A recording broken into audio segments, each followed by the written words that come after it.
People v. Jennifer Crumbley, case number 22279990 Good morning. Good morning. Karen McDonald on behalf of the people. Thank you, Marquise, on behalf of the people. Governor David Williams on behalf of the people. And good morning, Shannon Smith on behalf of Jennifer Crumbley. All right, you may be seated. As seems to be the theme, issues came up at the end of the day yesterday at the close of the defendant's direct examination, at which point I invited both sides to submit anything that needed to be dealt with in the morning or that you wanted me to consider for purposes of going forward with the cross-examination, correct? Yes, ma'am. Okay. And so, in the early morning hours, as is our habit in this case, I received a filing by the people. So I want to let the people make a record of that. Thank you, Your Honor. You can move the podium if you like. That's right, Judge. Thank you. Judge, as the court is aware, the issue of flight has been important from the start of this case. It was part of the bond motion. The allegation has always been by the prosecution that the defendant was fleeing from prosecution, that in contrast to the public statements by her attorney, that she was not turning herself in. We recognize that made her attorney possibly a witness in her defense regarding flight. We pointed that out. We pointed out repeatedly. We asked the court to include that as part of a waiver. She consistently waived her right to have her attorney act as a witness on her behalf. Yesterday, she testified that essentially her defense to flight is, I was in touch with my attorney. I was taking the advice that we were going to turn ourselves in, and I was just waiting on direction from you. Speaking about Ms. Smith. Judge, under the case law in Michigan, in particular, I think how is helpful, she's waived the privilege. She cannot use that as a sword to present in her case as a defense to flight and then say, you can't see those messages. We're entitled to see if those messages are in fact consistent with her attorney's public statements and her testimony. What we've done is had the officer in charge have another member of his team pull out those messages, put them in a sealed envelope, and bring them to court today. And we'd like, they're short, Judge. I think there's a total of 23 messages. And what we'd like the court to do is review those and determine whether the court believes that they are relevant to the issue of flight and whether the defendants were turning themselves in. Okay, well, there's been a number of phones with a number of extractions. I think I'd like Mr. Williams to go even further back because there was this people's notice about assertion of privilege, correct? Yes, Your Honor. Okay, so can you describe that for the record? Judge, so what happened was we had a total of This was before the trial? Yes, Your Honor. Okay. I raised it with the court on January 12th, I believe. It might have been the evening of the 11th when, frankly, I personally was reviewing files in preparation for trial. What we have is 6 cell phones. They were all extracted, downloaded into a program called Cellbrite so that we could review the evidence on those phones. Okay, 4 of those were in the possession of the defendants and 1 was the shooter's. Is yes, that right? Judge, what we have is we have their 2 phones that were seized from them right after the shooting. Correct. And they were found with 4 phones, that's 6, and there's also the shooter's phone. Okay. So the total of 7, 6 associated with the defendant. We were and so in reviewing those, when we determined that there were potentially communications between counsel and the defendant back at the beginning of the case, those were stripped out by the sheriff's office. So we would not see those, would not have access to them, would not come across them. Okay. When I was reviewing photos that day, I was looking for a particular photo. I came across what appeared to be a screenshot of a message, and even from the screenshot, there were a couple of words that stood out to me. It was clearly relevant. I could not see who it was to and from. I opened it. As soon as I did, I could see Shannon Marielle at the top, and I closed it. Okay. That was inadvertent, but because I saw the timestamp on that communication, it was clear to me it was potentially relevant. So I brought that to the court's attention, to the defense's attention, and said, do they want to assert the privilege? And they said, yes, you can't see that. Okay. We did no further investigation. Right. And so now the defendant has testified and she has waived the privilege. She's now relying on her attorney's advice and testifying that that's the basis for her claim that she did not flee. All right, May I respond? yeah. Your Honor, I have not seen what the prosecution has uncovered. Well, they haven't seen it either. Okay. I don't even remember, honestly, what texts there were. I have no memory of this. But what I will say is when I had my client on the stand and I was asking her what her intentions were, I was asking her what her plan was, and I thought her testimony was going to be, I planned to go to Novi on this day at this time. I didn't plan for her to say, my attorney told me to do this. That was the plan we had. That was what I was in touch with Miss McDonald about, but she wouldn't call me back. Okay, I don't know why you keep telling us that. Well, I'm just saying, I didn't mean to open the door. So I would ask, I didn't mean for my client to open the door. I would ask the jury just be instructed that whatever was discussed with the attorney be struck from the record and move forward. Wait a minute, struck from the record, what she already testified to? Yeah. That is not happening. Okay, then I object, Your Honor. I don't think that my client opened the door to all privilege being waived. And to be honest, I don't even know what they're talking about. So until everybody sees it, Okay, well, you want everybody to see it? No, I don't. I'm objecting to anyone Okay, what do you opening mean it. everybody's seeing it? Though he's specifically saying that there are potential texts between you and your client. So an investigator may have extracted this information, but presumably the prosecution has not seen it. But if it's a communication between you and your client, presumably you have seen it at one time. I don't know that it's between me and my client. It says Shannon Marielle on there. I don't know which of the phone numbers they saved. I don't know. Okay, I don't know have no either. text on my phone, so I don't know. I went through to look through my own phone. I don't have anything. I don't know what they're talking about. Even the screenshot he sent, I don't know where that came from. Well, Judge, then Do you know obviously, which phone it's from? yes, it's from the defendant's burner phone. And we can tell that because of the context of the other messages on the phone.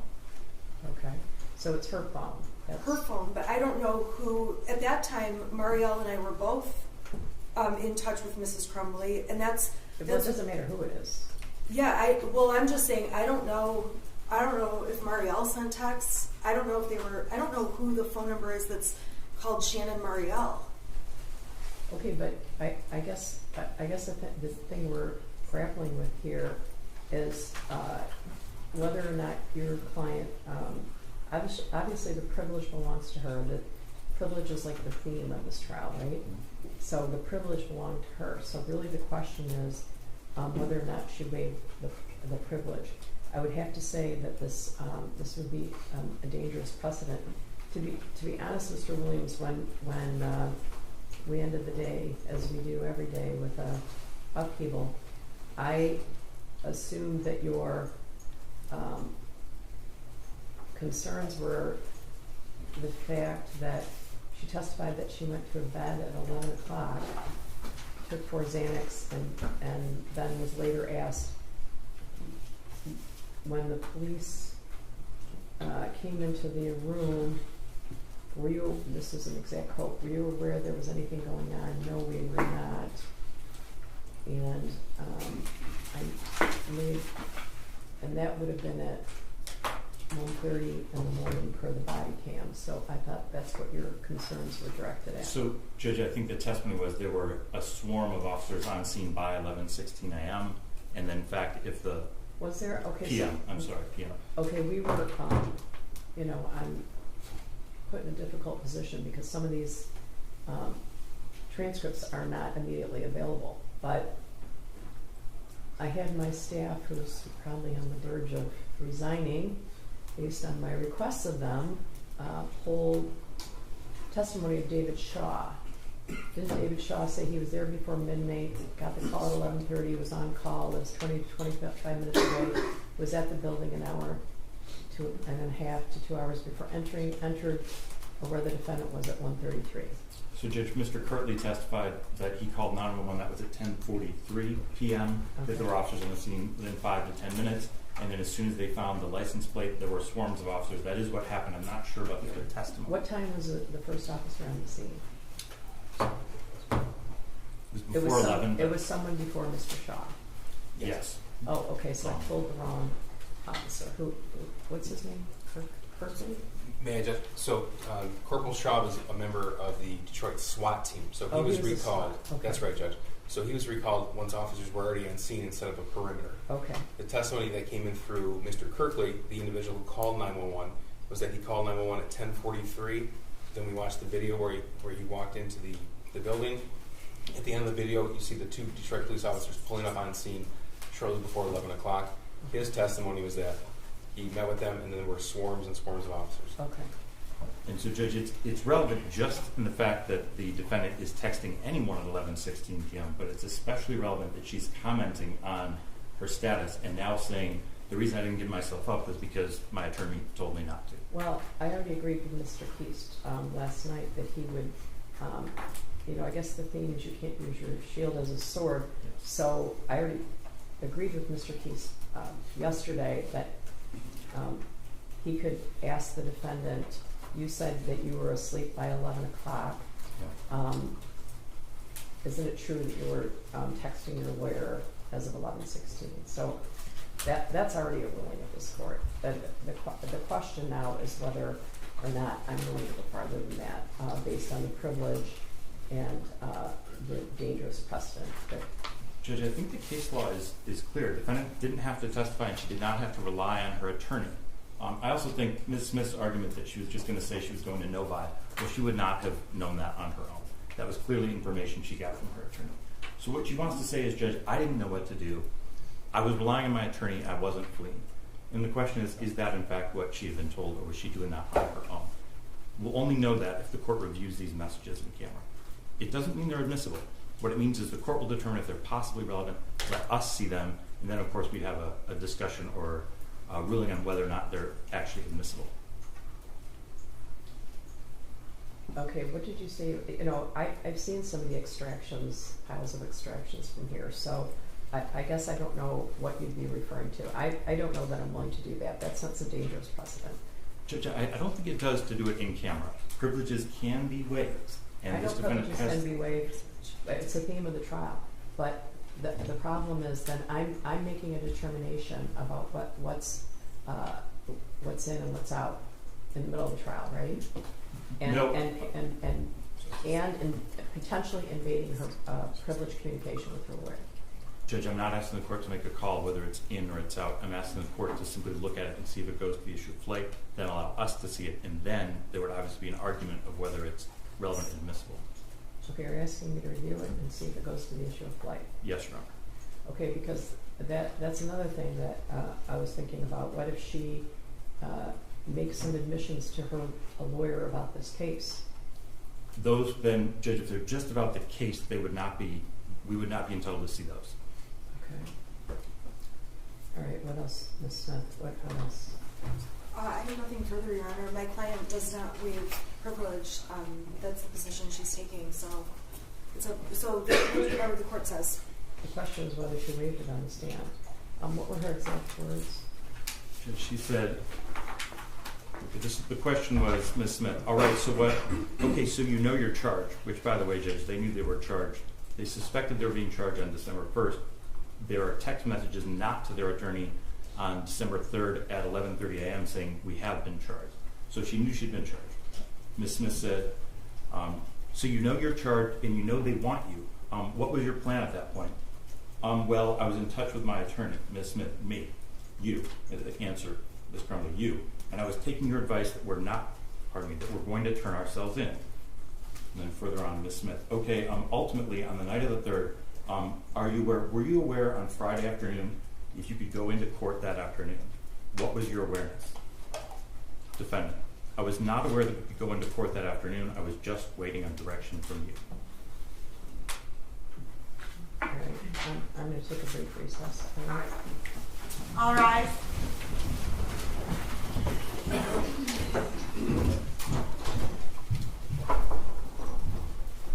You may be seated.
Your Honor, calling People v. Jennifer Crumbley, case number 222799990 FH.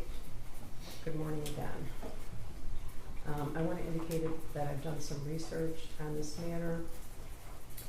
I think that the privilege that the defendant holds is her absolute privilege and protects the constitutional rights.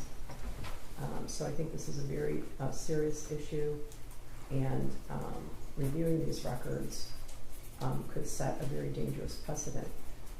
However, I also note that the prosecution is requesting that the review be for a limited purpose on the issue of flight and not on the issue of anything else. How indicates that, and this is how indicates that a waiver is to be predicated not only when the conduct indicates a plain intention to abandon the privilege, but also when the conduct, though not evincing that intention, places the claimant in such a position with reference to the evidence that would be unfair and inconsistent to permit the retention of the privilege. It's not to be both a sword and a shield. And that's really what I'm grappling with. The claimant here would be the prosecutor. And I think if I didn't review these texts, that it could be potentially unfair to the claimant, that being the prosecutor on this limited issue. I can't tell you how reluctant and how much I do not want to do this, because I think that the privilege is so important. However, I've been told that this is going to be a limited review. The jury has been here since 8:30, and they've been here for 2 weeks, and I'm very conscious of that. So I am going to review the text for the purpose of determining whether or not there is reference in any way to flight. Your Honor, the text, as you said, my client has the privilege over. I am asking that my client and I be able to also review whatever's being submitted in camera. Okay, well, here's the difficulty I have. If you go through my phone right now, you can find texts back to when the earth cooled. It's really hard to believe that you don't have texts from 2021 between you and your client. Your Honor, I don't. After a year, all of my texts delete it automatically, and I have it set to that because otherwise I get so many. I use my phone for personal and business, so Okay, they delete after a what's your year. position on her receiving an unredacted copy of these texts? The other thing is, I don't know if those were even sent to my phone. It says Shannon Marielle. I don't know whose phone it went to. Okay, here's the problem. Her testimony is, I was waiting for instructions from you. Okay, She but said at the time, both of us were representing Mrs. Crumbley. So, Judge, if I may, if they're not to counsel, then they're definitely not privileged. So that's one of the reasons. I have a screenshot, one screenshot I saw. If that's a fake for some other person, a friend, boyfriend, whatever it is, then absolutely it's not privileged. well, at that time, If it is Marielle with was counsel, here. I don't it know. needs to be reviewed. One other issue, Judge, this is a very narrow time frame. This is after noon on December 3rd, up to the point when they're taken into custody at 1:30 a.m. on December 4th. I haven't seen these, but I know it's a total of 23 messages, and I know how thick this is. So this is a very, very limited number of messages. What is your position on Ms. Smith receiving an unredacted copy? I have no problem with that. I think, Judge, she probably got it in the Cellbrate reports before they were stripped out for us, yeah. but I don't know for sure. I have no problem with her getting a copy And when the court. that's a good point. Even though they extracted any privileged communication between the defendants and their counsel from these texts, you and Ms. Lehman did receive an extraction that included attorney-client communication. So I believe you are in receipt of these and have been for 2 years. I don't believe that's true. I've never seen these, but I don't believe that's true. I believe I received the Cellbrate data that the prosecution has been using throughout this case. I don't believe I received a copy that included my communications. I believe they were stripped out before I got them. Judge, it is possible that they were stripped out before they were brought. I want to be careful that I don't misrepresent. Okay. I do know that the screenshot would have been in there because that's what we saw in our version. Okay, so at a minimum, the screenshot yes. would have been provided. Okay, to me, the screenshot is now on the table for sure. Yeah. Because I guess I should say that because of what happened the week before the trial, they're aware that the prosecution is aware of that communication. So at a minimum, the 2-word Thank you, Judge. text is coming in. Okay, so I'm going to have a copy made for Ms. Smith of these texts. You don't have any objection to I that? don't, Judge. All right, and I'm going to review them and determine whether or not any of those texts are relevant on the issue of flight alone. Thank you, Judge. May I approach your clerk? Yes, all right. Okay, and if you're correct with their brief, I will be brief. The jury's waiting for us, okay? All right. Okay, then we'll make this. Okay, that's fine. I just wanted to say. Can she stay? Basically, she can't. Cat is wanting to take her down. Okay. You may be seated.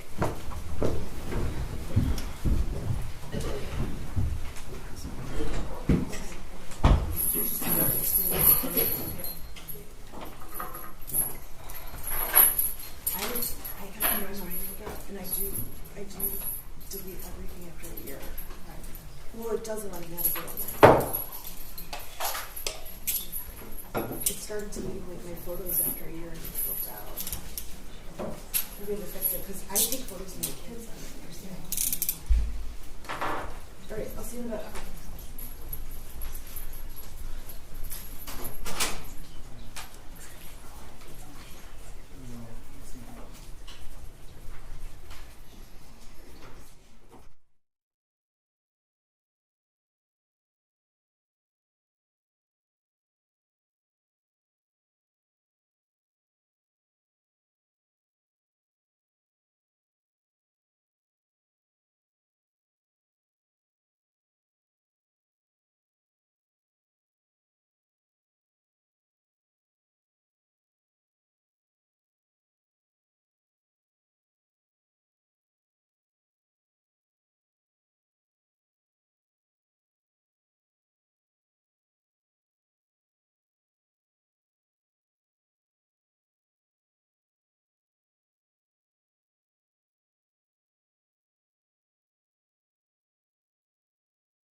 Crossing the street was like, so I go in and I have to go through the speed limit. There's no situations like this where people decide to shut it.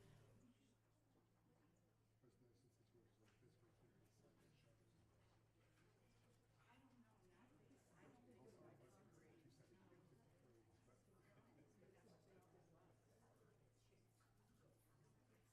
It was weird to me that like he brought the stranger that was really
Your new nickname is Worldwide.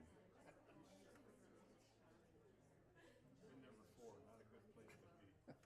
Basically court that had recovery initially when it happened.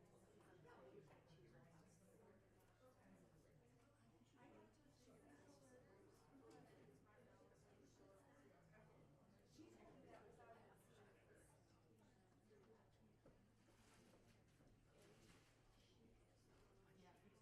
it away, right? Burner phone,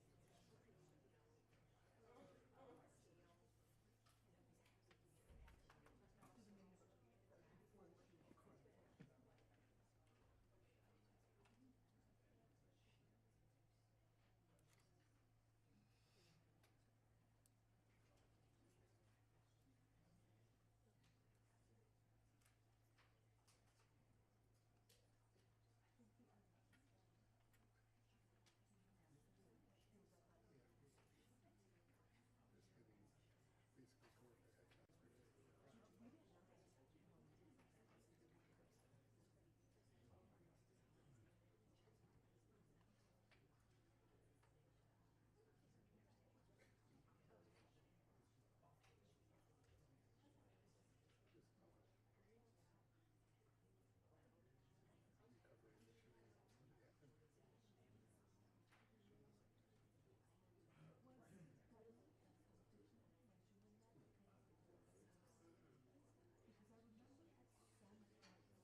the day when you said a pager, you said a paper.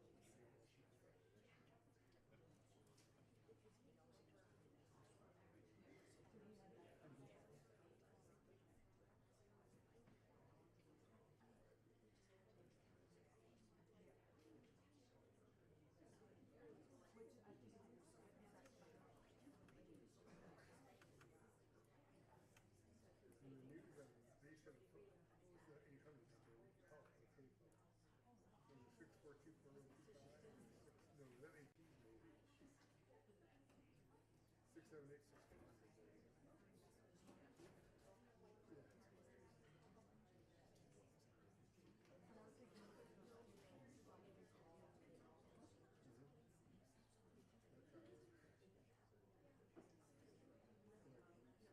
You have the red nail in your car.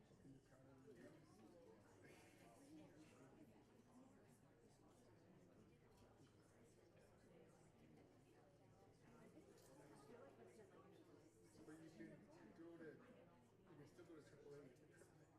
They still do that. Where they used to have old ladies used to like, to get the thing where you want to go. Like here, like, oh, don't go to this place, go to here, they circle across out. And you do the shit before you want.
Your Honor, calling people versus Jennifer Crumbley, case number 222799990F8. Good morning again.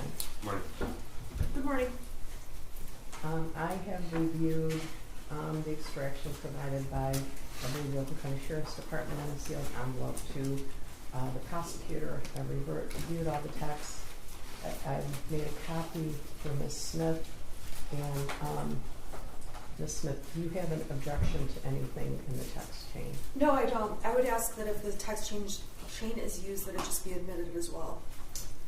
Yeah, okay, so I am going to maintain a copy of the text chain in my own personal file, all right? And I'm handing a copy over to the prosecution, Okay. all right? So, Thank you, Judge. can we continue the trial? What do you think? Absolutely. Can we have just a minute to look at it? Okay, yeah, it won't take you more than a minute, but Okay. yes.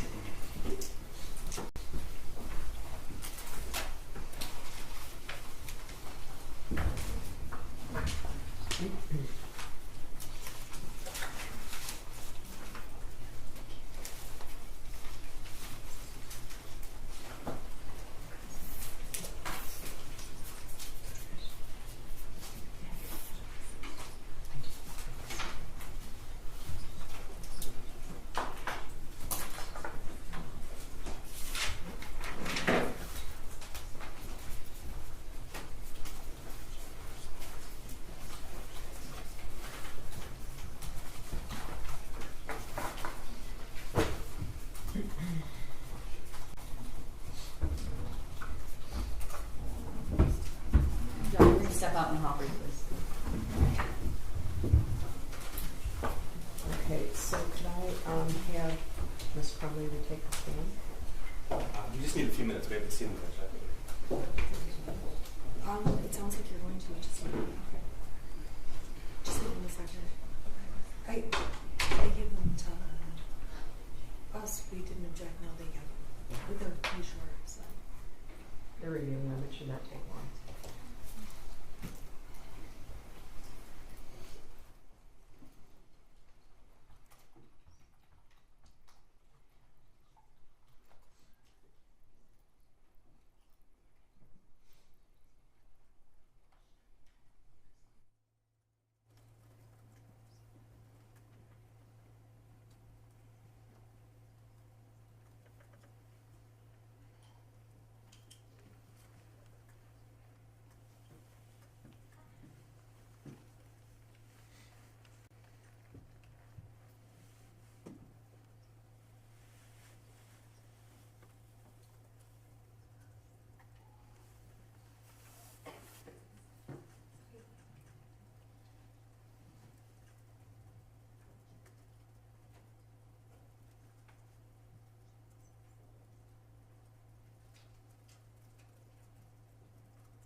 All rise for the jury.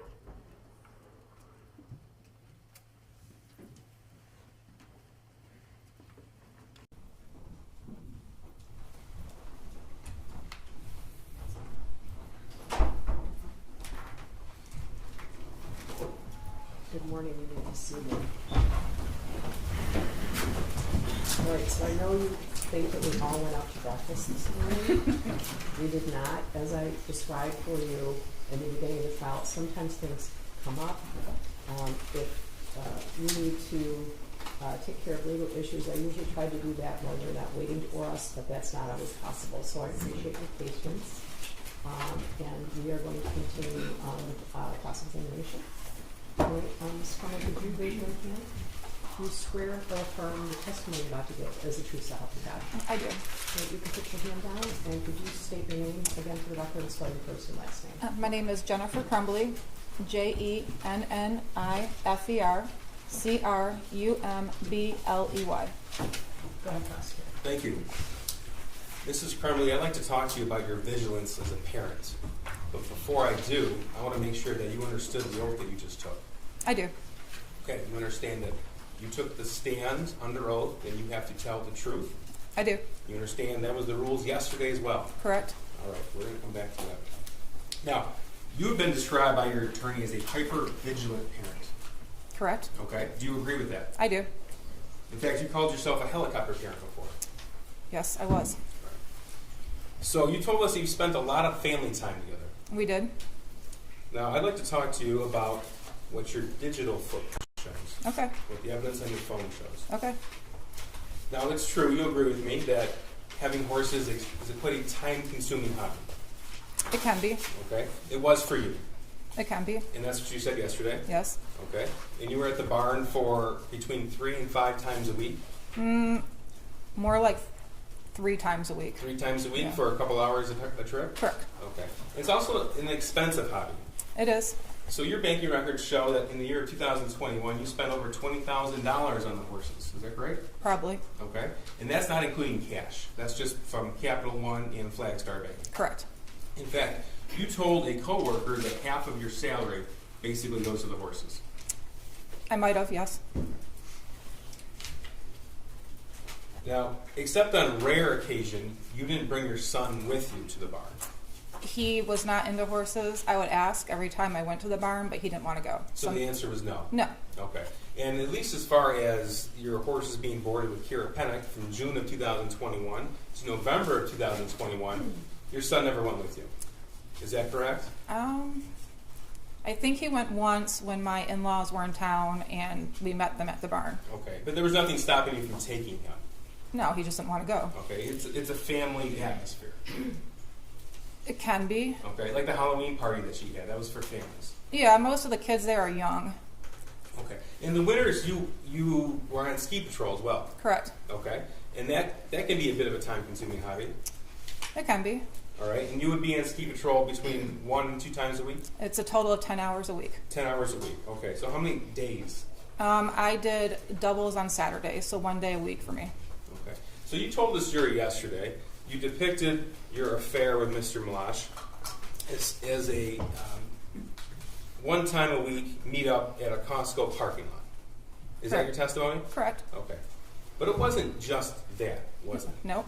Okay. In fact, there are numerous photographs sent to Mr. Malash. Okay. Yes or no? I'm sure there was. Okay. Numerous messages exchanged with him. Correct. And it wasn't just during the week, Monday through Friday, was it? No. No. In fact, that's what you said yesterday. But in fact, it included trips.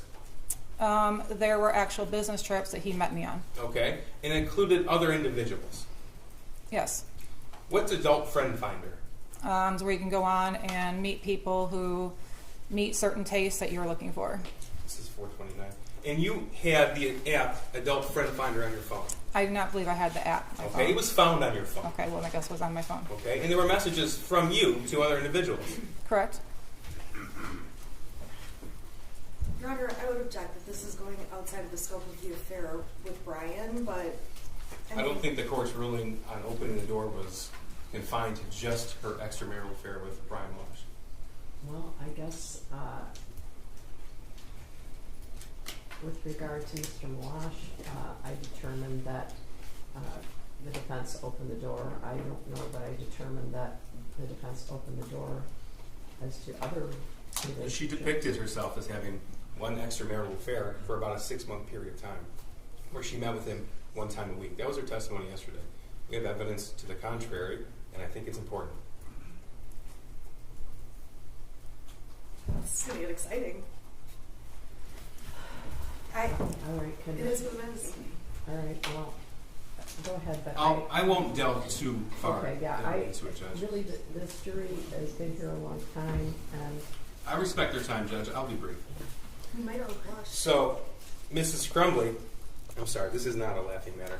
Mrs. Crumbley, on Adult Friend Finder, we see messages from you in at least of August of 2021, August the 4th, 2021. Okay.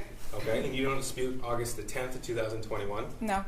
August the 11th of 2021, No. and more importantly, November 21st, 2021. No. Okay, and more important than that, November the 28th, 2021. No. Okay, you don't dispute that evidence was found on your phone. I don't dispute it. Okay. And you don't dispute that it wasn't just you and Mr. Malash meeting after work hours. It was with you and Mr. Malash arranging with other individuals to meet after work as well. No, I only met with Brian during work hours. The times that we were at the hotel, I was on business. We did arrange for other people to meet us there. So Sunday, November the 28th. You remember that day? It was the day after you took your son to the shooting range. I don't remember it. You don't remember that day? No. 2 days before the high school attack? No, I don't remember what I did that day. Okay. Well, you were pretty specific in what you did on November the 27th with the firearm. You remember that. Correct. All right. Now, on November the 28th, 2021, you spent your time arranging a meetup with somebody on Adult Friend Finder. I never met anybody on Adult Friend Finder that day. Arranging a meetup. Oh, okay. I'm not just talking about the time that you spent physically with somebody. I'm talking about the time that you spent and devoted your energy to setting that up. Okay. And you'll agree with me, it's not just the time period at the Costco parking lot or the time period at the hotel or the time period on the trip, correct? That's the only time I met with people. Right. But that's not the only time that you devoted your own personal time and energy and focus to that, is it? I guess I don't understand what you're asking. Okay. Well, these meetups didn't just happen by themselves. You had to set them up. Correct. You weren't driven there. You weren't dropped off there. You set them up with somebody else. Correct. And that took your time and your energy and your focus to do so. I don't believe it took too much time and energy, no. Now, you told this jury that when your son texted you that he was seeing demons and bowls flying off the shelves, that was in the spring of 2021. You recall that evidence, right? Correct. You don't dispute that that was on your phone. No. You don't dispute that at some point you read those messages. No. And you don't dispute that your son said at least one time, "Can you please text me back?" Correct. Okay. You don't dispute that when you're at the barn, your other messages show that you can take pictures, send pictures, and receive pictures.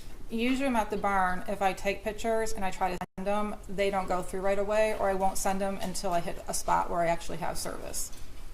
So in Exhibit 423, the Facebook message chat between you and James, the chat that you deleted, there are a number of pictures that James sent to you from the barn of a horse in a conversation about that particular horse. Do you Okay. dispute that? No.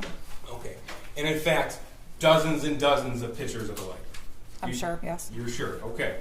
And those pictures were sent to you with a timestamp on that Facebook message chat. Okay. Do you dispute that? No. No. Okay. And then you responded in that same time frame. Do you dispute that? No. No. So that conversation with that picture that was taken at the barn was occurring while one of you were at the barn. I'm sure it was. Okay.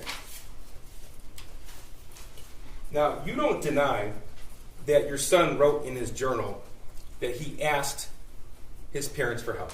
You don't deny that evidence that was admitted. No, I don't. Okay. And you don't deny that he wrote in his journal that he now had access to the 6-hour 9mm handgun. I do not deny that. And you don't deny that the 6-hour 9mm handgun was in fact a murder weapon. I don't deny that. And you also don't deny that that gun was gifted by you and your husband to your son on November the 26th. Describe gifted. How about when you posted on Instagram his new Christmas gift? Correct. And I explained yesterday that it was for him to use at the shooting range. We didn't just hand him a gun as a here you go, son. It was something he could use when we went to the range as a family together. You don't deny that in April of 2021, you described your son as being depressed. I didn't describe him as being depressed. I noticed that he was acting You depressed. used the word depressed. Yes, he was acting sad. He was Okay. acting depressed. Okay. And you know what depressed means? It means a lot of different things. Well, to you, it meant depressed, and you wrote that. Right. You don't deny in April of 2021, the evidence shows, that your son told his only friend that he had asked you for help. No, I don't deny that. Okay. And you also don't deny that he told his only friend that you laughed at him. I do not deny that. Now, yesterday you told us that you took those messages in the spring of 2021, which, by the way, is at the same time you started your affair with Mr. Malash? Around that time. Okay. So, in the spring of 2021, when you sent those messages, or when you received those messages, you indicated it was messing around. It was. It was messing around. In your mind, messing around. That's what your testimony was. Yes. Okay. Even when he said, "Can you please text me back?" I didn't see his text message, so I didn't text him back. Even when your phone logs show missed calls. Can you ask that again? Even when your phone logs show missed calls from your son in that time period. No. Now, you said yesterday about these messing around texts. You'll agree with me that there's no indication in any text message, either between you and your son, or any Facebook message between you and your husband, in any of those exhibits, in fact, anywhere on your phone, that indicated that any of those messages were a joke? No, there weren't. There weren't. And we're talking about hundreds of messages between you and your son, and thousands of messages between you and your husband. Correct. And you don't deny that you never once took him to see a therapist or counselor. No, I did not. You did not. Now, you testified that, actually, Mr. Molosh testified that you would meet during work hours, and we've established that it wasn't just confined to work hours, but we're permitted to leave as you please. Correct. Okay. And your boss actually testified that no problem if we needed time off. Correct. If you had a family issue, no problem, you can go. Correct. If you were sick, no problem, stay home. Correct. Okay? In fact, you could work from home on an as-needed basis. Correct. In fact, on November the 30th, you didn't even ask your boss if you could leave. You just told him you were leaving. Correct. And you told him when you were coming back. Correct. And you told him when you were coming back after receiving a phone call from the school asking for an immediate meeting. Correct. Because that was at, what, 10:05 a.m.? Around that. Okay. Now, had you ever been called... You have the TV on, please, Mr. Williams. Had you ever been called... It takes some time for all three of them to get. Sure, Judge. I have a few more questions I can ask before we get to these. Okay, go ahead. Have you ever been called to the school on an immediate basis before? No. Have you ever been told that your son had suicidal ideation before? I was never told he had suicidal ideation before. Okay, that's your testimony. But you've never been called to the school once for a meeting, I need to see you now. No. Correct? Okay. So even before you had made it to the school, you had told your boss when you were coming back. Correct. So you could already put a limit on that meeting. Not necessarily. Well, you said, I'll be back in about an hour. Okay. Right? That's your words. About an hour. Okay, those were your words. Correct.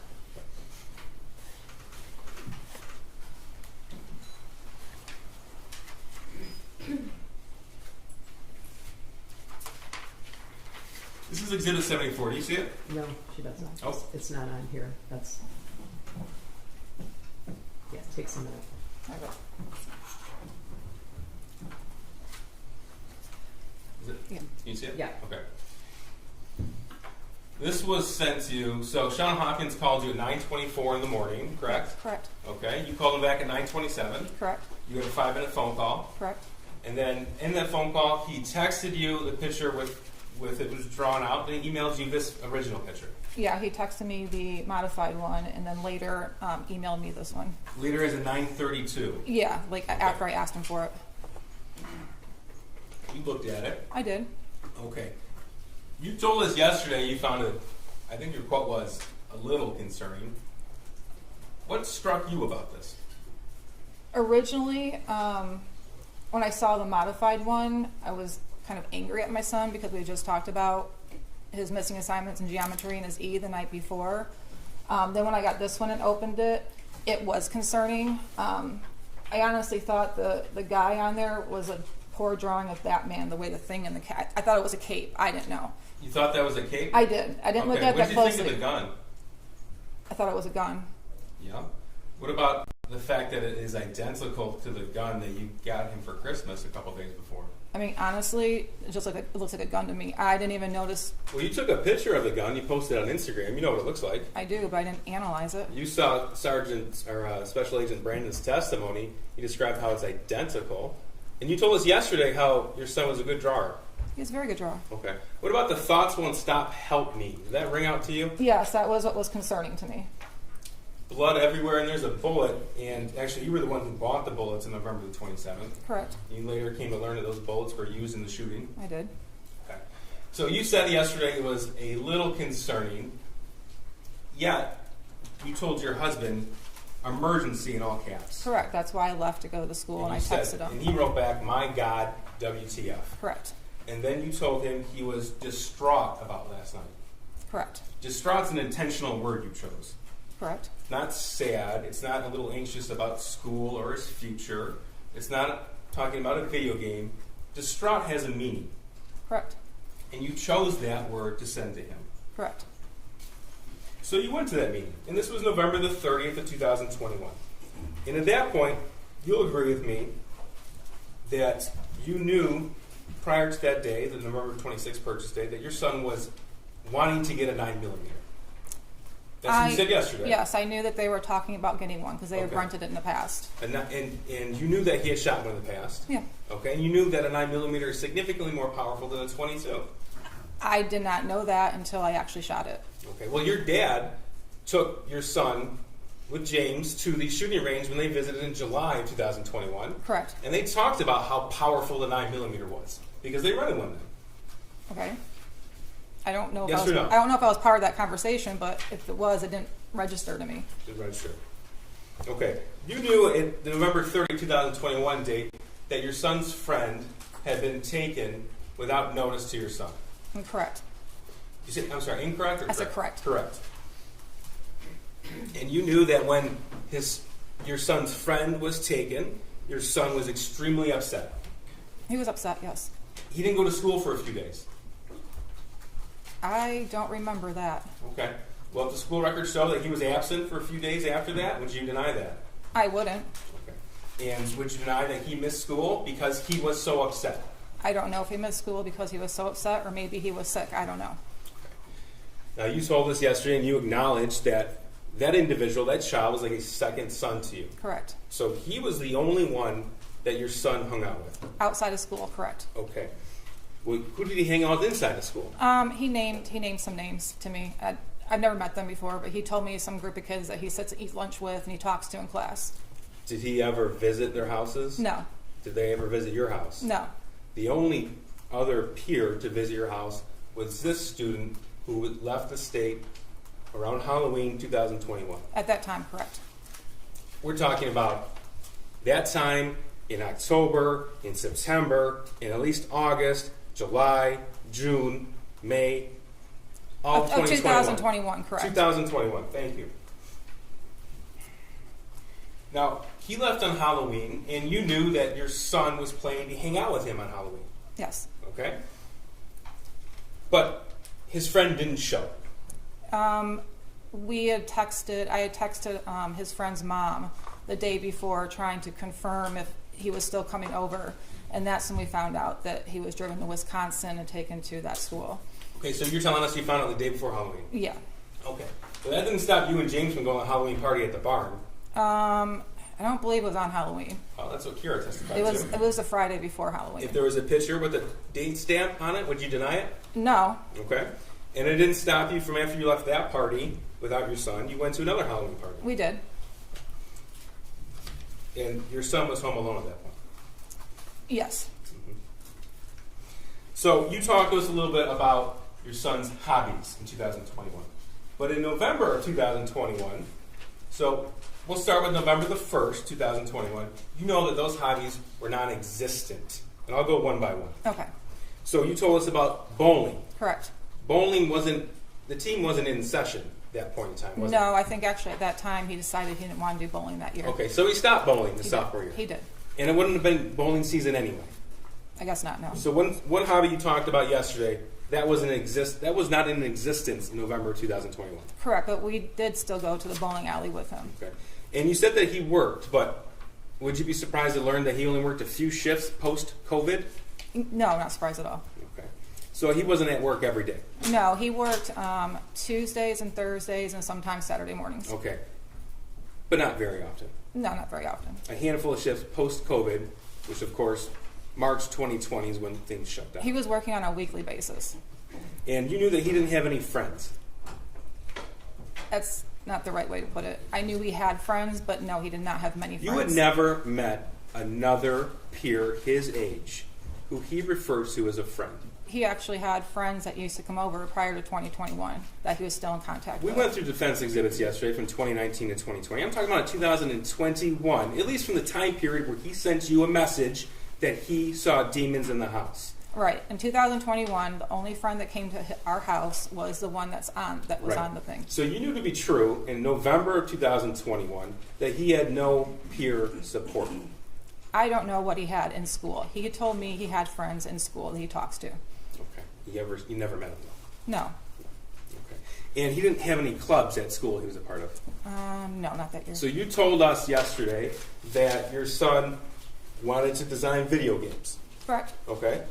He wasn't in a robotics club or a coding club at the high school. He did take a coding class prior to 2021, and he was in a robotics after-school activity in middle school. Talking about in 2021. I'm just telling you, he's been in that before. Yeah. Now, despite what you have called yourself as a vigilant parent and a helicopter mom, you never decided in at least November of 2021 to look at his phone. No. No. Okay. That's despite what happened in the spring of 2021, right? What happened in the spring of 2021 did not concern me. Okay. Now, the one thing that seemed consistent with your son, to you at least, is his desire to obtain a weapon. Is that right? I wouldn't say that, no.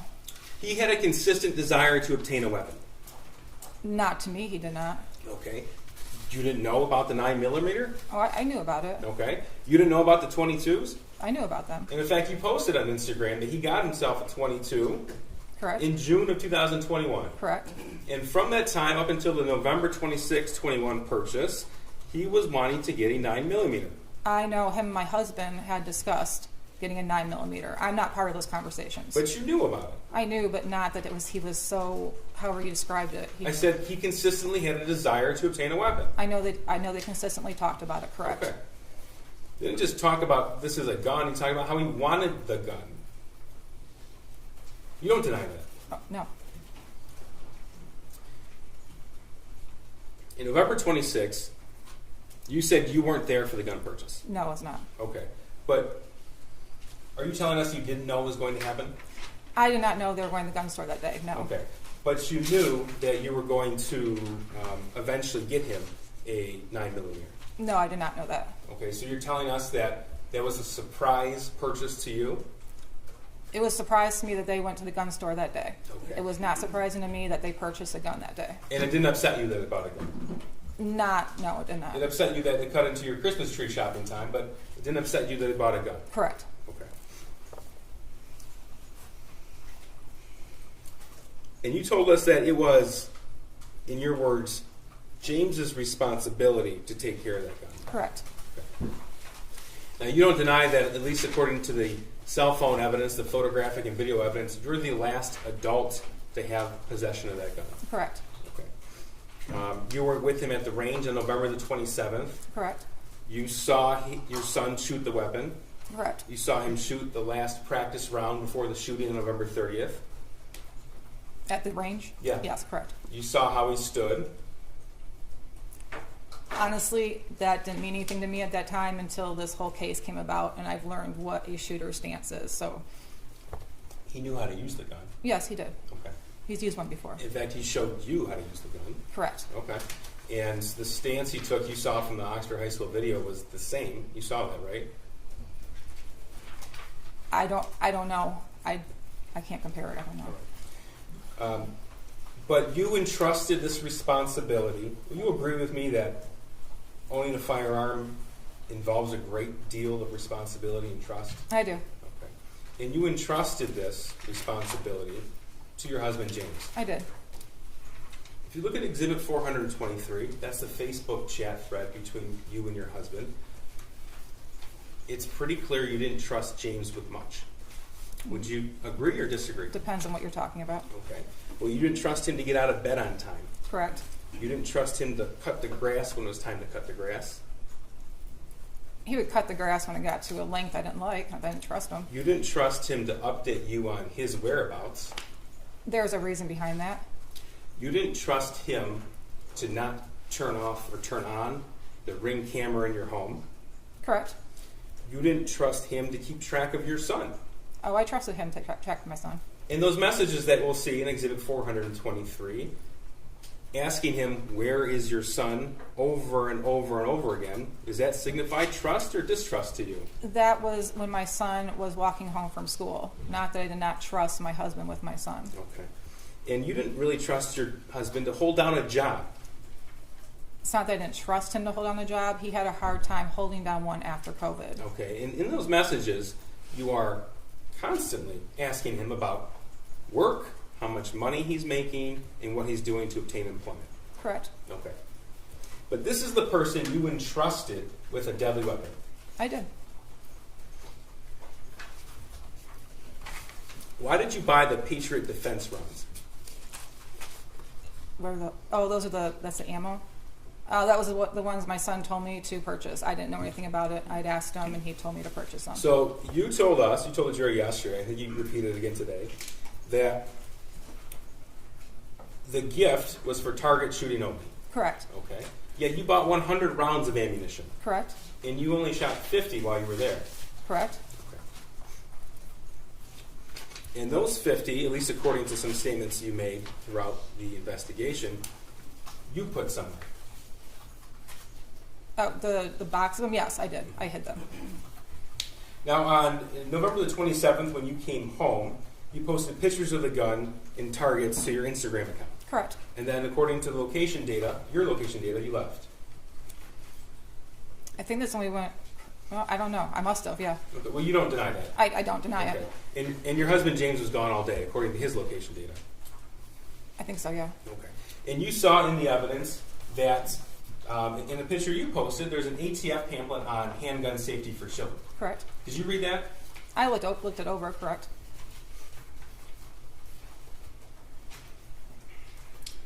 Now, on Exhibit 74 here, I want to get back to this meeting for now. Exhibit 74, you don't deny that you could have left work for the day.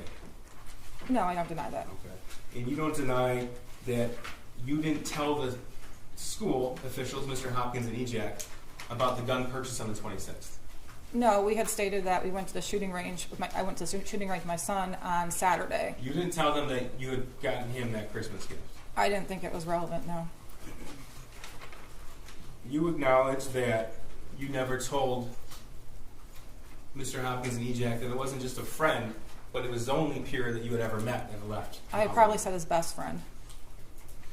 You acknowledge that you didn't go home to look for that firearm after the meeting at the school. We wouldn't have a reason to. So that the answer is, and you acknowledge that? No, I acknowledge that. Okay. And you acknowledge that you had already made plans for the night to go to the barn. Yes, I do. Okay.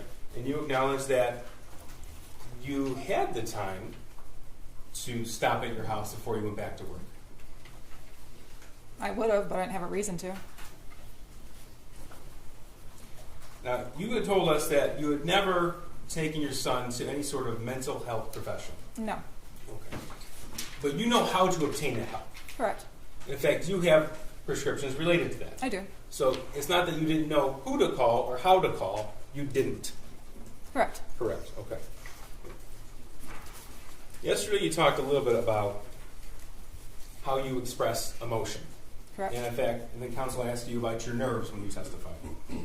But you're capable of emotion. Yes, I am. Right? Okay. And in fact, you had some explosive emotional fights with your husband. What we did. And that was in the home that you shared. Correct. Okay. And with your son. Correct. We saw pictures of that home. Correct. And you told us that your son was at an age where he wouldn't text you back, I love you. It wasn't a text me back, I love you. It's like in passing, like, hey, Ethan, good night, I love you. Well, yesterday you told us that your son was at the age where he wouldn't text you back, I love you. Those were your words yesterday. Yeah, but more or less like just saying it in passing. He wouldn't say it back. I say good night, Ethan, love you, and he'd be good night.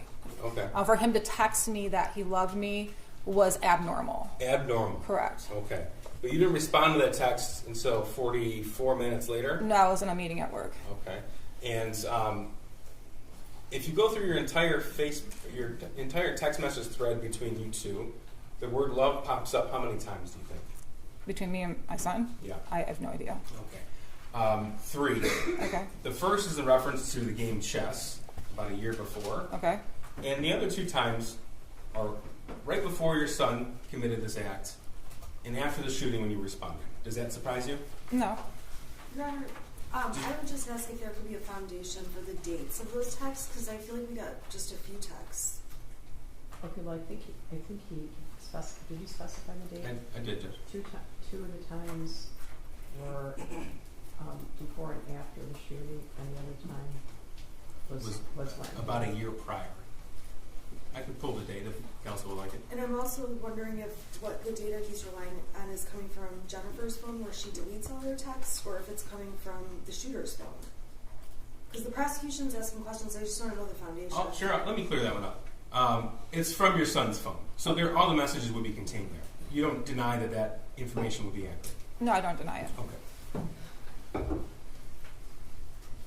Now, What time you period? told us that Well, she said he asked if the chest one was a year earlier, and the other two were close in time to the shooting. the day of the shooting. Yeah, I know. I'm asking, Those have been admitted in evidence. do we know? Wait, what's the question? Okay, but he's asking about the texts overall, which have not been admitted into evidence, and I don't know that the text chain has all the texts. There is no foundation that what Mr. Heese is looking Judge, at. in cross-examination, Is all the texts. if the He's wit- asked if that, thank is you. that wrong? Would you argue with that? That's what he's asking. I mean, there are people. I know she just doesn't know what. Hold on, okay. counsel can't testify. Yeah, that's right. Well, there are people that end every conversation with love you. Yeah, Right? I'm like that. Okay, so, and there are people who don't, right? So he is asking what's normal for them, and would she be surprised that how many times that appeared? Yeah, I'm She's just a kid. asking. I get that, and I get that it's not common. I'm just asking. Judge, What this period, is argument. I'm just Counsel asking can argue what whatever she wants to. period of What's your- text this is What from. you have redirect. Okay, well, Right. she doesn't know what he's even basing these questions on. Is How, my point. okay, Well, it is inappropriate for counsel to Okay, she suggest to the can say, court I what don't she know. or does not know. She can say I don't know, or Okay. she can also say I don't understand the question. She Okay. can say that too. If you Mrs. Crumbley, if you don't understand the question, ask Mr. Peace to clarify it. Okay. All right? All right, thank you, Judge. Now, yesterday, Mrs. Crumbley, you talked about going into planning mode. Yes. Okay. And that was in reference to counsel asking you about emotions and how you express emotions. Correct. All right. So, I want to talk to you about your planning mode and your priorities from the time that you were arrested. Okay. Now, your phone calls were recorded from the time that you were arrested until now. Do you Correct. know that? You Yeah, know that, right? I knew that. You know that, okay. And your priority on your first phone call, December the 4th of 2021, was on your animals and the cash recovered from the art studio. Do you deny that? I don't deny it. Do you deny that it wasn't until 10 days later and 14 calls later that you even mentioned your son? Do you deny it or not? I don't, but I was under the impression that I couldn't mention him because I could get flagged at the jail. Well, you mentioned him in later conversations, I did. okay? And in fact, in one, a year later, March 25th of 2023, you said he just needs to man up. Do you recall that? I do not. Okay, do you deny that you said it? It sounds like something I would say. In December of 2021, your concern was about a GoFundMe. Do you remember that? No, I do not. I'm going to play this for you. Ms. Williams, can you have the volume up, please? Is this submitted as an exhibit? This is impeachment, Judge.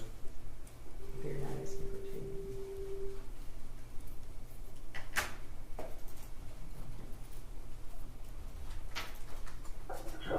Hey, can you get some of the GoFundMe to help, like, pay for support? Well, there's no center for that. I just mean, like, you know, that's for speaker base, but I know there's a lot of people that call the lawyer ask about the welfare of my horses. So, I mean, I'm throwing shit against the wall to see what's fixed. What's that? I'm just throwing shit against the wall to see what's Oh, fixed. I know. Okay, that was between you and your dad. Correct. Okay. And you asked him to set up a GoFundMe to pay for the board of your horses. I did, yes. You were concerned about other things related to yourself around that time, weren't you? Is Yeah, this still planning mode? I believe so. Okay. And you were arrested December the 4th. This is going to be December the 22nd. Okay. Oh, I got a project for Mom. Yeah, okay. Can you have her Google how many calories are in a bologna sandwich with white bread? How many calories in a bologna sandwich with white bread? Yeah, that's very cheap.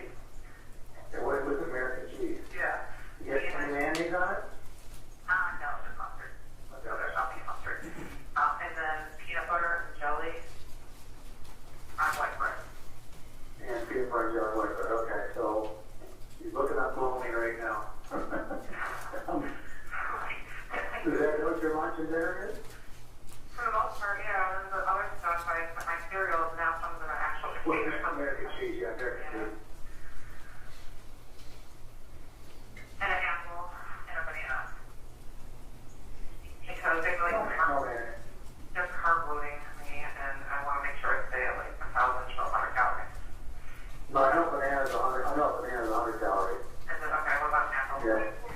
So the sandwich is 140 calories. Oh, 240. Okay, I got 300, but it isn't Yeah. calories in it. And then peanut butter jelly and white bread. Yeah. Still planning mode? Well, I wasn't planning there, no. Okay. Now we're talking about how you describe planning mode. You described that in context to statements you made to the police on November the 30th, 2021. Right? That's the context you used the words planning mode in relation to. Correct. Okay. So you told us that the last phone call on December 31st, that was still you in planning mode. I want to make sure we can accurate depiction of what that is. Now here's one from January 15th, 2022. No, it's not an issue of that. It's an issue of, that bank seemed to be always, they had issues with their online stuff, and they had issues with, just all kinds of stuff. I was like, how can they bank with these people? It's like, so, but. And this is that child deposit thing. So what? Am I still going to get a deposit of $300? That child thing the government does? I just got, because I lost access. For some reason, I don't know if I told you that, Yeah. I had access, I had access basically to view only, and it's hard to see everything on there, and then also I lost access, and then it took me, I lost access like a couple days before Christmas. Yeah. Okay.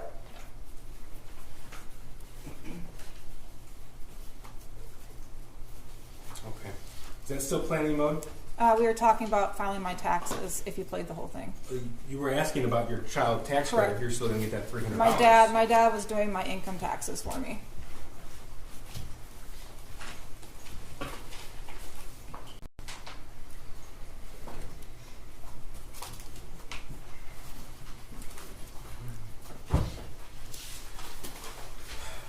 Now, when we started, we confirmed that you understood the oath that you just took. Correct. And the same oath you took yesterday. Correct. Okay. And you don't deny that you had $6,000 in cash in your purse the night you were arrested. No. You don't deny that your purse with the cash and 4 cell phones were in a plastic tote. Correct. You don't deny that that plastic tote was contained in a different plastic tote. Correct. You don't deny that your backpack with clothing items was found in a different plastic tote in a different area of that studio. Correct. Okay. And you don't deny that you knew you had been charged with involuntary manslaughter. Correct. In fact, as early as December the 1st, 2021 at 6:10 p.m., you were talking about how you were being charged with involuntary manslaughter. That was what I was being told by a family that was texting me. That's what the charges might be announced as, correct. Okay, and one is to Mr. Malash. There's a text to your cousin about you are being charged with involuntary manslaughter. You don't deny receiving that. No, I don't. That's Wednesday, December the 1st. Correct. Right? And you sent your neighbor a message on Wednesday the 1st of 2021, 6:55 p.m., that you were reading, they may charge us. Correct. Okay? And December the 2nd, 2021, you wrote, they're saying involuntary manslaughter. Correct. You don't deny that? No. And of course, you looked at different news articles about that the next day Yeah. and later on that day.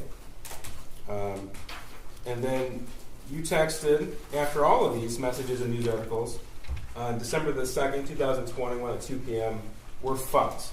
You wrote that to Mr. Malash. Correct. Okay. And then you wrote announcing charges at noon on December the 3rd, 2021 at 8:17 a.m. Correct. And you wrote that to Mr. Malash, you wrote that to Kira, you wrote that to your dad, right? Correct. Okay. So you don't deny any of that? No. Okay. Now you told us yesterday that you popped 4 Xanax? I did. Okay. And your husband popped 4 Xanax? Correct. You said you went to bed about 11 o'clock. It was around that time. Okay. And the evidence that we have admitted show that you set your alarm for 6:30 a.m. and 6:45 a.m. I don't know if it was me who set it, but it was set for that time. Okay. And from the evidence, it shows when it was set too. Correct. Okay. And it was set a little after 11 p.m. Okay, correct. Yes? Okay. So, yesterday you said, I want to say it was after 11 about going to bed. I want to say it was after 11, maybe around 11 o'clock when we finally went to bed. I prescribed Xanax for anxiety, and we each took 4 because we knew we were going to turn ourselves in the next day, and we hadn't slept in 4 days, and we just wanted to sleep. The question was, okay, so you each took 4? Your answer, we did. And the next question was, okay, so the next thing, the next piece of evidence we saw that was coming in that art studio, do you recall that? Your answer? I recall my husband screaming, "There's people with guns against interface officers." Question, what were you doing prior to hearing your husband screaming? Answer, we were sleeping. Question, okay, were you aware that there was anything going on? Answer, I was not. Correct. That's your testimony? Correct. Okay. And you know when you say something that isn't true, that's called a lie. Correct. Okay.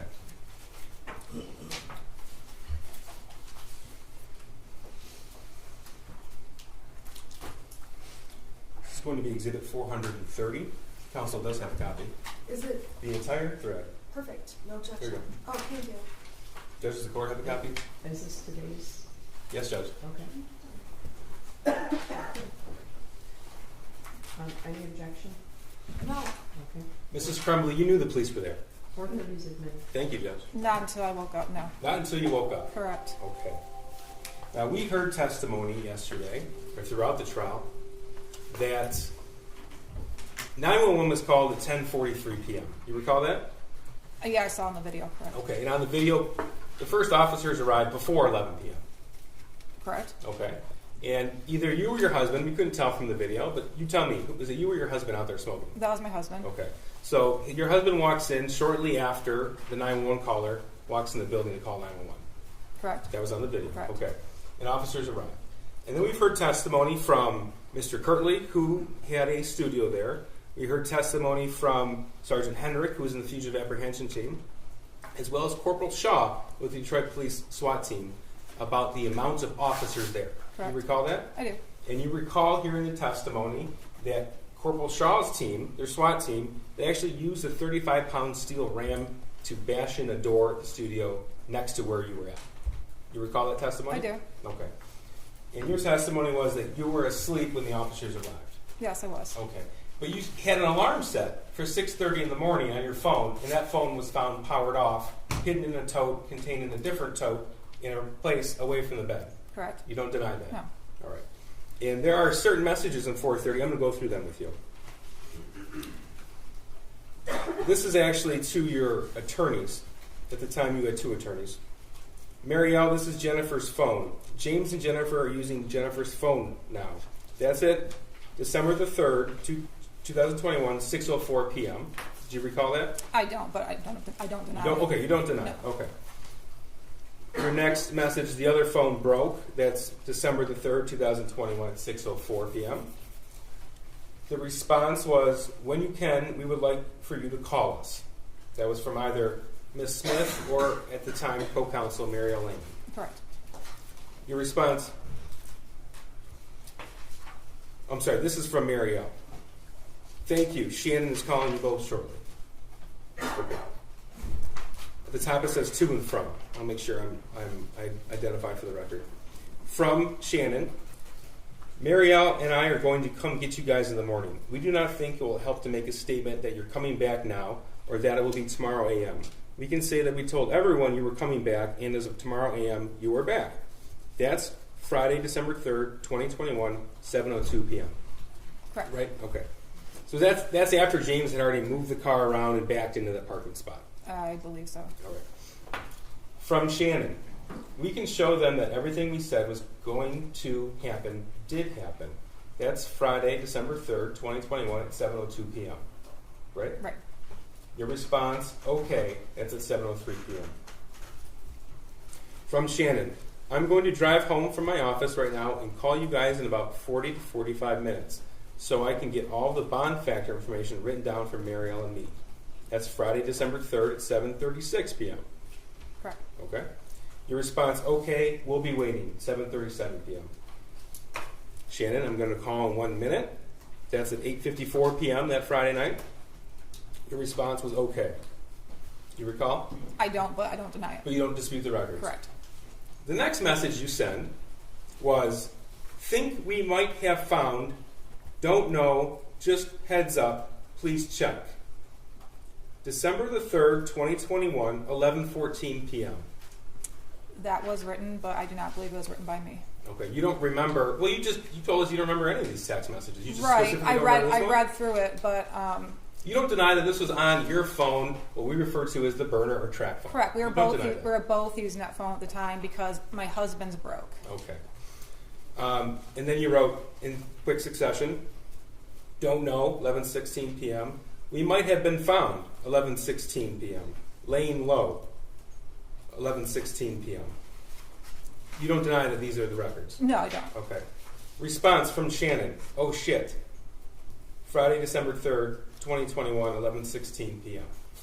Now we know from all of the objective evidence, the testimony, the video, everything that the officers testified to, they were on scene before 11 p.m. You don't deny that? No, I don't.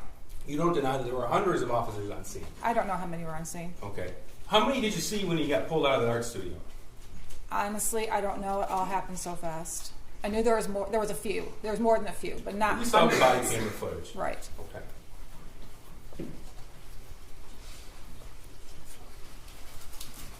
I do want to make a point so everyone's aware. This exhibit was just made admissible this morning. Correct. Okay. So we actually just received it this morning, and when you testified yesterday, you didn't know this exhibit was going to come into evidence. Correct. Okay. I want to talk to you now about the night before the shooting. Okay. November the 29th, 2021. You had testified that you got into a fight about grades with your son. Correct. Is that because you checked Power School? Yes. Okay. During that fight, did you lock your son out of the house? We did not. You don't deny that he was outside of the house? He did. He did walk out of the house. He was upset. Okay. You told us that you took his phone. We did. That's not true, is it? It is true.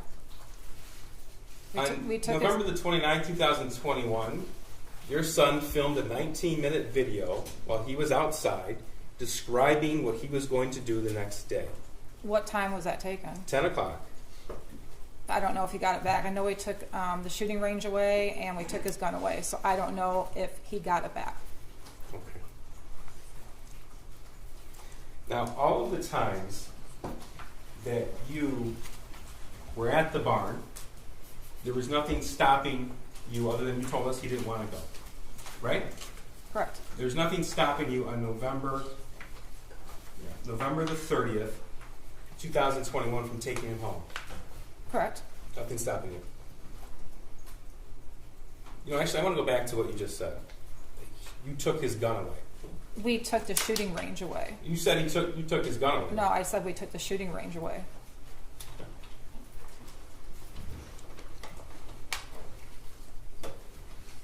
Your son could have been with you those 3, 4, 5 times a week when you were at the bar. He could have, yes. Your son could have been with you on those times when you were with either Mr. Malash or somebody else. No. In the weeknights, he could have been with you after school, after work. I wasn't with Mr. Malash at those times. Okay, the other individuals then. I wasn't with them either at those times. According to the I friend finder, might have messaged people at those times, but I was not with anybody at those times. he could have been with you on the Halloween party. He did not want to go. It was a bunch of little kids. And on November the 30th of 2021 at 12:51 p.m., you could have been with him, I could have, yes. and you didn't. Nope. Nothing further. Regret? Thank you. Mrs. Crumbley, I just have two areas of questions for you. Mr. Keys played some recordings. Who were you on the phone with in those recordings? And my dad. Okay, so you asked a couple of questions about calories, and then what was the other one? The child tax credit. Okay. How often did you speak with your dad? During the summer, it was every day. They went back to work. It was just on the weekends. They're both teachers. And how many hours a day do you spend with other people? Sometimes it's none. Sometimes it's when they walk by my cell, I'll talk to them. But I'm locked down 23 hours a day. I get 1 hour out by myself. I talk to my clergy lady legally, so I see her. Sometimes I talk to the church priest, or I'll talk to my attorney. But it's about the most human contact I get. So I guess one of my questions is, when you do talk to people, you talk about, are there more conversations than just those? Right, there are. Okay. And then that night on December 3rd, going into the 4th, after 11, there was one phone being used, is that right? Correct. Whose phone was being used? It was my burner phone. Who was using the phone? My husband was using the phone. Okay, were you also using it? No, I was using my other phone. So he started using my burner phone. I used the one with our regular phone number to do anything on. Okay, so these messages are from the burner phone. Correct. To myself and Mario. Correct. So the ones after 11 o'clock, so at 11:17 or whenever these texts came in, what were you doing? When I saw the video of my husband going to the car and having a cigarette, I knew I was probably sleeping at that time, because I did not like us not being together after what happened to us on the 30th when the police came to our house. So if he went out to have a cigarette, without me, it was most likely because I was asleep. Okay, when guns were in your face and we saw that on the video, before that, had you been asleep? Yes. Are you absolutely sure about that? I'm positive. Okay, I have no further questions. Thank you. I'm going to excuse you for about 10 minutes, and we'll see where we're headed. Okay? All rise for the jury.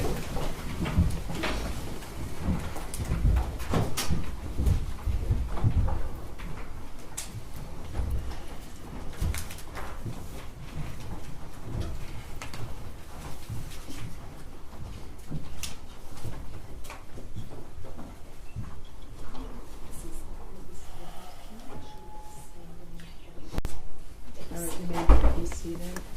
You can rejoin your attorney. Okay, so tell me what's happening now. Can I have just a moment with my client? Sure.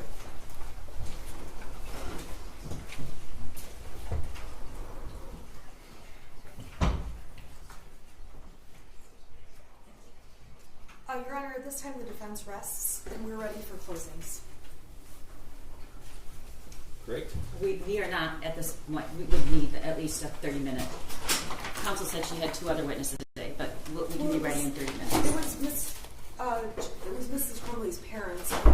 Those were very short witnesses, so. Well, that's fine. But I wouldn't know how long they are. I'm just. Okay. She said there were 2 more other witnesses. I don't have an objection to them having 30 minutes. I'm just saying we're ready to go to closing, which is good news. I'm not surprised because she was planning on resting, but she didn't tell us that, which is fine. But her client just testified to some things that we really do want to incorporate into our closing. So. Okay, well, that raises a couple of questions. One, okay, so you rest. Are you calling anyone in your level? that's what I want to speak with the prosecutor about. One Judge, moment. in light of- Hold on. Sorry. Okay. I'm so sorry. This is a lot. Okay, well, do you guys want to break to this? If Yes, we could, we Judge. Okay, do. so they have a right to rebuttal, so I'm going to. Okay, things are changing a lot. Sorry. Okay, so I'm going to allow them to have that discussion. Okay. But as I indicated yesterday, I think that we've been back and forth on jury instructions, and I submitted to you, I don't know, about 5 days before the trial, what I believe would be the final instructions after consultation with you. And there might be some fill-ins, there might be some things, so I need to know what those are. I make the attorneys sign them well that they agree to them before closing, so. Your Honor, just so I can make sure I have the absolutely most updated copy, Ashley, would you email it to me? Okay, we I'll, did email it to you a week and a half ago, but I we just, have, well, I it. have so many files, We I have just it. wanna make sure that I'm looking at the right one. We- And I think we do have it. I think we're actually good on those, so. I I can thought before we started we agreed upon the instructions. I recall that. Oh, we The first did, day. but you know, sometimes, I just need to double check we pull out, like defendant not testifying, Right. like the simple things. yeah, some small things, can change, okay? So, did you get it?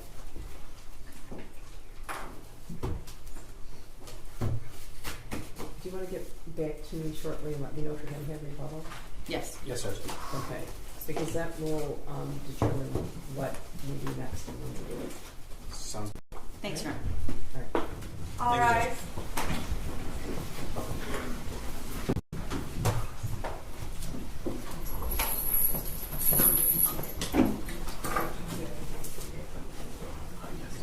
Can you please be seated?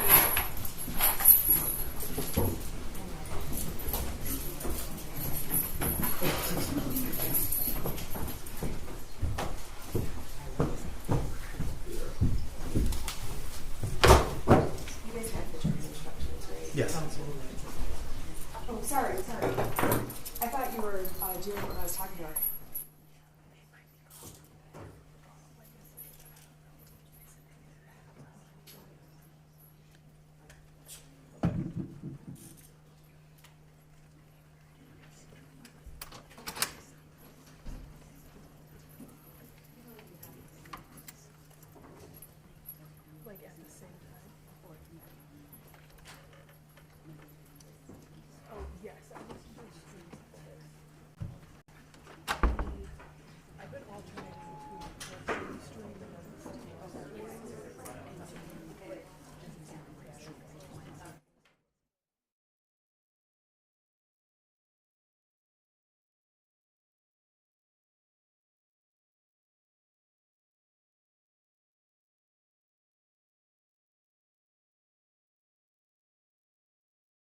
calling people for Jennifer Crumbley, case number 222799990 FH. Karen McDonald on the Upton people. Thank you, Mark. He's still got the people. Thank you. I'm Shannon Smith on behalf of Jennifer Crumbley. All right. We previously drafted jury instructions, and there was briefing and comment on the jury instructions. And I think it was about 2 weeks ago that I emailed a set of final jury instructions that I believe both sides agreed to. Yes. But I just want to briefly go over the instructions that we're giving, find out if there's any fill-ins, and then we'll have a final set of jury instructions. I'll provide these to the jury. Thank Okay? you, Judge. So we're going to give 3.1, 3.2. We're taking out 3.3. Yes, Judge. All right. 3.5.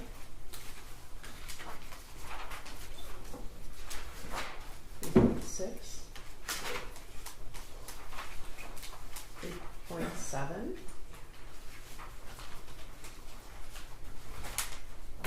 3.10. 4.1. 4.3. 4.4. 4.5.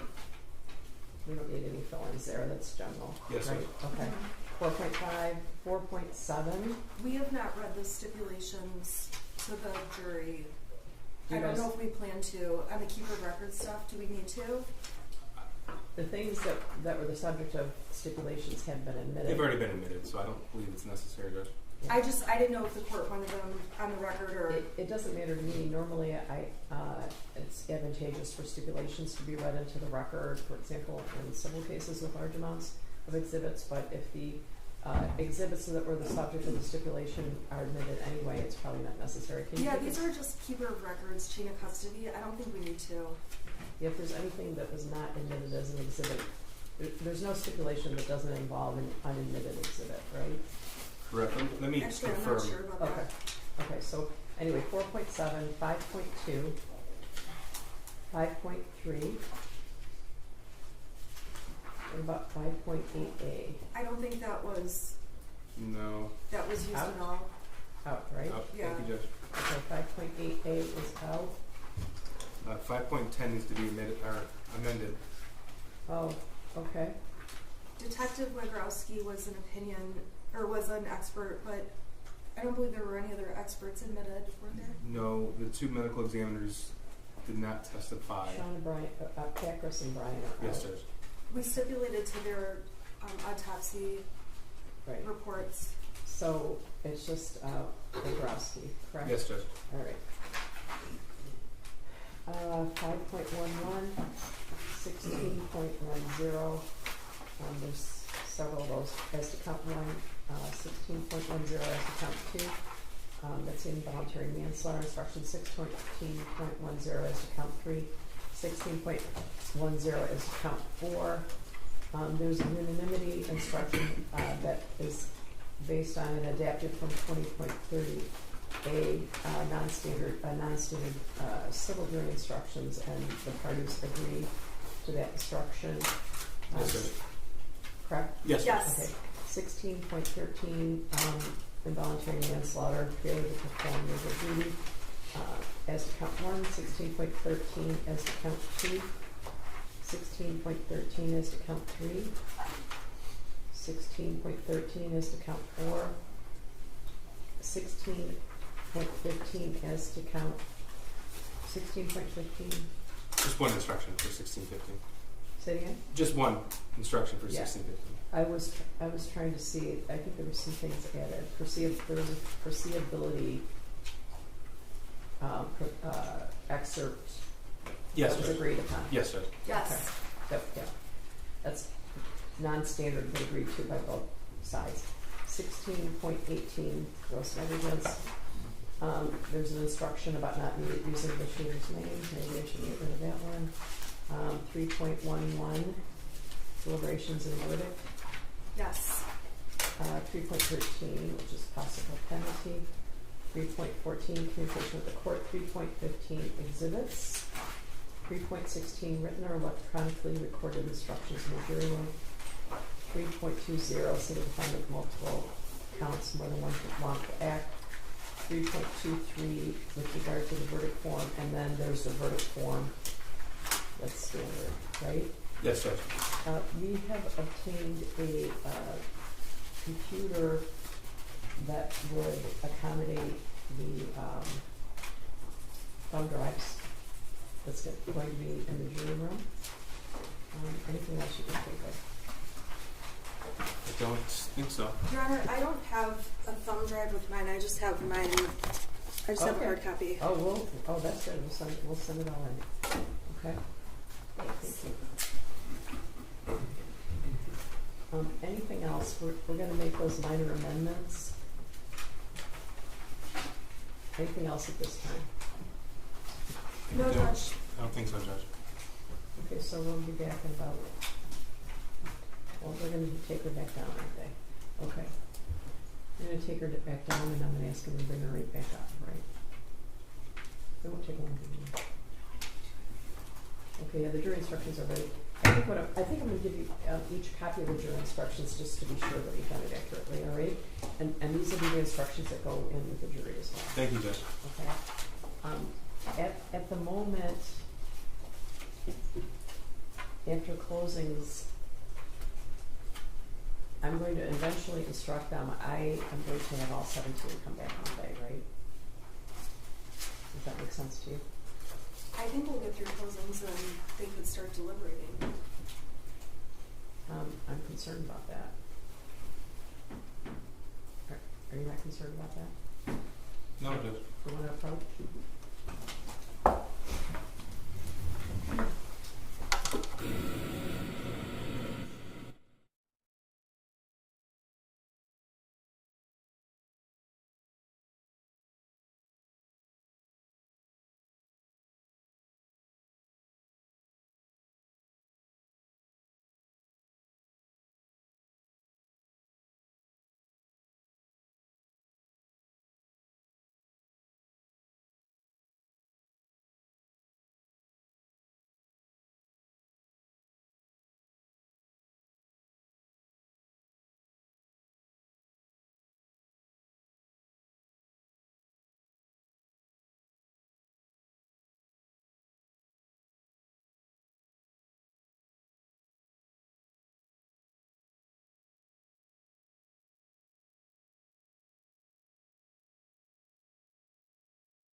Well, a few came out.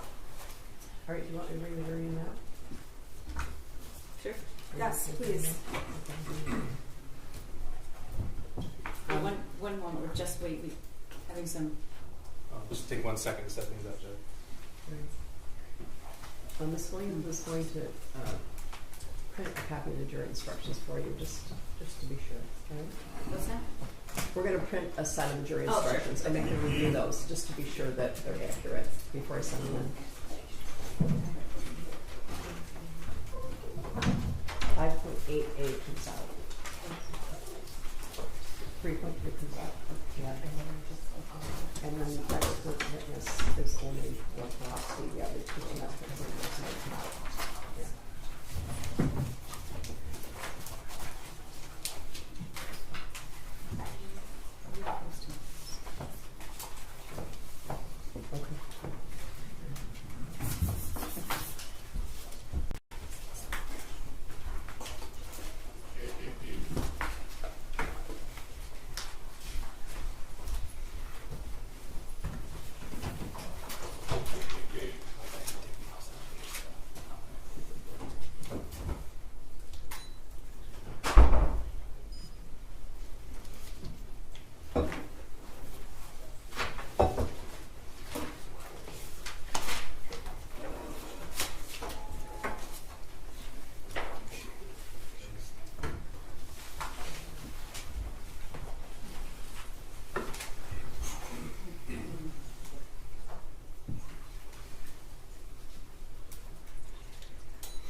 All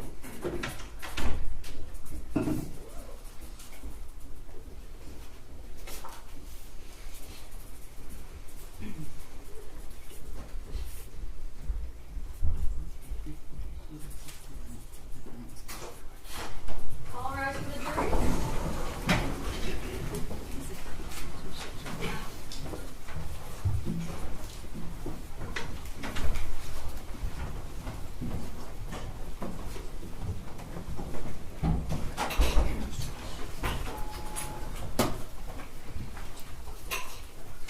Ladies and gentlemen, you may be seated.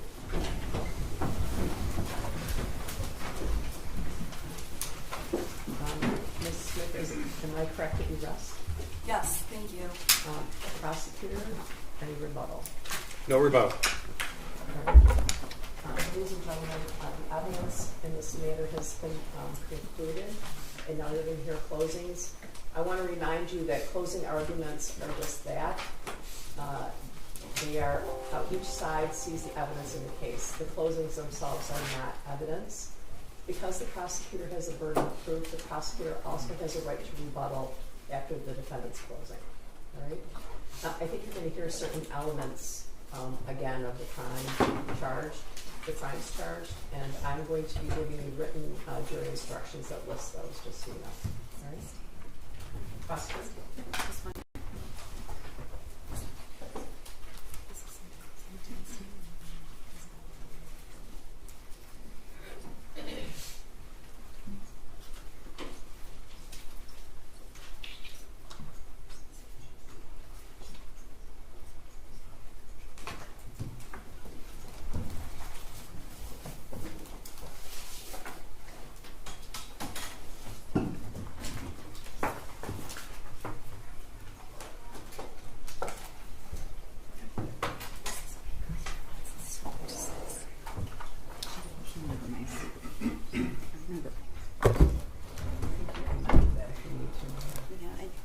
Seems like a good idea, but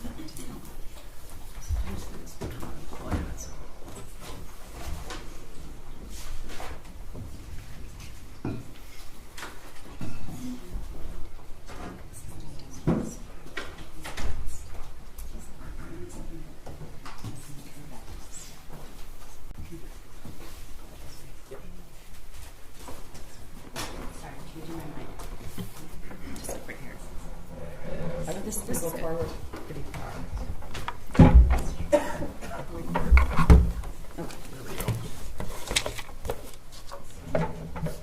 can you help me there? When would you like to do this? Just that way. You want it still facing this way? I want it like almost in front of the witness box. Sorry about that. Okay. Thank you. Good afternoon. We told you in jury selection it was going to be 3 weeks, and it's now been 2 weeks, so we're a little bit ahead of schedule. This is our time for our closing argument, and I'm going to spend some time going through the evidence, and I'm going to spend some time going through the elements of the crime. I want you to know that I have been watching you diligently, taking notes and listening. So what I'm not going to do is spend a lot of time repeating everything that was said from the witness stand, because I know that you all listened, and I also want you to know that I really appreciate that, and I know the court does too. I told you during jury selection that it wasn't going to be easy, and it was not easy. Listening and watching and thinking about 4 young kids being gunned down in their school is not easy. You listen to every witness, you examine the evidence, and I suspect that many of you feel the way that we do, that it's difficult. But we owe it to the victims and their families to say what really happened. And you've listened and you've done that. In our system of justice, we have different roles to play, and each role is different. There are people who think it's the prosecutor's job to convict people. I don't think that's the prosecutor's job. I think my job and our job is to present the evidence and the facts and tell you the truth. And telling the truth sometimes means showing you things none of us want to see, some of us don't agree with, some of us don't like. But I believe that that's my job. We don't pick or choose the very best things, because I believe that you should have the truth. And I believe that it's not my job, nor is it right, to sanitize what happened in that school that day. Because if we don't tell you exactly what happened, then you don't know all the facts, and you don't know what the truth is.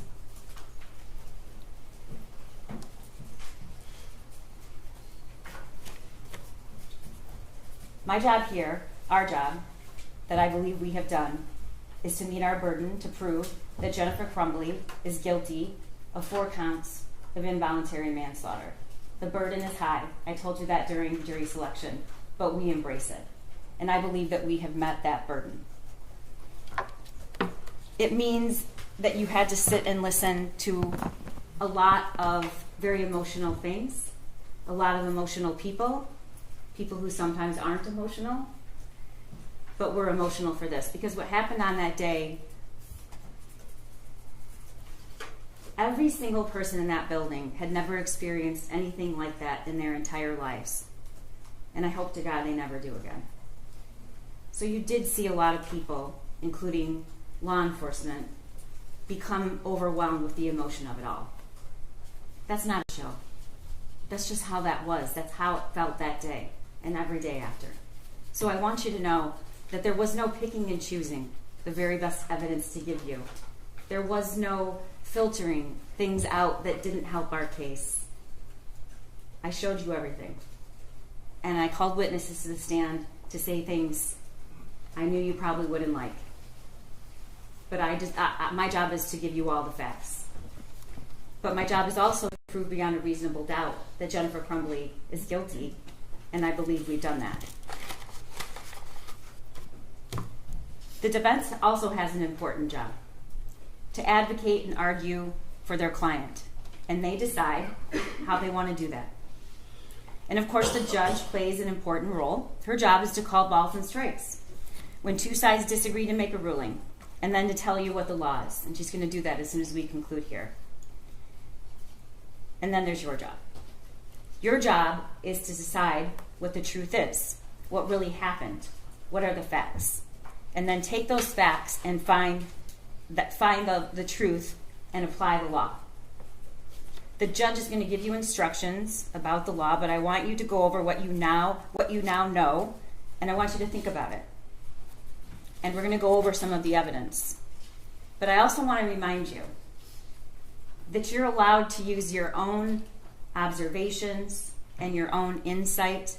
And if there's something that you notice from the witness stand that I didn't say, you should rely on that. We can't possibly tell you every single little thing. And sometimes, ladies and gentlemen, the most important things are the things that don't get said. The most important things are the way the victim or the witness spoke, the way they answered a question. And I encourage you to rely on your own perceptions of that. I want to start out by talking to you about the elements of the crime. Involuntary manslaughter, she is charged with. This case is based on 2 theories. You're going to have all this in their jury room, but hopefully I'm going to explain it so well you will have no questions.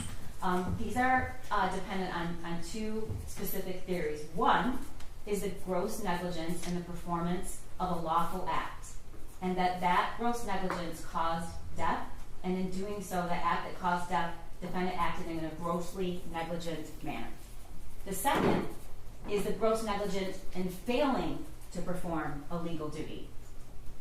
One, I have to prove that she had a legal duty to the victims. 2, she knew of the facts that gave rise to the duty. 3, she willfully neglected or refused to perform that duty, and her failure to perform it was grossly negligent to human life. And then 4, the death of the victims was directly caused by defendant's failure to perform this duty. causation. The judge is going to instruct you, maybe more than once, and I'm going to say it, that there may be more than one cause of death. And it's not enough that the defendant's acts made it possible for the death to occur.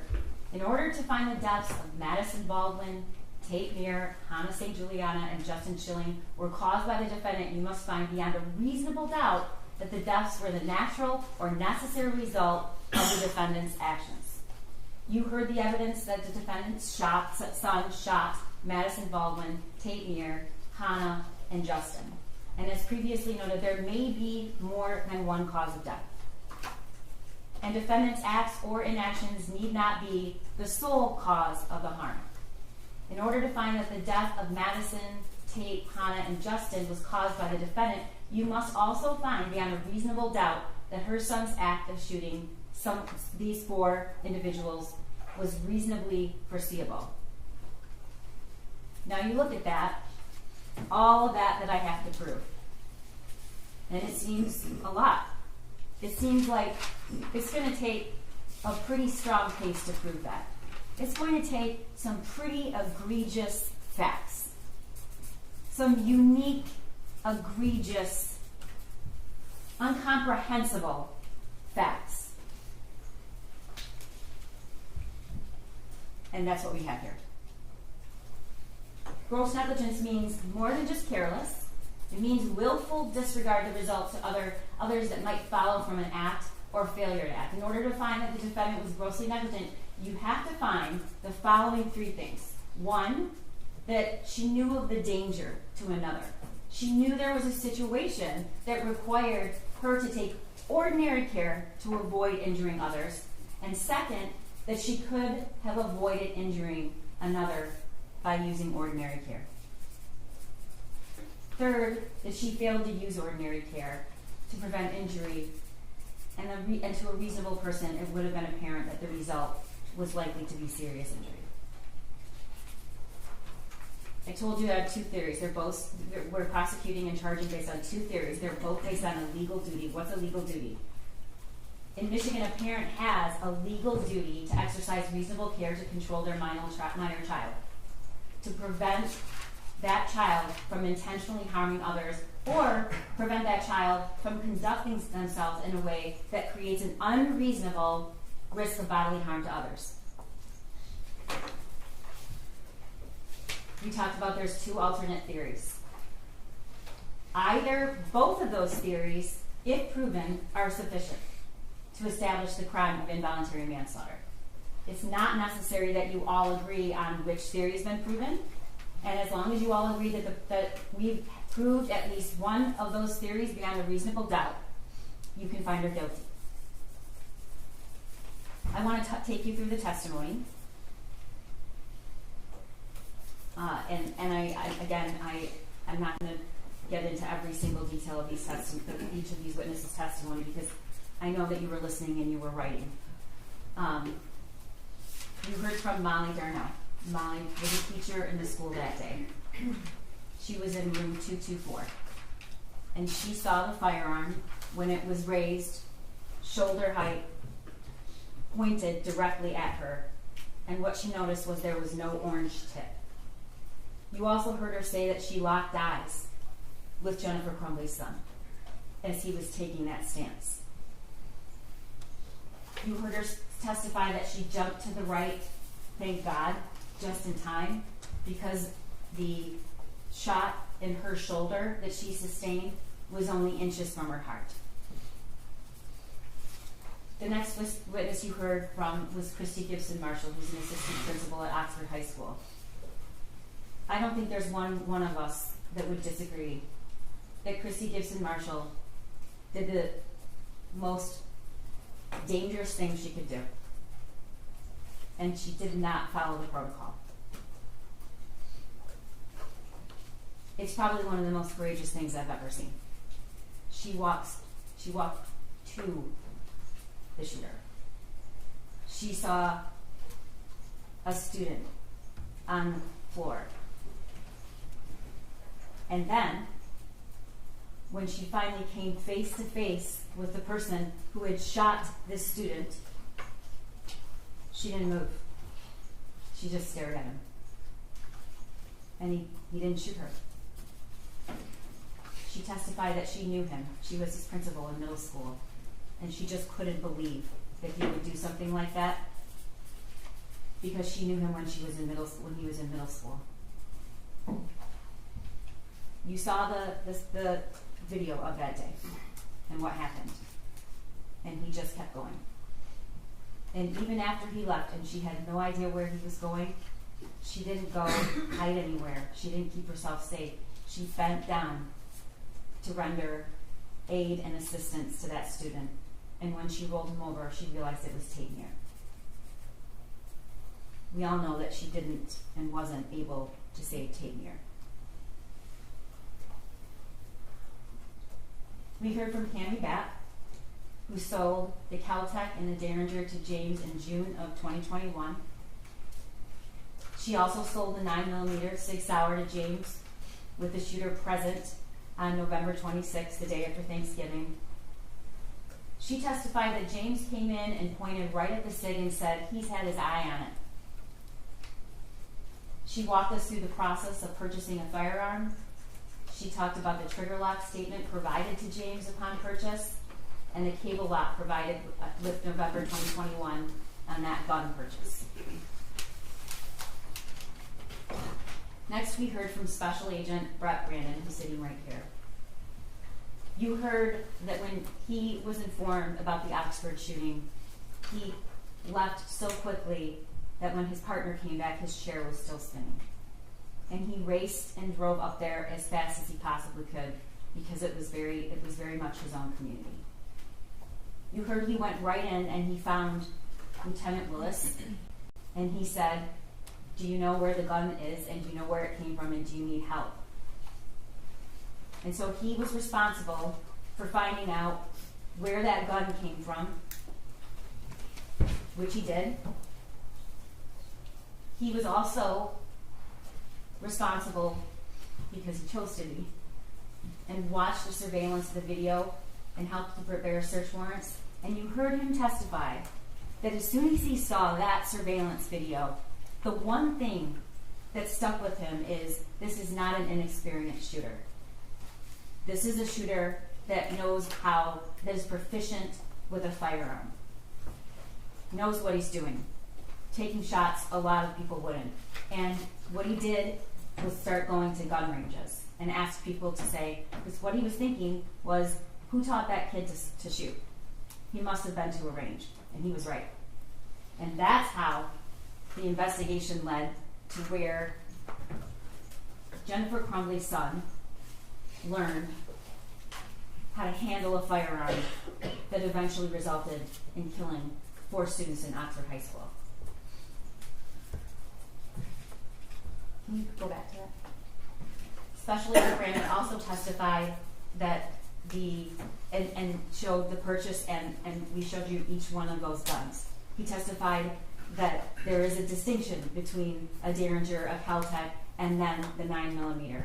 And what we really heard from him was that 9mm is a much more dangerous gun. It causes more damage to whatever it hits. The bullets are a larger caliber, and it's a very dangerous weapon. He showed you what comes with every gun purchase, which is the ATF pamphlet. He read to you about the warnings. There's a reason they put it in every single gun purchase. And its sole purpose is to protect kids from gun violence deaths. He talked to you about what a trigger lock is and the trigger lock statement. He showed you the Instagram post that's unforgettable. We don't have to really argue about whose gun that was. Jennifer Crumbley told us whose gun that was. She told us when she posted on social media it was his Christmas present, and she told you in this trial. That weapon is not just that weapon. It is the defendant's son's gun. It was gifted to him. And not only was it gifted to him, she bragged about it on social media before the shooting. Special Agent Brandon also introduced all of the surveillance and the videos of the shooting range. And you got to see with your very own eyes the training and the preparation that the shooter ultimately used to kill 4 of his classmates. We all saw that. We actually saw the last day he was practicing to kill 4 of his classmates. And there was only one person with him, ladies and gentlemen, and her name is Jennifer Crumbley. And I want you to remember that video. And I want you to remember the look on his face when that target comes back in and he looks at it and he's smiling. Special Agent Brandon also introduced the worksheet. You've seen the worksheet a lot. I bet you that worksheet's burned in your memory and I wouldn't even have to show it to you. But what Special Agent Brandon testified to and showed you is that wasn't just a picture of any gun. It was a picture of his gun, which was the murder weapon. And he showed you the details, and we're going to talk about that later. And next we heard from Ed Wygrowski. We now just call him Ed because he works for the Secret Service. And he testified for an entire day, and he had a lot of information. But he also really couldn't help himself from becoming emotional. And I know that you're going to remember this, but what an extraordinary thing that's just not seen very often. He sat right there, and he took you through every single action of the shooter and every single death from his memory. And he told you that he could do that because it's burned in his brain. These are seasoned law enforcement. This isn't an act. They hate showing emotion. He probably will never forgive me. Lieutenant Willis tells me all the time how much he really hates me for that. I would object. It's my opening. It's my closing. To what a witness tells her all the time. That's not evidence. Okay. I'll move on. Nobody likes doing that. Nobody likes doing that. But it tells you something about what it was like that day. And despite what anybody will tell you, it is about the shooting. There are 4 counts of involuntary manslaughter. It's very much about the shooting. Because the shooter learned how to shoot and was given the murder weapon by his parents. And this parent is sitting here today on trial. Okay. You'll be able to review the evidence. It was a lot. But he talked to you about what cell phone extractions are. And because of the cell phone extractions, we have a mountain of evidence that you saw. And yes, it's a lot of data. But you know what else it is? It's telling you exactly where the defendant was, who she was talking to, what she did, what she didn't do. And you can't hide from that. She tried. There's a lot of deleted messages, which are not coincidental. I don't think any of you believe that, but I'm going to tell you why they're not coincidental. He also talked to us about and showed you the messages between Jennifer Crumbley and her son. The messages between her son and his only friend. He introduced the voicemail that Jennifer Crumbley received the night before the shooting about looking up bullets. True. Pam Fine didn't tell her to call back. That's true. And she didn't call back because she didn't ask for a call back. We all know what she did do with that information. What she did do with that information is she texted her son, searching bullets. And we all know the phrases that will never forget. Did you show him your gun? This is the day before the shooting. Did you show him your gun? And the shooter responds, no, my God. LOL, I'm not mad. You just have to learn not to get caught.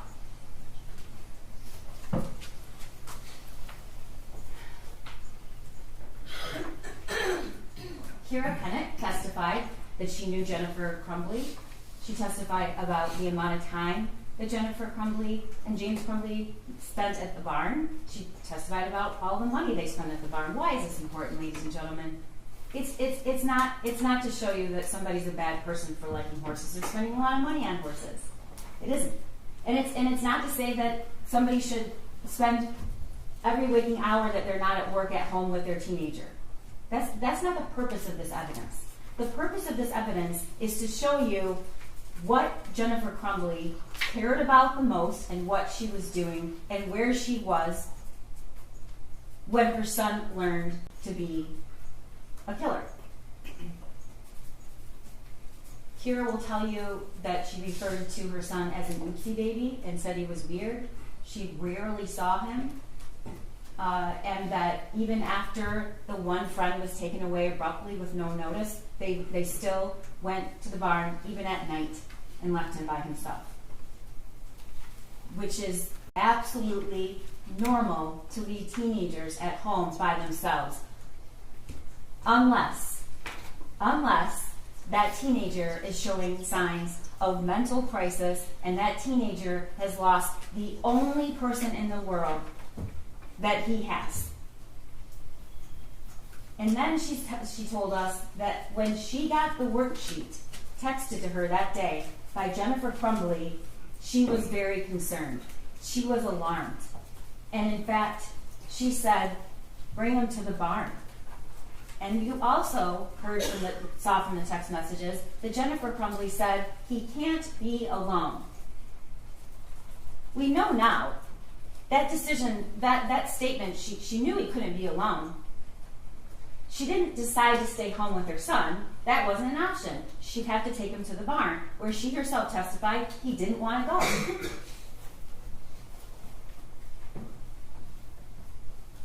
You heard from two people who were at that meeting that day, Sean Hopkins and Nick Ejab.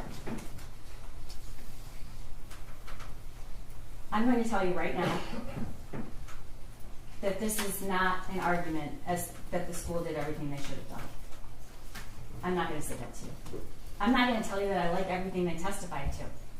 I'm not going to tell you that I think it was okay they didn't look in the backpack. I don't think it was. But this is about Jennifer Crumbley's actions. And any attempt to make it about what these two individuals did or didn't do, like it or not, who did not have any of the information that was so jarring, it's about what she knew and what she didn't say. Sean Hopkins testified that he was concerned enough that he called Jennifer Crumbley. And her first response is, can you call his dad? Eventually, he emails her both copies of the worksheet, the original worksheet and the worksheet that was scribbled on. And she eventually comes to the school. But before she comes to the school, she texts her husband, emergency. Emergency. Along with, I'm very concerned. And James texts back, WTF. They're concerned. For the first time she testified ever, they're called to the school in the middle of the day, and they have that worksheet. Sean Hopkins is going to tell you that calling parents in the middle of the day and asking them to get a kid help is a pretty drastic action. And that he did in fact do that, and he gave them the list of places to call. He testified that when they entered the room, Jennifer Crumbley didn't greet her son. Jennifer Crumbley didn't hug her son. Jennifer Crumbley didn't engage with her son at all. In the entire 11 minutes she was there.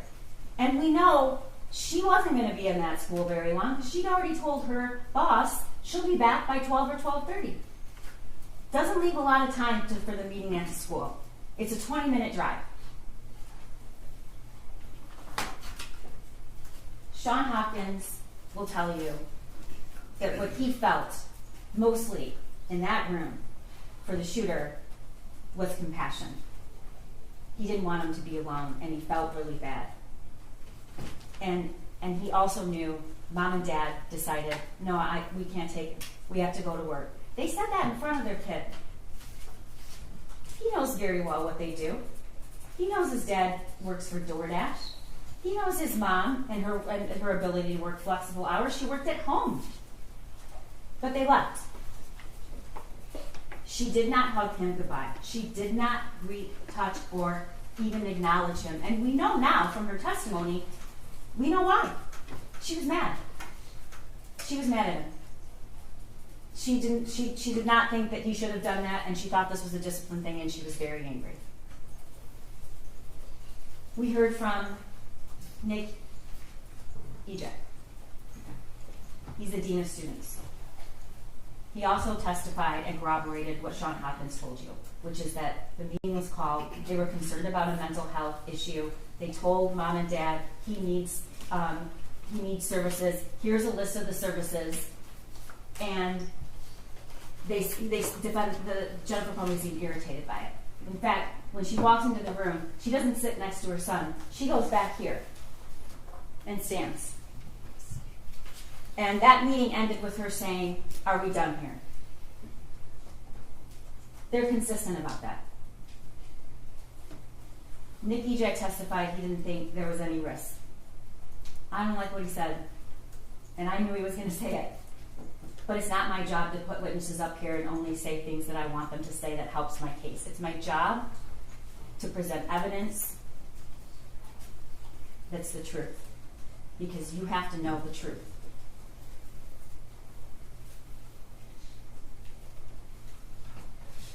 Sergeant Joseph Bryan is the first law enforcement that had contact with Jennifer Crumbley and her husband right after the shooting. And you saw the interview in the substation. And you saw the demeanor of the defendant. I want you to remember something. It wasn't even an hour. It was around an hour after the shooting took place. She's on her cell phone. She's looking to see if it's on the news, she said. We also know that there were deleted messages. We don't know when she deleted them, but we know there were messages deleted after the time of the shooting, from the time that the phones were seized later that night. He asked about the gun, and you heard what she said, what they both said. It was hidden. It was hidden. She read the text message. Oh, he said he loved me. And she reads the text message. And then she said, I texted him, I love you back. It was 49 minutes later that she texted, I love you back. And it was after she already knew that he was the shooter. She doesn't say what the text after that is. She leaves that out. The text after that is, Ethan, don't do it. She doesn't say, well, we were at the school, but he was also caught searching bullets that night, the night before. She doesn't say that, and I told him, don't worry about it, just don't get caught. She doesn't say that they had just purchased the weapon and it's not secure. What do they say? The very first time they are asked about what Jennifer Crumbley's asked, where was this gun? The very first time, what did she say? It was hidden. She does not say there was any locking mechanism at all, and neither does James. It was hidden. You're at the police station. Your son's in the next room. You know the murder weapon was the weapon you just purchased for him, and when you're asked where it was, you say it was hidden.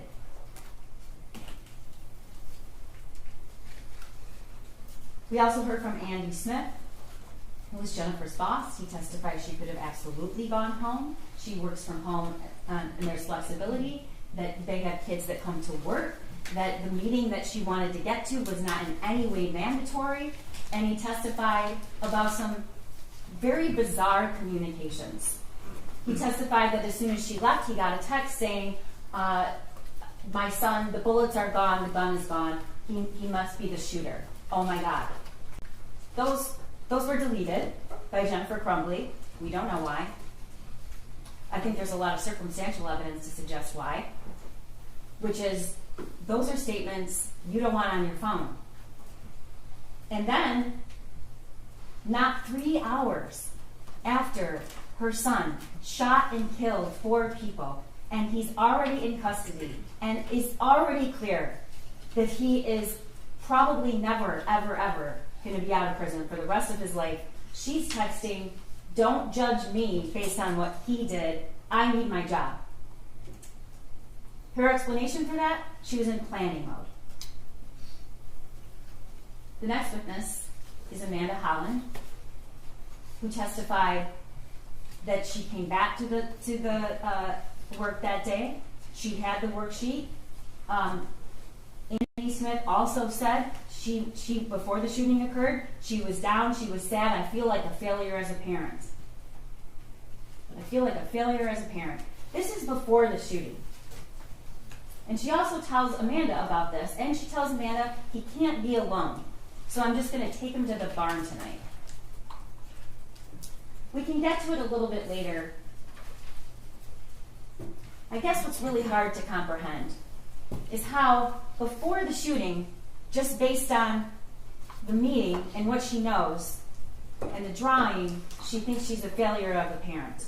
But she sat right here and said, after all, she doesn't really think she was a failure as a parent. And that's after she knows everything that happened.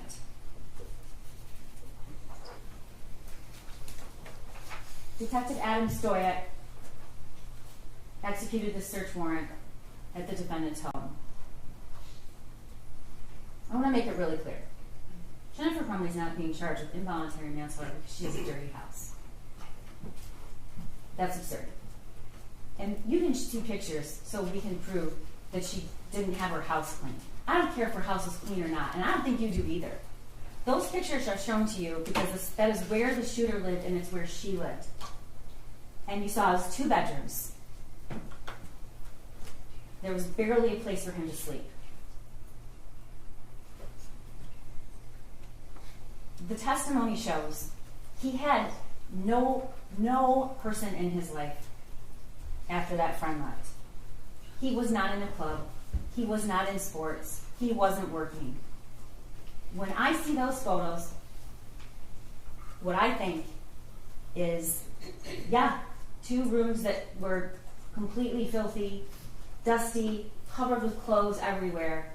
But then, I think, what? That is where he spent 99% of his time. It's where he ate Thanksgiving dinner, just days before the shooting.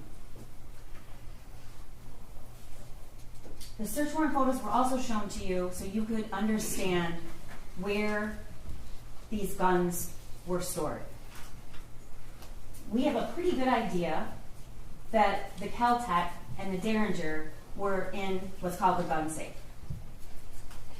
The lock was 000, but we know that they were kept there. What do we know about the SIG, the Jennifer Crumbley's son's gun? We know that there was a box on the bed and the ammunition next to it. This is the box. This is the box.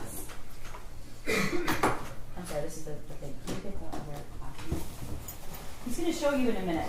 This is the box of the Kel-Tec, which was found with this cable lock inside of it. Where she kept the other guns? No. I'm sorry, is that the box or the case? Is that the box or the safe? This is the box. That's the box. It was in the kitchen, in a cupboard, down in the cupboard. But the empty box was in the kitchen, right? I don't. What exhibit Your number Honor, is that? this is my closing argument, and I would just like to finish, please. Sure. Can you tell us what exhibit number it is? Yes, it is 35. Go ahead. This was found in the kitchen. Inside is the cable lock. This was found on the end of the defendant's bed. Special Agent Brandon showed you what it's like to open this up and close it. You hear that clap? It's not an easy thing. So what this is laid out on the defendant's bed, and the bullets are right next, the box of the ammunition is right next to it, empty.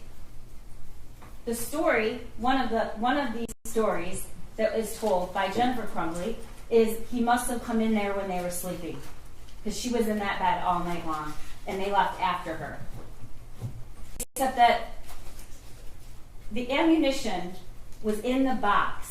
Taking it out and leaving the box while your parents are sleeping doesn't make a lot of sense. And it doesn't make a lot of sense that this was taken, the weapon was taken out of this case with no one hearing while they were sleeping. And you are allowed to use your own common sense. He also testified about the search warrant. He testified where this cable lock was found, and he testified where the case and the box was found. And he testified where the gun safe was found.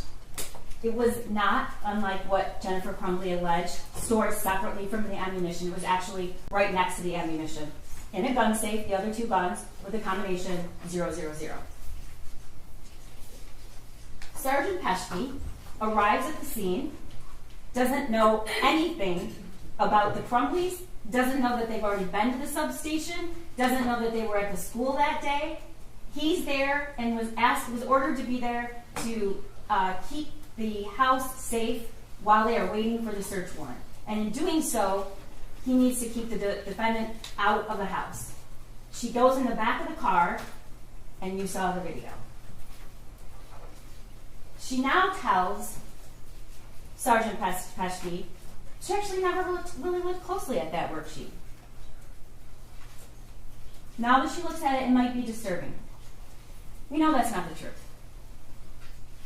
The question is, why is she lying? She says that the .45 caliber gun used at the school, and he asks if it was, and tells him no, it was a 9mm. The other is a .22, I think. She said that they had a fight the night before with her son over grades. And she says, so we told him, no gun range, no phone. Those are his trigger points. Ladies and gentlemen, that phone was never taken away from her son. We know that. We know that because he had it the night before, and he had it at the school. We know that because when Jennifer Crumbley was asked about it, and asked, when did you take this phone away? We know that he made that video in that shed about the school shooting with his phone at 10 o'clock. The phone was never taken away. Why is she saying that? I don't know. Then she says, my biggest fear was that he turned the gun on himself. And when he asked her, do you ever keep guns in your car? Here's what she did. Shook her head. It's not what she says here today. Next, we heard from Bob Patelis,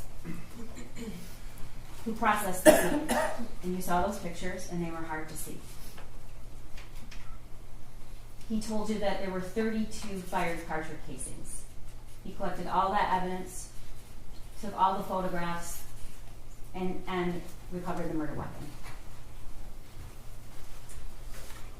Lieutenant Marsban was also at the school that day, and he testified that he picked up the phone and saw the screen and saw that the last text was, Ethan, don't do it, from Mom. He executes search warrants for all of the devices and the home and sends a team, including Officer Peschke, to secure the house before the search warrant is executed, which is what they do. He testified that when he went into the house, he finally got there and he needed their phones. And he testified that Jennifer Crumbley said, no, I don't want to give you my phone. I'm not giving you my phone. She finally relents because her husband says they're going to get it either way, and then she doesn't want to give the passcode up. She doesn't want to give the phone up. But the most important thing that Lieutenant Marsman said is when he described how he had to identify the body of Hannah in Madison that day. Dave Hendrick is retired, but he's the former sergeant in charge of the fugitive apprehension team we call FAT. And his job, his only job, when he was doing that, is to find people who have felony warrants and haven't turned up. He has a lot of ways to figure that out. But he was asked to find Jennifer and James Crumbley to make sure they turn themselves in. But one of the other primary goals he has is that they turn themselves in safely. And she was given every opportunity to do that, and she did not. I want to talk to you about something. The judge is going to instruct you that you can consider flight. It's not an element to the crime. I don't have to prove that they fled. The reason we introduce this evidence is she's going to instruct you that you can use that as a sign of consciousness of guilt. What do you do if you know you've done something wrong? You can use that to show consciousness of guilt. And we're going to get to it, but I believe we have shown that beyond a reasonable doubt. He's going to tell you that the defendant, with her husband, immediately began to avoid detection because they're pulling cash out. They're pulling cash out of their son's bank account. They're pulling cash out of their bank account. Where's their son during this time? He's at Children's Village being arraigned with his court-appointed lawyer, where they had the opportunity to go see him, where they had the opportunity to go to that arraignment, and they did not. Because they never even went, they fled their house and went to a hotel, and then they ended up at an extended stay, and that is where they ultimately left one of the Kias, backed into a parking space. He's going to tell you that he eventually did apprehend the defendant. You've heard a lot about that. And he's going to tell you that there were hundreds of law enforcement officials on the scene when she was apprehended. Luke Kirtley, I know you will not forget him, coincidentally knew a lot about cars and coincidentally pulled into that parking lot right about the time and coincidentally had just seen the wanted poster, he called it, and with a description of the cars and a photo of the defendant. And coincidentally thought, maybe that's the car. And he watched the video where he goes around and he sees the license plate and he plays it cool and slowly walks into the building and then makes the call to 911. He describes to you how within minutes police officers arrived and then swarms of law enforcement arrived. SWAT, the marshals, ATF, the sheriff's department, Detroit PD, all sorts of law enforcement show up immediately. He also testified that the unit where Jennifer Crumbley was actually found was very close to his, and it faced the parking lot, and the whole wall was windows, and it was on the first floor. And he's going to tell you that the whole parking lot was lit up with law enforcement, lights, sirens, all kinds of things. Next, we heard from Corporal David Shaw, and he testified that once he got there, they took a 35-pound ram to breach the door, which was right outside the unit where the defendant was found.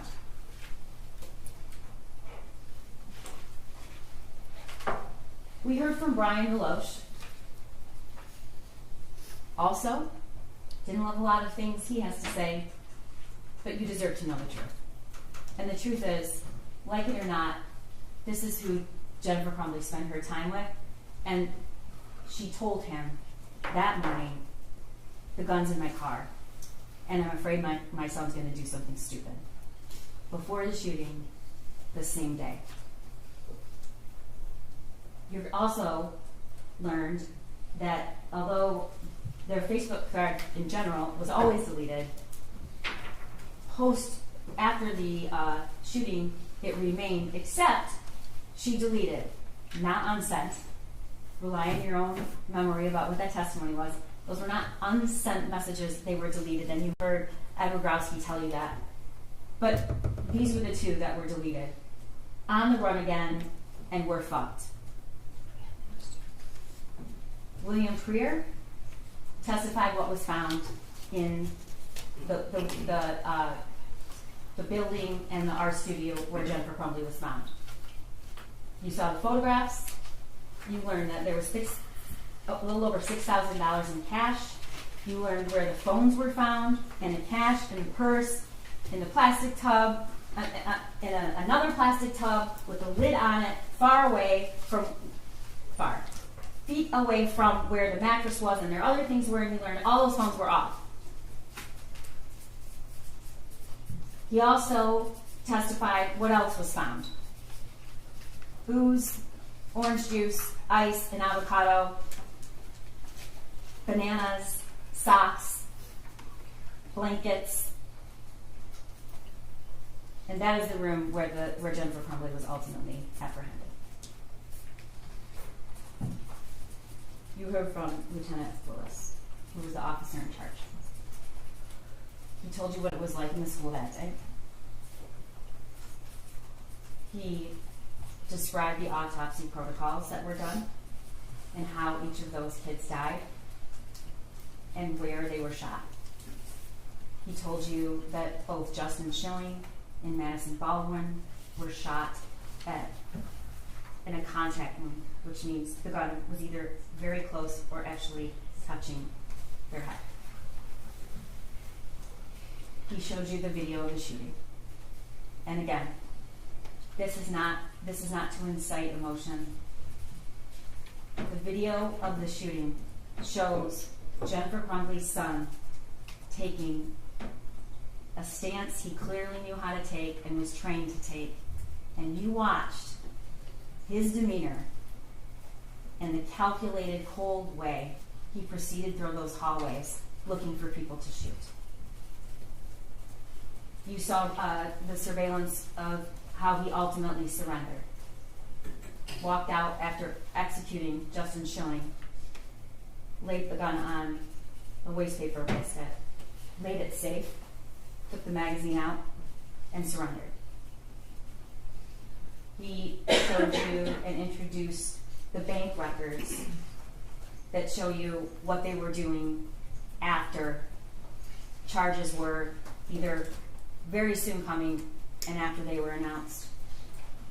And he showed you an in-car video of Jennifer Crumbley and her husband, who just a few hours after the shooting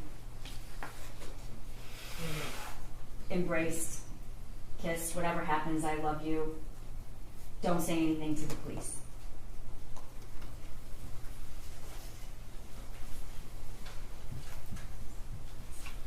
One of the elements we have to prove is what a person using ordinary care would have known about whether or not there was a situation that they needed to exercise ordinary care. So the defendant's knowledge about her son matters. But it's two different stories. It's what she knew before the shooting, and it's what she said she knew after. Before the shooting, she tells Kira, my son's weird. She always refers to him as an oopsie baby. She tells Amanda Holland he's lonely. He's hearing things around the house sometimes. She says, I'm a failure as a parent. The message to her son's friend's mother, he's kind of depressed in April. She texts that. And then the messages from her son. The messages in March about he's seeing things. Things are flying off the table. Now she wants to tell you that was just a joke, but I think you really need to consider whether a 15-year-old boy is going to text, could you at least answer me or reply to my text, as a joke. And we know there were no replies. There were missed calls. He called her. There were no replies. And she told us why. He was just messing around. But after the shooting, in the in-car, we hear her say, he's never been in trouble. He's never done anything. He's never done anything wrong. He's a good kid. Also in the in-car, I never even thought like he would have any mental issues. Like he never exerted any type of anger. He's never exerted anything. He's just like one of those mellow, laid-back kids. In the substation, he's never done anything. He's never done anything bad. After the shooting to Brian Loesch, he's never done anything wrong.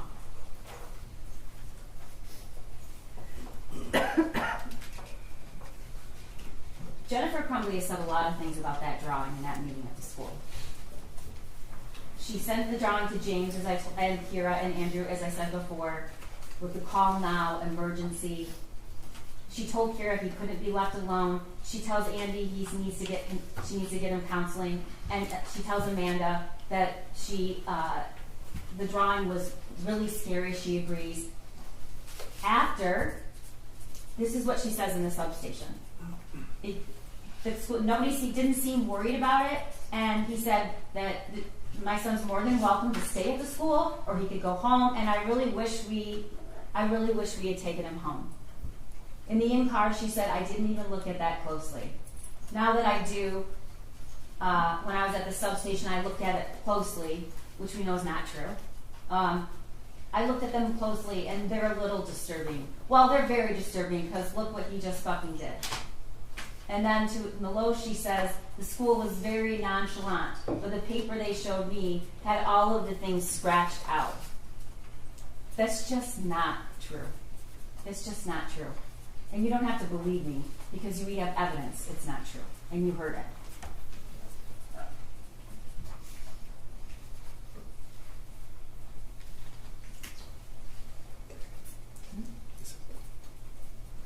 The statements about the gun are also numerous. She said, we've heard her testify the gun was in her car. We know that she's acknowledged that she drove to the gun range. There was no lock on the gun when she drove there. She returned with the gun. There was no lock on it, but she said James locked the gun when he got home. She didn't see him do it. She testifies at trial. James is responsible for the gun. In the substation, though, when asked where the gun was, hidden. In the in-car interview, James flew home and he's like, I had the gun hidden and I told him where I hid the bullets. He asked whether she kept the gun in her car. She shakes her head no. And she tells Loesch, after, the next day, we had the string lock on it that came with in the case. Everything was secured, not loaded, bullets stored separately. Oh my God, oh my God, oh my God. That is not what she says in the substation. Jennifer Crumbley begins distancing herself from her own responsibility about the gun. You heard her testify that they wanted to get the gun. It was my son and my husband. My son did a lot of research on the gun. I guess when I was shopping. She doesn't say she didn't know. She doesn't say that she didn't approve. She says it really interfered with going to get Christmas trees. That was what she was upset about. And she said it's James's responsibility. However, as I've shown over and over, at the substation and in the car, it's we. It's we take him to the range. It's our hobby. We go to the gun range. That's what we do. We just got him this gun. Sitting here today, it's all James' fault. It's not hers. And then, of course, the statement that we don't really have to question whose weapon it was. Jennifer Crumbley posts, Ethan and James Crumbley both got handguns this week, testing them out at the range. That's in June. The evidence really shows that the shooter owned 2 guns. But for sure, she acknowledges Mom and Sunday testing out his new Christmas present.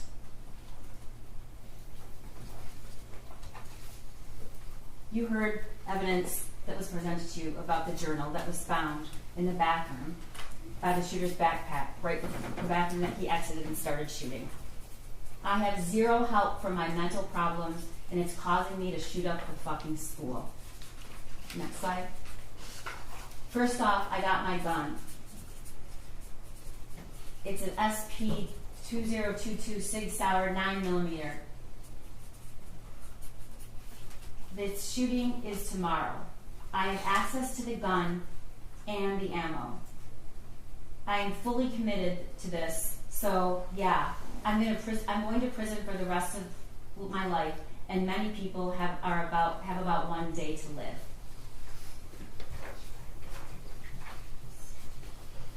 One of the things I want you to ask yourself when you go back in that room is why? Why, after hearing that there's an active shooter situation and knowing that your son is involved, you are taking the time to delete text messages? And look at the messages that were deleted. We're on the run again. Helicopters, not sure where to. I'll message you. And we're fucked. Deletes. The gun is gone and so are the bullets. Oh my God, Andy, he's going to kill himself. He must be the shooter. Ethan did it. Those were deleted from her phone. She deletes all the things she says about the drawing to Kira, including making sure that she still was going to get her lesson that night. This is the timeline from when in March, which you've heard a lot of testimonies starting in about March, was where we first have evidence that he was struggling, he was hallucinating, he was seeing things, and he wanted her to text back and she didn't.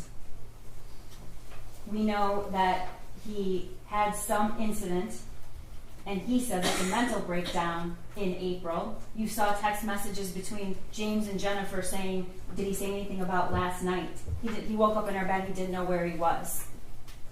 We don't know what that was about, but we certainly know that that is not evidence of somebody who is completely fine and stable. In fact, lots of messages from Jennifer Crumbley saying, I'm worried. I'm worried he's going to do something stupid.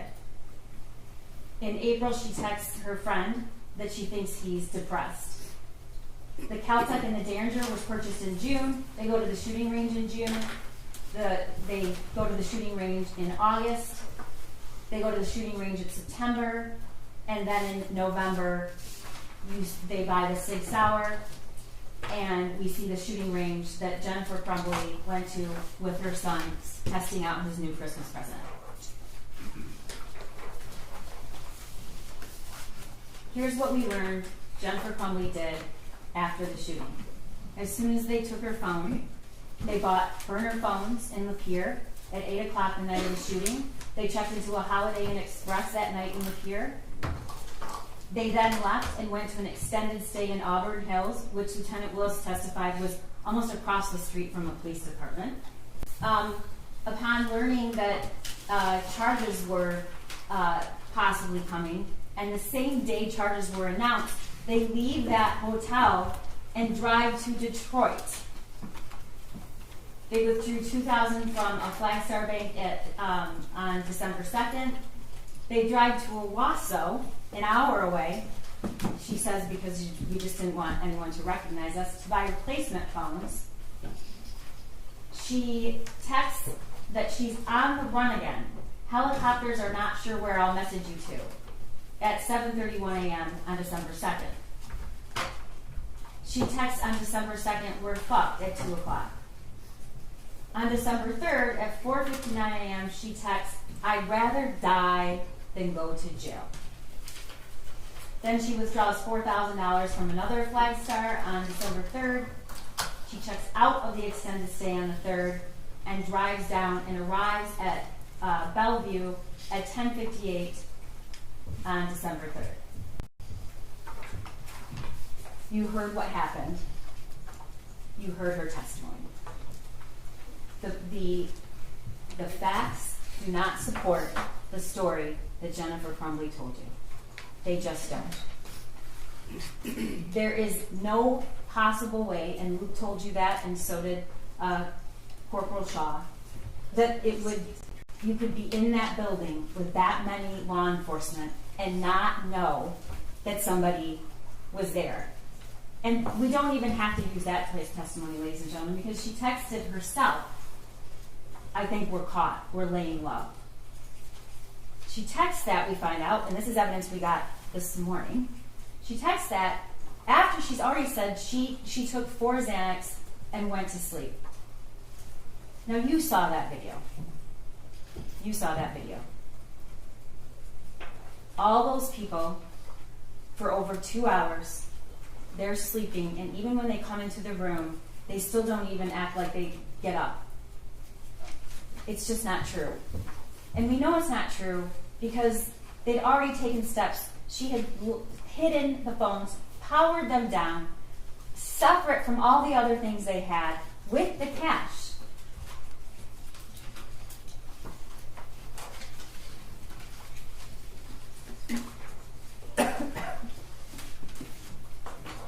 Jennifer Crumbley wants you to believe that if only the school had done something different, we wouldn't be here. If only the school. Well, let's talk about what she knew that no school employee knew. She knew about the text messages in March that he was about a demon, throwing bowls, clothes flying off the shelf. She knew about the March 18th incident of waking up in his parents' bedroom and like he had way too much to drink and asking why he was in their room. She knew he had previously asked for help and to go to the doctor, and she laughed at him. She knew there were multiple guns in the home. She knew her son had been gifted a gun just a few days before the shooting. She had posted it on Instagram. But apparently, it's absolutely fine for all your Instagram friends to know that you got him a Christmas present with a 9mm handgun, but it's not okay or relevant to the people sitting in that room with that drum.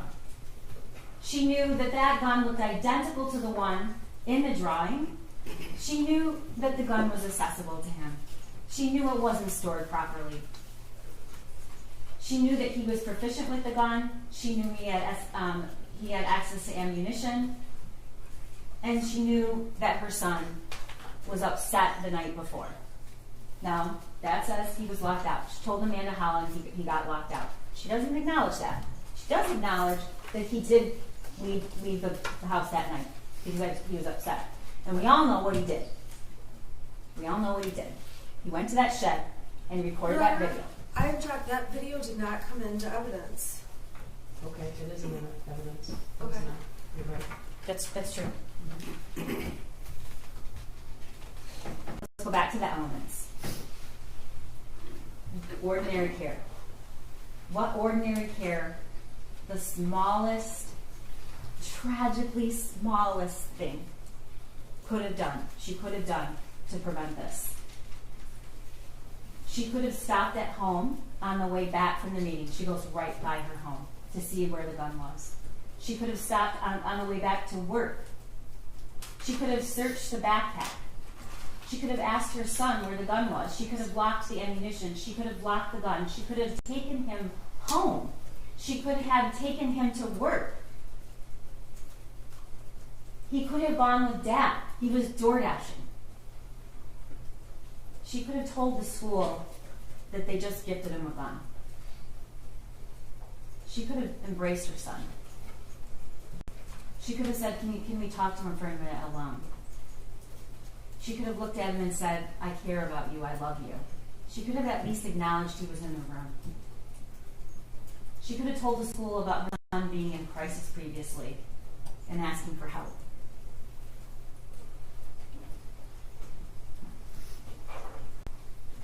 Ordinary care would have included all of those things.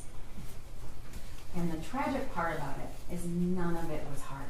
None of it. The smallest thing, just the smallest thing, could have saved Hannah and Tate and Justin and Madison. The smallest of things. I have to prove that there's reasonable foreseeability. And that worksheet right there that Jennifer Crumbley saw just hours before the shooting is reasonable foreseeability. And we're going to show you in the next slide. That's the picture of the gun. It's not just any gun, ladies and gentlemen. It's the gun that they just gave him. Blood everywhere. That's what he wrote with ammunition. I didn't show you the picture with the blood because I don't think you need to see it again. But we know what happened in that school and in that hallway. Here's a picture with 2 bullet holes and blood coming out of the figure's head. And look at that. That is where those shots went. Those are from the shooter's gun. The thoughts won't stop. Help me. These are all of the things that were texted to Jennifer Crumbley. This was in March. But he's writing it on a piece of paper and he's showing it to her. That is foreseeability. He's telling in that drawing, this is the gun that was purchased for me. Help me. Blood everywhere.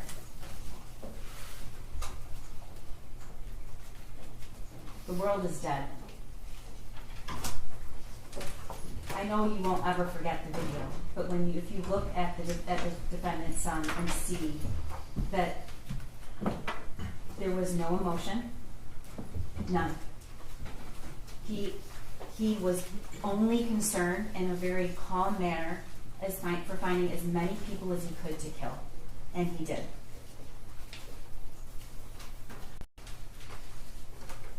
My life is useless. These statements from the defendant's son are just heartbreaking. I actually asked my dad to take me to the doctor yesterday, but he said, just give me some pills and told me to suck it up. Like, it's at the point that I'm asking to go to the doctor. My mom laughed when I told her, but I am having bad insomnia right now. I need help. I was thinking I could call 911 so I could go to the hospital, but then my parents would be really pissed. Like, I am mentally and physically dying.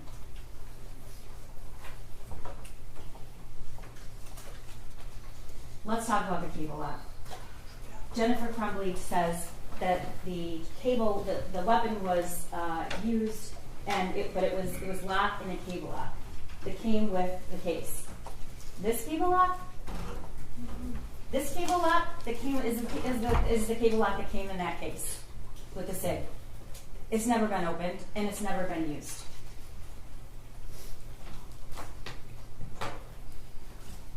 This is the last picture that we have of that gun until we see it murder 4 kids on November 30th. And the person holding it is Jennifer Crumbley. She's the last person that we see with that gun. She's the person that said it was in her car, then she said it was in her house, it was her husband's responsibility, it wasn't hers. That's what she told you.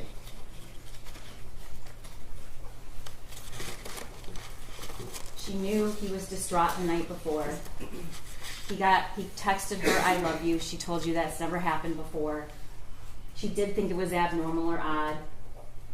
She knew he was looking up bullets in the school. She knew he was watching violent videos. She knew he was proficient with guns. She knew he was previously in crisis. She knew his only friend that he talked to was just gone. She knew all those things.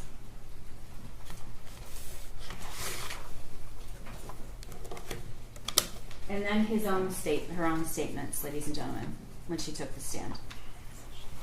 She testified that when she's looking back, she still wouldn't do one thing different. Not one. Not any of those tragically small things. Even now, she told you she wouldn't do anything different. And then she also told you that we took his gun away. You heard her say it. And then she said she doesn't think of herself a victim, but she has lost everything.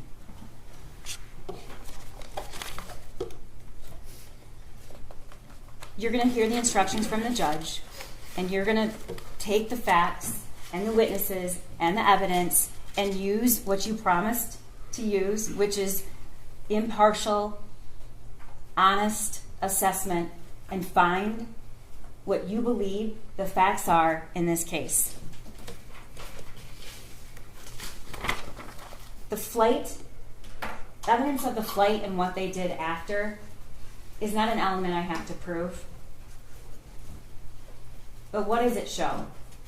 It shows the minute this shooting became public and ended up in the paper and the media, Jennifer Crumbley started telling a story, and then she ran.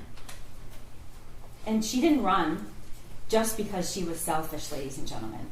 She ran, and she started deleting text messages, and she started telling a different story because she knew she had done something wrong. That's the only reason you start deleting text messages. It's the only reason that you start saying something that isn't true. It just isn't true. Jennifer Crumbley drove to Detroit with a bunch of cash and 6 cell phones powered off. You can consider that as consciousness of guilt. Everything she did from the time she found out that there was an active shooter and had a 10-minute call with her husband. They both say they went right, he called 911 right away. He did not. He talked to his wife for 10 minutes, over 10 minutes on the phone before he called 911. But the facts changed because it was an immediate attempt to misrepresent what actually happened. Why is a mother whose son just killed 4 people thinking about deleting her text messages? Why is she saying things that are not true about her son? Why does she care about her job? Why does she care about her horse lesson? Why does she care about any of these things? Because she knew she did something wrong. And she's deleting all of those things because she wants you to believe that she's somebody she's not. And you know what she's not?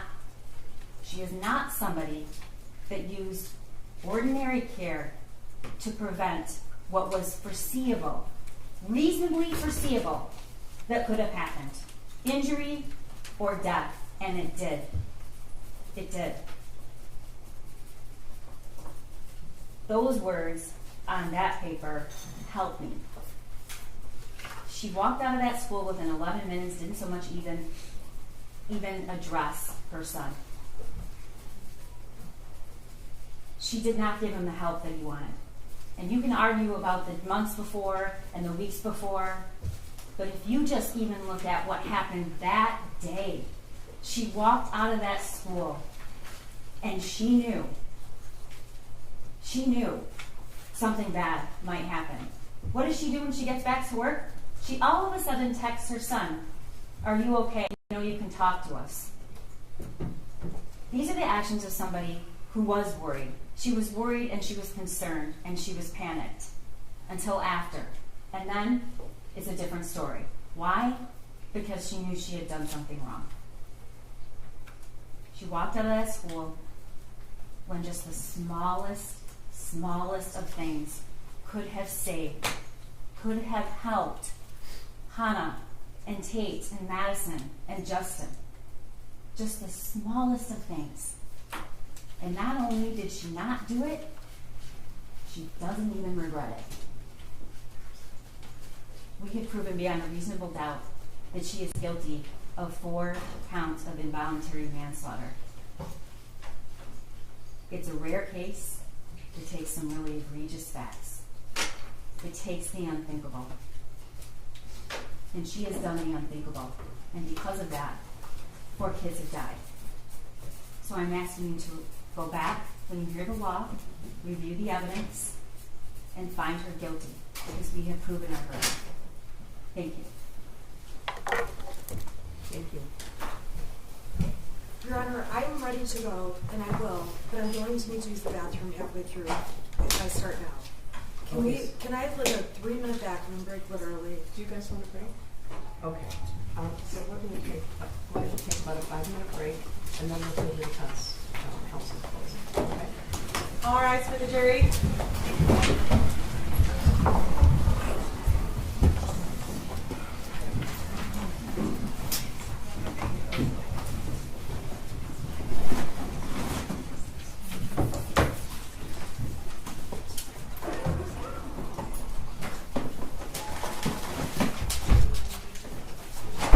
You may be seated.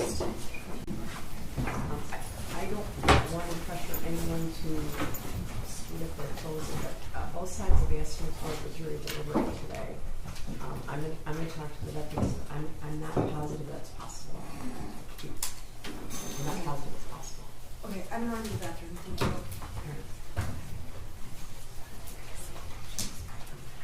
You have to take it out? Okay, you're gonna take it out.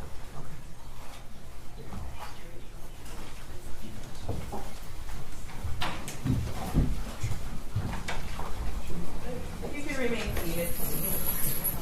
If everyone can remain seated.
Your Honor, calling People v. Jennifer Crumbley, case number 222799990 FH. All right, one thing I wanted to tell you, I've been using up all my brownie points with the captain who has told me that we can stay later than we need to, if that's what you want to do. I'm concerned about sequestration and all that. When we pick 5 alternates, I'm going to put 5 alternates in another jury room, and they're going to remain sequestered in the same way that the 12 are. So 5 are going to sit in another jury room. If we come back Monday, I'm still bringing the 5 sequestered jurors back here. All right? I think that's smart. Yeah, oh, well. Okay. I know it's awful for them, but if one of them goes down. Okay, yeah, no, I'm concerned about that, so that's what we're gonna do, right?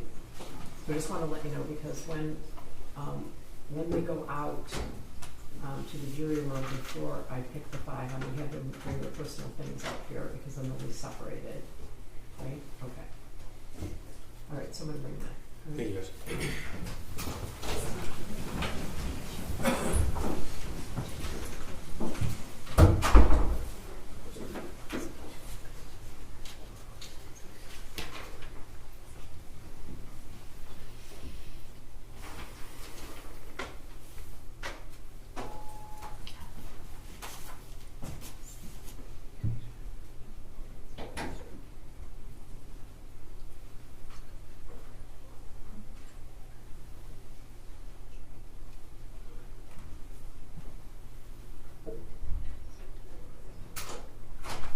All rise for the jury. All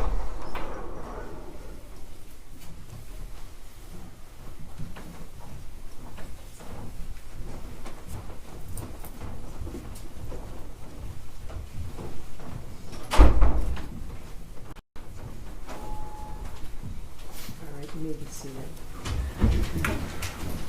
You're not going to hear the defendant's closing, right? Ms. Smith? Yes, thank you. As the prosecutor finished, she said, "This is shocking, unthinkable." I believe there were other words used throughout trial. Unbelievable. Obviously, unbelievable, unthinkable, unfathomable. And the reason that's the case is because it was unforeseeable. No one expected this. No one could have expected this, including Mrs. Crumbley. Now, the first thing I want to do very quickly is talk to you about the burden of proof. In the state of Michigan, there are different burden of proofs depending on what kind of a case it is. When people sue for money and say, "I've been injured," or "I was failed by the school even," there will be civil lawsuits, and the burden of proof is a preponderance of evidence. That means it's about a 50-50 standard. And if you have 50% of the evidence, that's the burden of proof for civil. When the state thinks it's important to take away a person's children, the burden goes up, and the burden has to prove more evidence, and that specifically is clear and convincing evidence that it's correct for the state to be taking away a person's children. Now, the highest burden in this country is in a criminal case, and that is beyond a reasonable doubt. And the reason I'm telling you about the differences in the burdens is because in a criminal case, if you have just one reasonable doubt about the case, you must vote not guilty. And so this is my poster just showing beyond a reasonable doubt is guilty, but there's many, many other options. If you think it's likely, probable, possible, not likely, those are all not guilties. You have to be sure beyond a reasonable doubt. And later, as I go through my closing, I am going to tell you the reasonable doubts that the defense believes exist in this case for you to look at.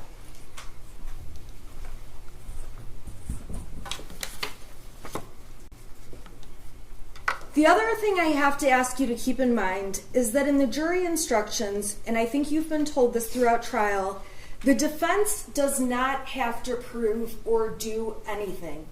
Like Judge Matthews said, we could sit at the table and play chess the whole time, call no witnesses, cross-examine no witnesses, provide no evidence, because we have no burden to prove a thing. However, in this case, you obviously saw the defense present Mrs. Crumbley, who took the stand, so that she could give you some context beyond parts of the evidence that were confusing when the prosecutor was introducing in bits and pieces. And the problem in this case is that we can all agree everything can be seen different in two ways. First of all, when you look back in hindsight with 20/20 vision, when you look back in hindsight, it is easy to say, this could have been different, that could have been different, this would have changed. And the other circumstance, the second one that makes a huge difference, is when you get full context around the evidence that is being used.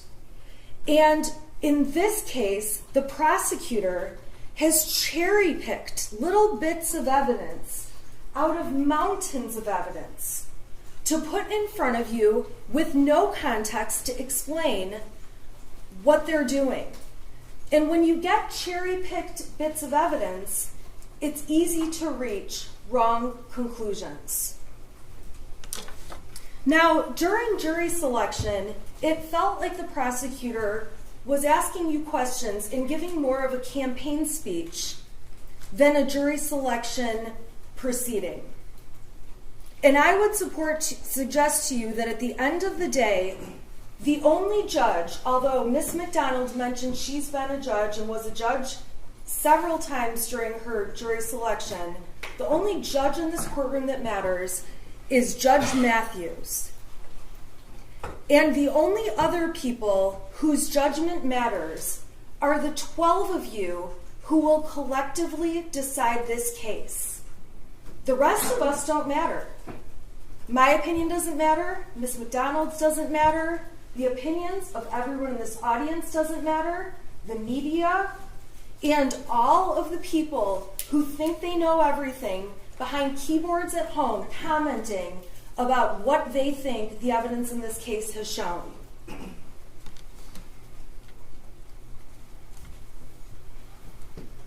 So during this case, it's obvious real life is messy and complicated. And during this trial, I will openly admit that I'm a lawyer who messes up. I get thrown off when I'm surprised by something. I feel like I get overwhelmed when information is coming at me quickly. I say I'm sorry a lot. Evidently, there's a TikTok channel of me saying I'm sorry through this whole trial. And all I'm saying is that I'm human. I am a human being, and so is Mrs. Crumbley.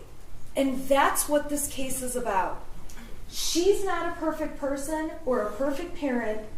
I'm certainly not a perfect person or a perfect parent, and I'm certainly, beyond a reasonable doubt, bad with technology, which is why you're not going to see me touch that laptop.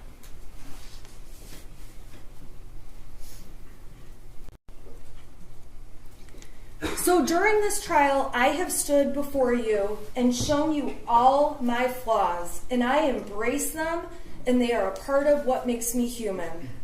And so has Jennifer Crumbley.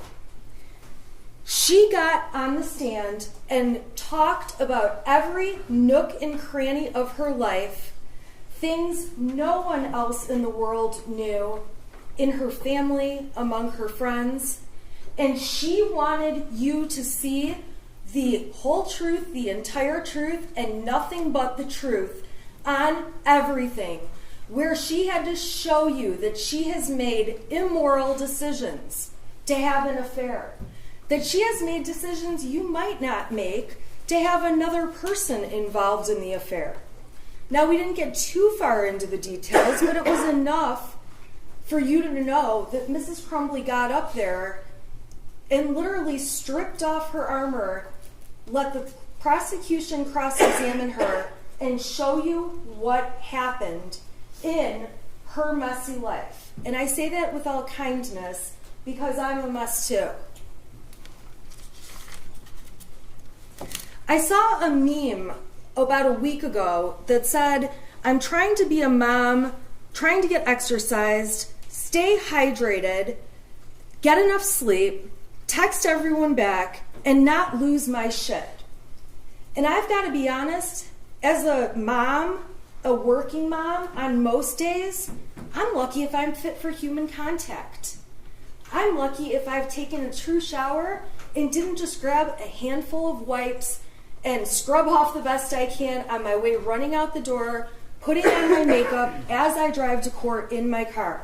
Because my life is not perfect and no one's is.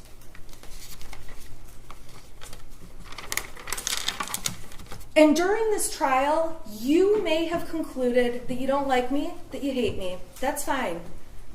I am just asking that your opinions about me as a person, and if you're one of the people who plans to make a TikTok about me, that you won't hold those opinions against Jennifer Crumbley and will judge Jennifer Crumbley's case based on the evidence about her and her family. And if you hate her or don't like her or agree with things she's done, that's okay too. You don't have to like her.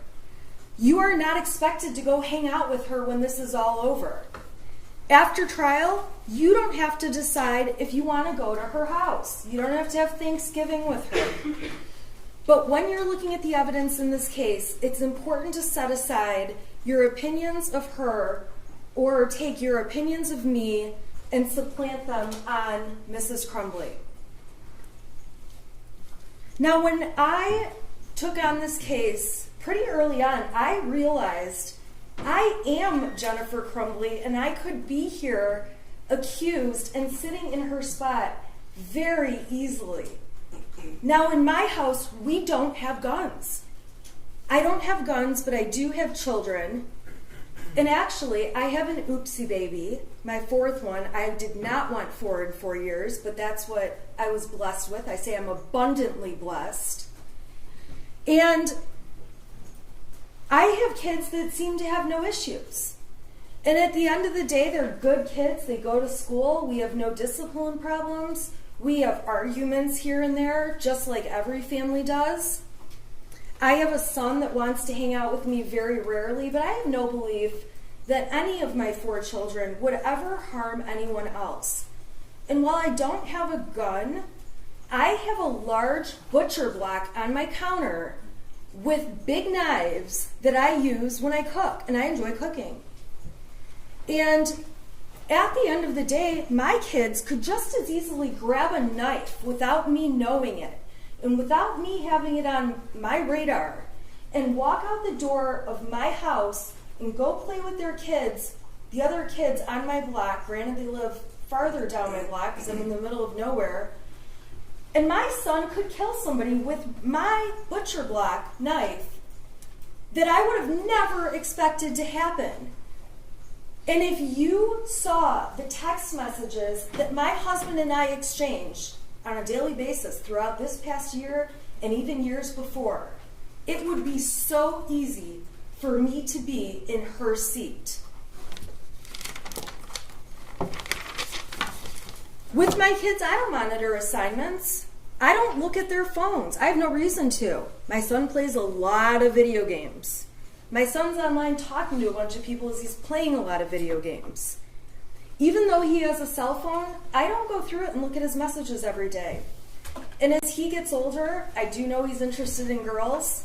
If he starts receiving nude pictures of a girl on the cell phone I own but let him use and gave him for his birthday when he turned 11, should I be held accountable for receiving child pornography if a girl sexts him over some inappropriate pictures? If my son decides he's going to send some pictures back and takes a nude picture of his bits and pieces, that's a 20-year felony. Am I then responsible because he sent a picture of his penis over to some girl? So not only taking the picture, a 20-year felony, but then we've got a 7-year felony for sending it over. Can every parent really be responsible for everything their children do? Especially when it's not foreseeable. And this clearly was not foreseeable to Mrs. Crumbley. Because there's no one in the world, including Mrs. Crumbley, who would have let a school shooting happen and let what happened on November 30th take place.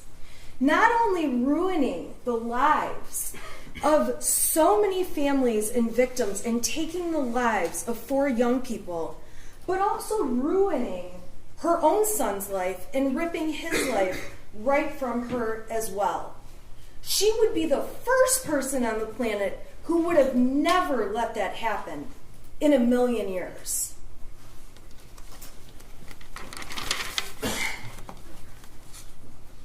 So this case is a very dangerous one for parents out there. It just is. And it is one of the first of its kind. Luckily, however, this is a case where the prosecution cannot meet its burden of proof. And thankfully, it's a case where truly Mrs. Crumbley does have a defense. And this isn't just one of those stretched cases where a parent is liable for what their child has done. Now, the judge is going to tell you that you have to, if you find reasonable doubt in this case, you must find the defendant not guilty. And the law says you must have a reasonable doubt, not 3 reasonable doubts, not 5 reasonable doubts, not 10. If you have a single reasonable doubt, you must vote not guilty for Mrs. Crumbley. And when it comes to reasonable doubt, each of you can have a separate reason to have doubt in this case. You don't have to agree on what the doubt is. And for that reason, what I am going to do is show you all of the doubts that the defense believes exist in this matter. Some of them may speak to one juror, some of them may speak to another, but at the end of the day, if you have just one, your vote in this case must be not guilty. So the first place the defense finds reasonable doubt is in the fact that the prosecution is so desperate to prosecute this case that they admitted a mountain of evidence that, quite frankly, was unnecessary. Now, they say to you they needed to show you, they needed to prove the manner of death. We stipulated that 4 people died. We stipulated that it was the most horrific set of facts you could ever imagine. We stipulated that what happened to Molly Darnell and Christy Gibson Marshall was horrible. But this prosecution, putting that evidence on, was designed to inflame you and make you emotional, strike your sympathy, and get you to hate Mrs. Crumbley, which, by the way, has been very effective for most of the media, most of the public, and for anyone who has seen information put out by this prosecutor in this case. A second reasonable doubt comes from the fact that we know, and the evidence in this case showed, context is key.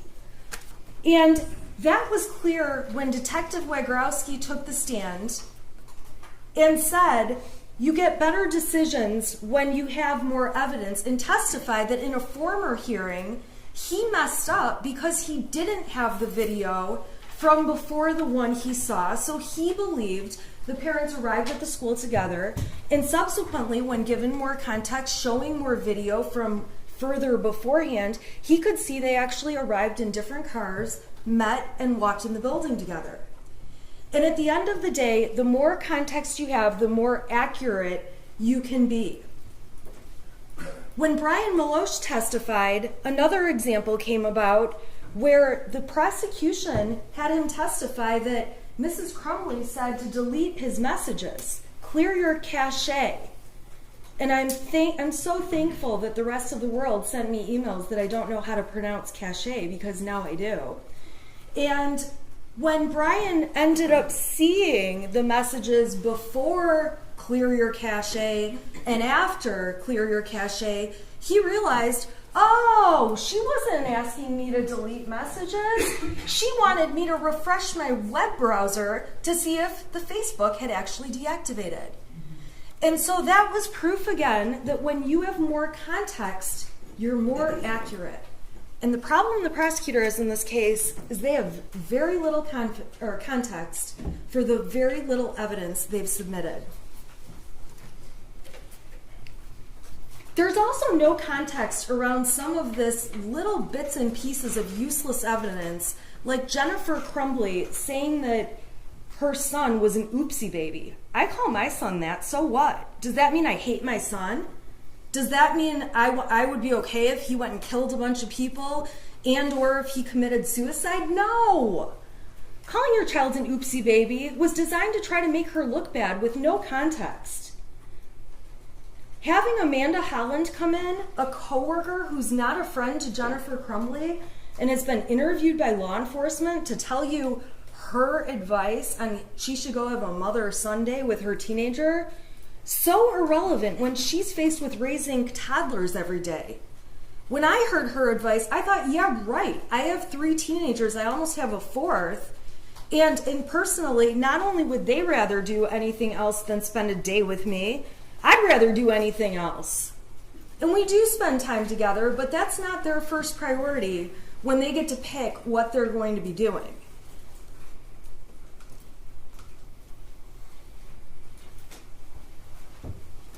It does not mean she loved her son any less if she ever told a witness, my son is weird. And part of what made me realize I could be in Mrs. Crumbley's shoes is I have sent texts to my husband saying, our daughter is a psycho today.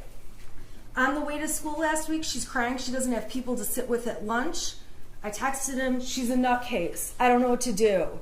I don't know how to handle this. I don't have time for this. My other daughter is complaining about her lights flickering in her room. I texted my husband, this sounds like a case. The start of a case. My husband works for my office. He's actually my office manager, so he knows about the case.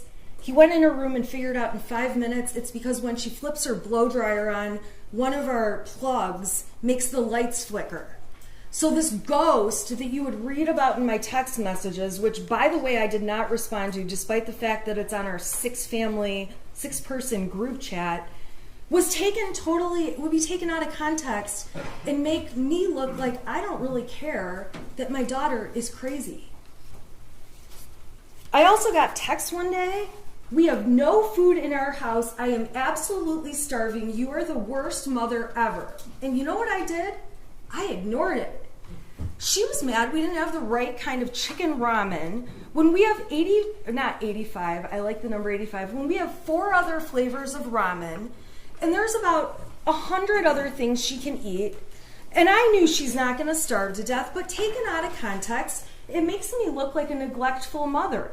But if you know all the circumstances, and you know the relationship I have with my daughter, I knew it was an overdramatic, stupid point.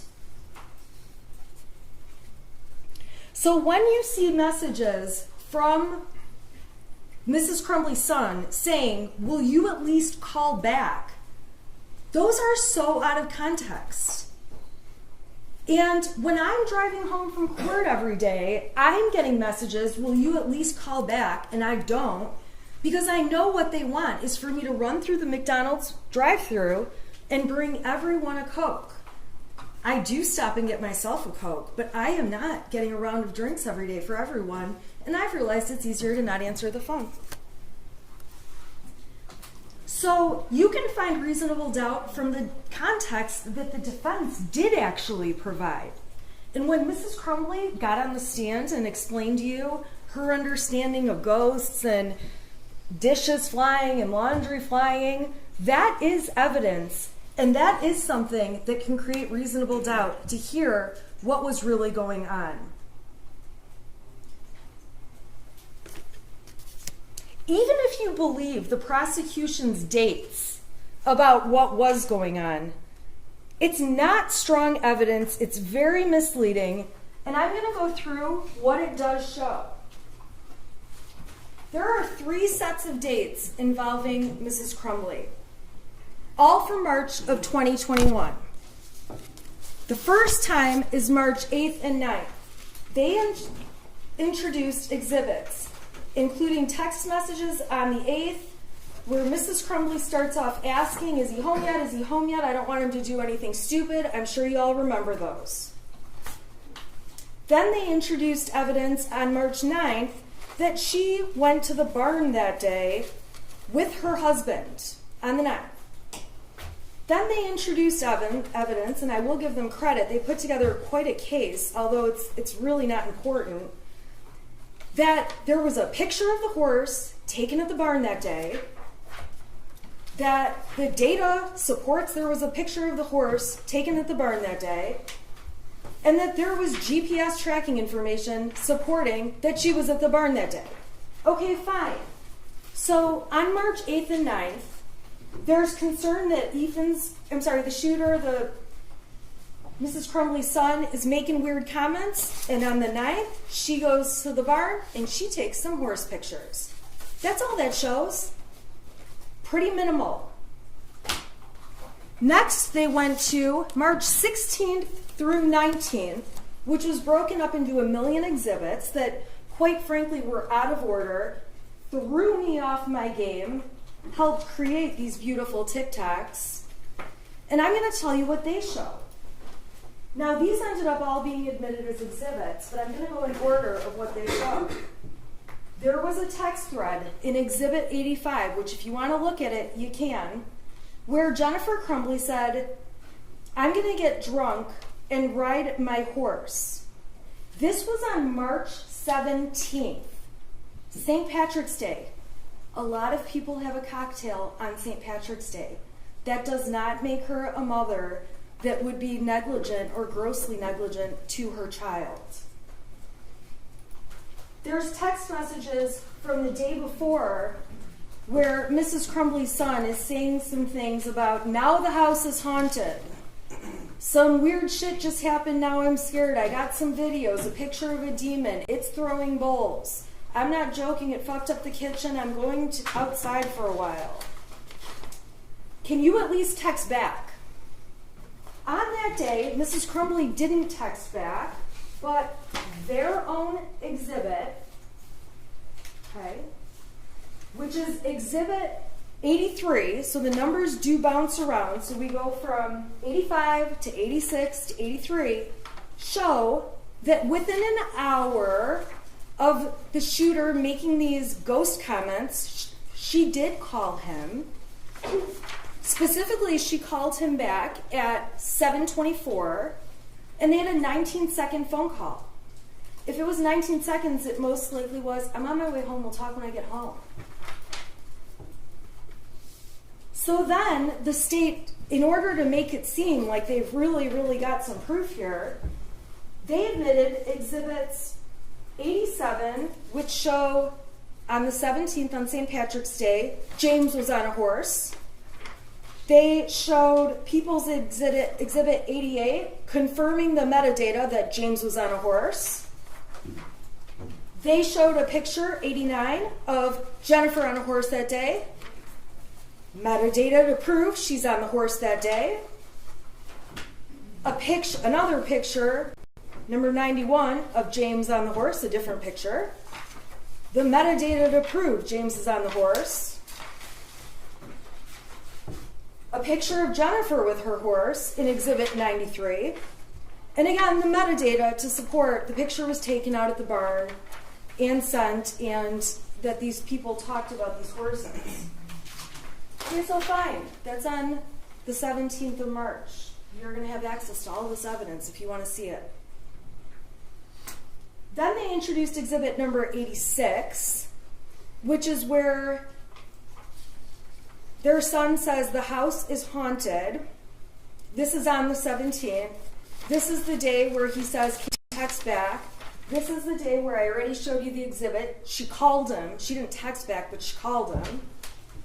And then they show a couple texts from a few days later on the 19th, where it's obvious from the messages the Crumbleys had had an argument with their son the night before. He was upset to have his phone and things taken away. That Jennifer Crumbley gave him a melatonin to go to sleep. She should have only given him a half. It's in the messages, but she gave him the whole thing. And it knocked him out, and he slept in their bed that night. And when he woke up the next morning, James described him in the text messages as he woke up looking like he had way too much to drink last night, complaining about a headache. Jennifer says, well, he was really worked up and out of control, so I can see why, talking about his behavior during the fight. All I know, Jennifer says, he needs to eat, go to work hard, not complain, and he can get his stuff back. She testified that getting his stuff taken away is his trigger. It's what makes him get upset. She says, you respond and I didn't get it. James says, Jesus, yes. He said, let me ask you a question. Why am I in your room? That's when they talk about the melatonin. She says, oh my God. James says, I really thought you were giving him a Xanax last night. Jennifer says, does he seem better? No, melatonin. James says, I know. So obviously he's joking. Jennifer writes, but he hasn't had one before, so I should have only given him half. James writes, well, he's doing his school, says his head's hurt, so he took Tylenol. Jennifer asks, is he okay to work? James says, yeah. Does he remember what he did? James finally says, dude, I'm working. I'm on a demo right now. I haven't talked to him. He's doing school. And that's really the extent of the conversation. So fine. So one day, they get in an argument. And I'll tell you what, those kind of arguments in a heartbeat could have me sitting in her chair. The final date that the state claims Mrs. Crumbley had knowledge about back from March of 2021 are exhibits 96 through 100. And 96 starts off with their son saying, I'm picking up the room. I cleaned until the clothes started flying off the wall. This stuff only happens when I'm home alone. I pick the clothes back up, though. And that's the important part of those texts on the 20th. We know on that date, because the people proved it, no pun intended, but they beat a dead horse, that at 97, it's a picture of Jennifer at the barn. We've got the metadata showing Jennifer was at the barn. We've got another picture on 99 showing Jennifer was at the barn. And exhibit 100, Jennifer was at the barn. Big deal. Jennifer's at the barn. Their son is saying goofy stuff. Jennifer gave you the context. They had an Ouija board for a couple months after Christmas of 2020. He and his friend are playing with the Ouija board. They ultimately lost interest. They stopped doing it. Jennifer admitted to you one day to mess with them. She turned the power off in the house, turned the circuit off to mess with them. She mentioned a time where James pretended he was getting electrocuted. She didn't know what to do. She's screaming, trying to kick him, see if he's electrocuted. Ethan is laughing, taking a video of the whole thing. This family played together. They had fun. They did what families do. The prosecution just had zero context because they had tunnel vision that she was doing something wrong and was grossly negligent, and they were hell-bent on convincing you that was the case.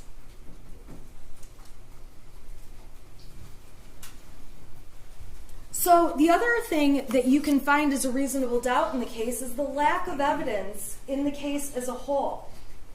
The prosecution has made very serious claims. And when you really look at it, they have very little evidence. So what they've shown to you, and I have it in these folders, are these dates in March 2021, which, by the way, are 10 months before the shooting even took place. They're before it would have... it's unreasonable to expect that things that happened in March of 2021 are an indicator that 10 months later their son's going to do something. It would be very different if every week there's something going on up until the shooting, but there's not. Because if there was, the prosecution would have brought that in and showed you every horrible thing that was happening to show you their son was being ignored, and they don't have the evidence. So what they did provide and what was admitted, this is exhibit, I believe, 423. These are all the Facebook messages between James and Jennifer. So when you look at those Facebook messages and consider, and this includes the photographs and the GPS stuff, that they're using this much compared to this much over the period between January 2021 and the shooting. This is a very little bits in time compared to the grand scheme of things. And while the officer testified and played games with me that he's not sure this is the best evidence against Mother, you better believe if they had better evidence, they'd be up here showing stronger and better evidence. This is it, ladies and gentlemen. It's obvious from the evidence in trial, and you may find it to be a reasonable doubt, that the Crumbley son was a skilled manipulator, and they didn't realize it. He's not sick. He doesn't have a mental illness. He's had no history of hallucinations. He has never shown his parents signs of mental illness. He certainly never showed signs of mental illness wanting to get a gun. No parent would purchase a weapon if they believed their child had mental illnesses. And these are people that had 2 other guns in the house for months where nothing ever happened with those guns. They had no reason to believe that somehow this 3rd gun was the thing that was going to make the difference. The texts that the prosecution admitted as Exhibit 101 were texts between the shooter and his friend that we have not named. The extent of these text messages saying goofy things like, I told my dad to take me to the doctor, he gave me pills to suck it up, it's at the point I'm asking to go to the doctor, I'm having insomnia and paranoia, I thought about calling 911, but my parents would be pissed. I don't disagree with the prosecution that these are alarming messages, but clearly the shooter's friend isn't that alarmed because he's not texting back. The shooter's friend knows there must be more going on because he doesn't tell Mrs. Crumbley, who is and he's like a second child to her. And we have no other context about these messages, and if anything, the evidence does not show that Mrs. Crumbley ever saw these messages. Now, when she sees them now, she thinks, that's crazy. She'd like to know more context. But you also have to know, and another reasonable doubt you may find in this case, is created when you compare these text messages that were sent that have alarming things between Ethan and his friend to all of the messages between them, which are over 20,000. And what you would have to believe, and what I would believe, is that if the state had stronger evidence, they would have paraded it up and we would have been seeing a lot more of these. But instead, they were admitted, and you haven't heard the friend testify, you haven't heard any context about these, And all you can see, and really all the evidence shows, is that there's no reason to believe Mrs. Crumbley ever saw that.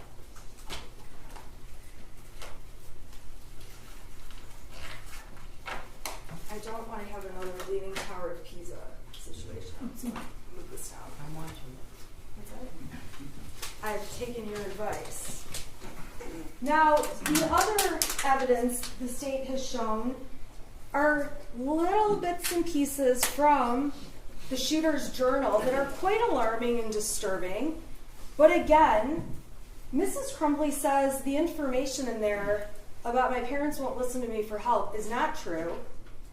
And there is no evidence to show she ever saw that 22-page handwritten document.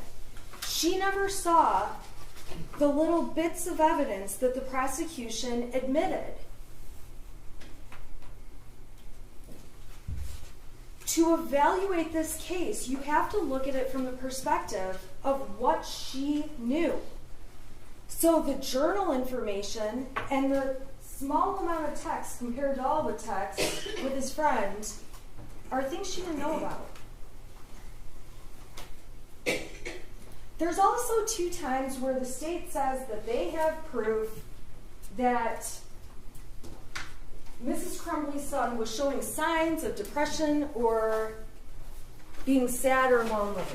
All right, those come from April 29th, 2001.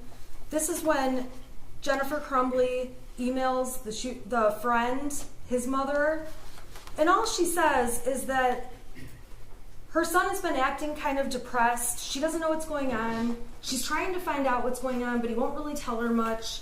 She's trying to find out if there's an issue between the 2 boys she should be aware of. She's trying to get down to the bottom of it. If anything, she's doing what a good mom does to try to figure it out. But the worst of what she says is that he's stressed by school. I don't want to get this wrong. He's been acting kind of depressed. And she's happy to hear it's not an issue between them. Then they go on to make plans for their son. This was admitted as Exhibit 104. If you put my texts up there and showed every time I told my mom that one of my kids was acting depressed or weird, I guess my favorite word is moody these days, it would look like my kids were complete lunatics. I'm actually shocked Jennifer Crumbley doesn't have more texts about her son acting like a typical teenager. And Jennifer Crumbley testified that although she said that, she didn't think it was anything she needed to run to a doctor about or anything she needed to do anything more with. And this moment passed, because if it didn't, the prosecution would have brought in all the texts that went beyond this, and there would be more evidence. They also run in text with the same parent of the friend from Exhibit 105, the friend's mother, when Jennifer Crumbley reaches out to her saying she had no clue what they were going through with their son, and she felt really bad about it, and asked how they're all doing and that they're thinking about them, that family, a lot. And ultimately, the worst that Jennifer Crumbley says about her son is, I know my son misses him, and if you need anything at all, don't hesitate to ask. That's it. It doesn't go on with wild depressions or hallucinations or mental health issues. That's it. That's it. I'm actually shocked there's not more instances of depression or moodiness or my kid is acting weird. The fact that there's this little evidence is shocking to me. However, it's a lack of evidence on the state's part.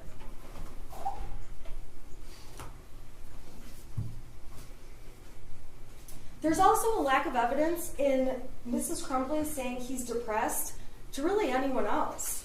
Even after the shooting, when she's talking to her friend Kira, to other people, to Brian, all she keeps saying over and over is, I wish there had been signs. I wish there had been something. He's a normal kid. There's a complete lack of evidence of mental health concerns specifically. if you want to really spend some time digging into this, you can read all the messages between James and Jennifer Crumbley, all of them, and you will find that there are not texts that go on and on that their son was exhibiting anything close to a mental health concern. And again, my text would read worse because I say things like, I think my daughter's psychotic.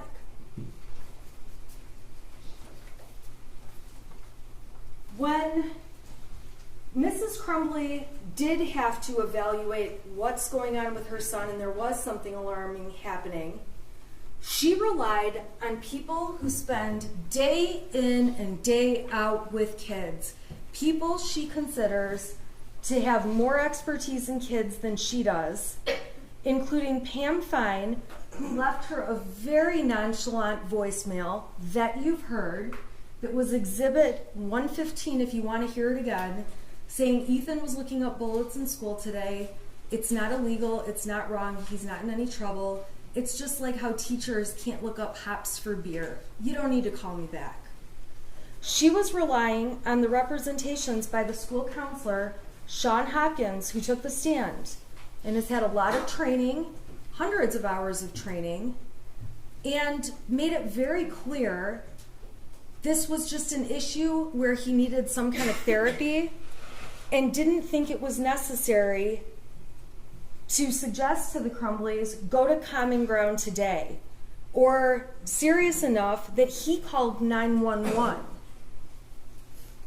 And she relied on the assistant dean, who also has an abundance of experience Mrs. Crumbley doesn't have. And quite frankly, my kids didn't come with a handbook, and my guess is her son didn't either.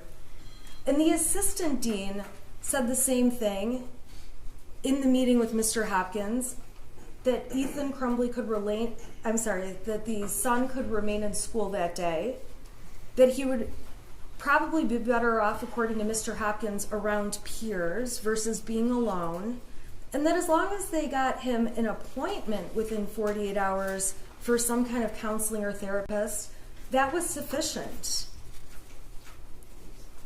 So it's absolutely not credible when a witness from the school, like Mr. Hopkins or Mr. Ejak, gets up on the stand and says, even if a kid is very sick, we cannot force them to go home. That is not true. And as parents, with common sense, you should know that's not true.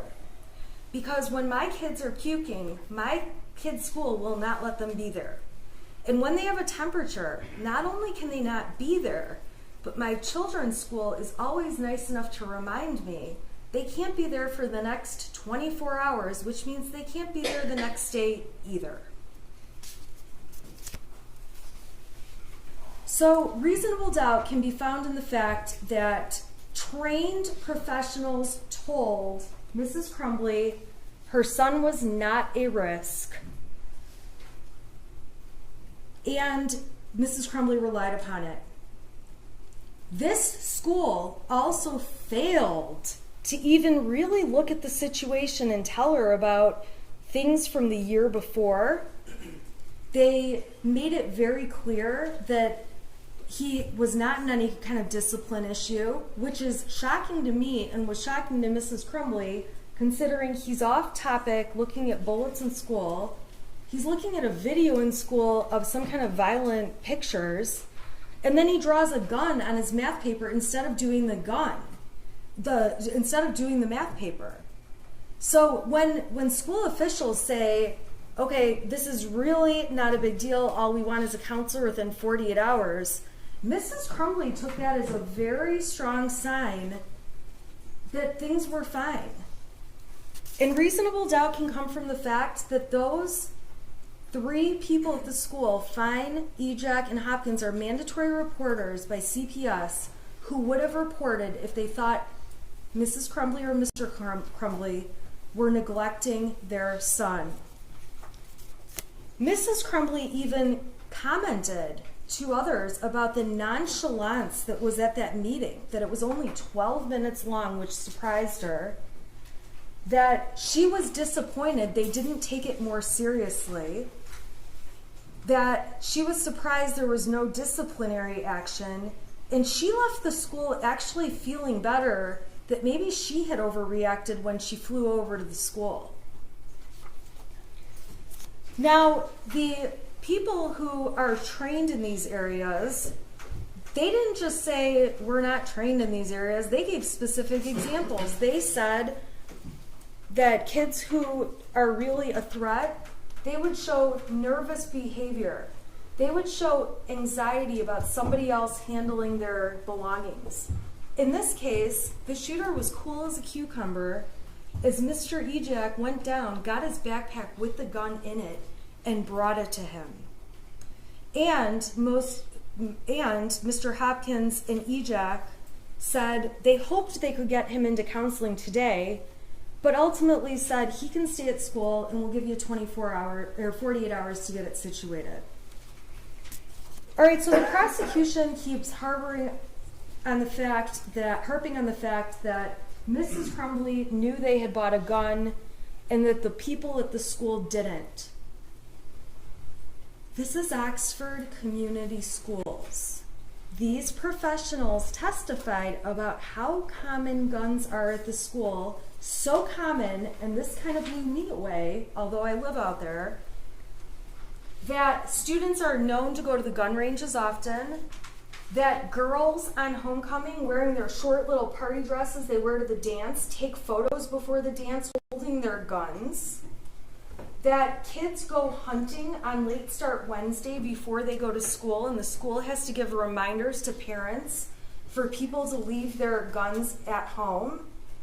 So this school that obviously has a strong gun culture going on, that sees a student looking at bullets, looking at a video game type thing with violence, and seeing a gun drawn on a paper, that these school officials, knowing that community, that they didn't ask if he had a gun when they carried the backpack down, and did make a comment about how heavy it was, although the comment evidently was made to a different teacher, and I misunderstood and thought it had been made to the shooter.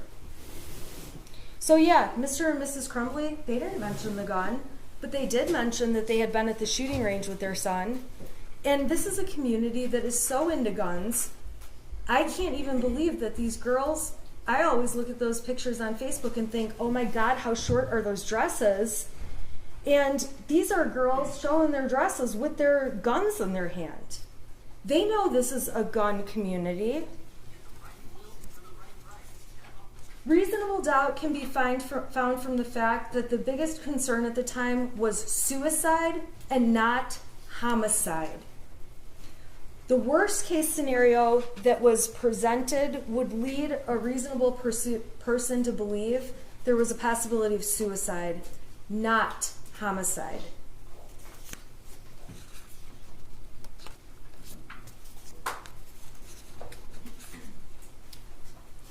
The prosecution seemed to also carry on about the amount of money and time that Mrs. Crumbley spent on horses. Just because she spends money and time on horses doesn't mean she doesn't love her son. And the fact that they have to stretch so much can create reasonable doubt. And if you actually look at the exhibits the defense submitted, you'll see that Mrs. Crumbley said she has to get a second job to pay for the braces, which are very expensive to put on her child's teeth. She paid for her son to be a part of a bowling team. She paid for him to do other sports. She cared about her son. Just because she cared about horses and bought medication from them and had a horse hobby, that's not any different than a dad who likes golf and buys new golf clubs and has a membership to a country club and spends time there and spends money at the bar there on days they go golfing. It's not any different. To try to suggest that it shows the priorities were on horses and not their son is just garbage. This is a son who had everything he needed and all kinds of opportunities in life. A son they take camping and on vacation to Cedar Point. Not only do they take him, they take a friend with them. These are parents that clearly love their child. They're sitting there playing board games with him, spending time doing that. That's all in the Facebook pictures that were admitted. Those are submitted to you as exhibits, and you can take a look at them if you want to. Brian's testimony in this case absolutely creates reasonable doubt. When Brian Meloche testified, there's no question he was inconsistent. And I would submit to you that there was no reason law enforcement needed to interview him for 2 hours, 1 hour, and then 3 hours. But over time, the police certainly caught on to the fact that the more you ask Brian the same question over and over and he realizes he's not giving the answer you like, he changes it. And while the prosecution tries to make it sound like, well, he didn't want his affair outed, from the very beginning, he told them he was having the affair with Mrs. Crumbley. That was not something that ever changed. It wasn't until the third interview when they started talking about his pension, talking about his job, that he felt pressure. He agreed with the word pressure, and he agreed with the word veiled threats, although he did take it back later, that the police wanted him to say something bad about Mrs. Crumbley. And I would submit to you that they probably did that to all of the witnesses in the case. But Brian Meloche was the one who admitted to it. And when Mr. Keast got back up there and asked him more questions and asked him more questions, Brian got right back in line like he was supposed to and told them exactly what he knew they wanted to hear. Brian is a terrible witness. He said he had memory problems. And quite frankly, when he's testifying that he knows that the gun was in the car that day of the shooting, we all know no one thinks that's true. Mrs. Crumbley testified and explained the day the gun was in the car. Brian's just wrong. And when Brian testified that Brady was gone and he believed Brady died or committed suicide, I would submit to the jury that Brian is just an idiot and has no clue. And that the truth is, he didn't know the details about where the shooter's friend went. He just knew he went away. Wherever he got that suicide idea from, who knows? The prosecution didn't show any texts or anything to support that. But it's clear that Brian Meloche has been put on a mission, which is, you're coming into court, you've got some things hanging over your head, and we want you to take a position against Mrs. Crumbley. And I would submit to you that if you read the 77-page exhibit that I got yesterday and went through in painstaking detail with you, you can see that Brian Meloche did not think of Mrs. Crumbley that way when he knew her and when he dealt with her.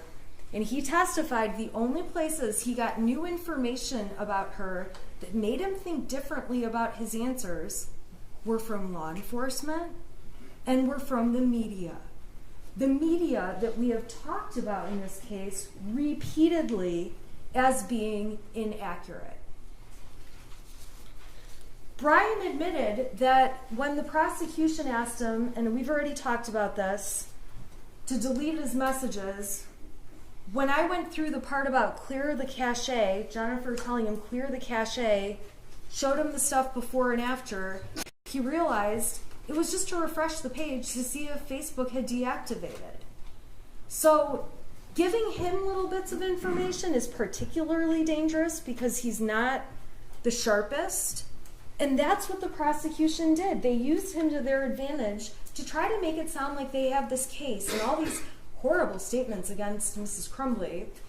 And by the way, when they presented evidence that Mrs. Crumbley is deleting texts and keep making it sound like she selects different texts here and there, it actually sounds like Mrs. Crumbley deletes all her texts, as she testified, that when people start flooding her with text, she deletes entire threads at a time.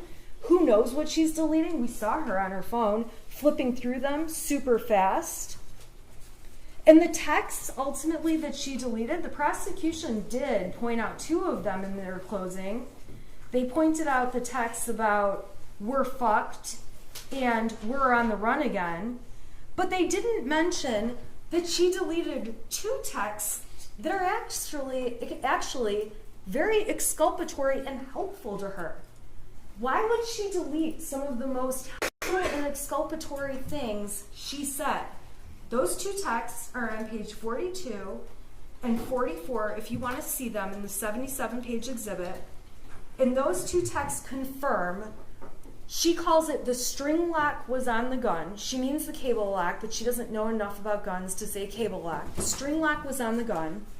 And the other deleted text that the prosecution didn't mention was when she said that the weapon had been locked, the ammunition had been stored separately, and that everything was not loaded. There's no reason she would delete 2 messages that are that helpful to her. She's just a person who deletes all of her messages, as she testified to. You can find reasonable doubt that Mrs. Crumbley's state of mind is very obvious in statements she made after the shooting. Right away, she's talking about how she had no signs to believe anything would happen. At the substation interview, it's on recording, we watched it. She tells the interviewer, "I had no signs, there were no signs." Then, when they have her in the car, the squad car, and she's in the back, she says to them again, "I had no signs." In her text message with Kira, which was admitted, she says there were no signs. Kira says there probably were, you just missed them. With Brian Maloche, Mrs. Crumbley says again, there were no signs. I would submit to you, this is not some master plan where Mrs. Crumbley decides she's going to suddenly say there's no signs. First of all, there's no evidence of signs Mrs. Crumbley knew about. And second, all of her immediate fast statements in a time of stress, right after she's had guns held to her face, walking out the front door of her house, she's saying there were no signs. You might find, and I know the prosecution takes issue with this one, that Mrs. Crumbley was actually, in fact, a hypervigilant mother. She's the kind of mother who is going to the friend's mom to chase down why he's having a moody and kind of depressed day.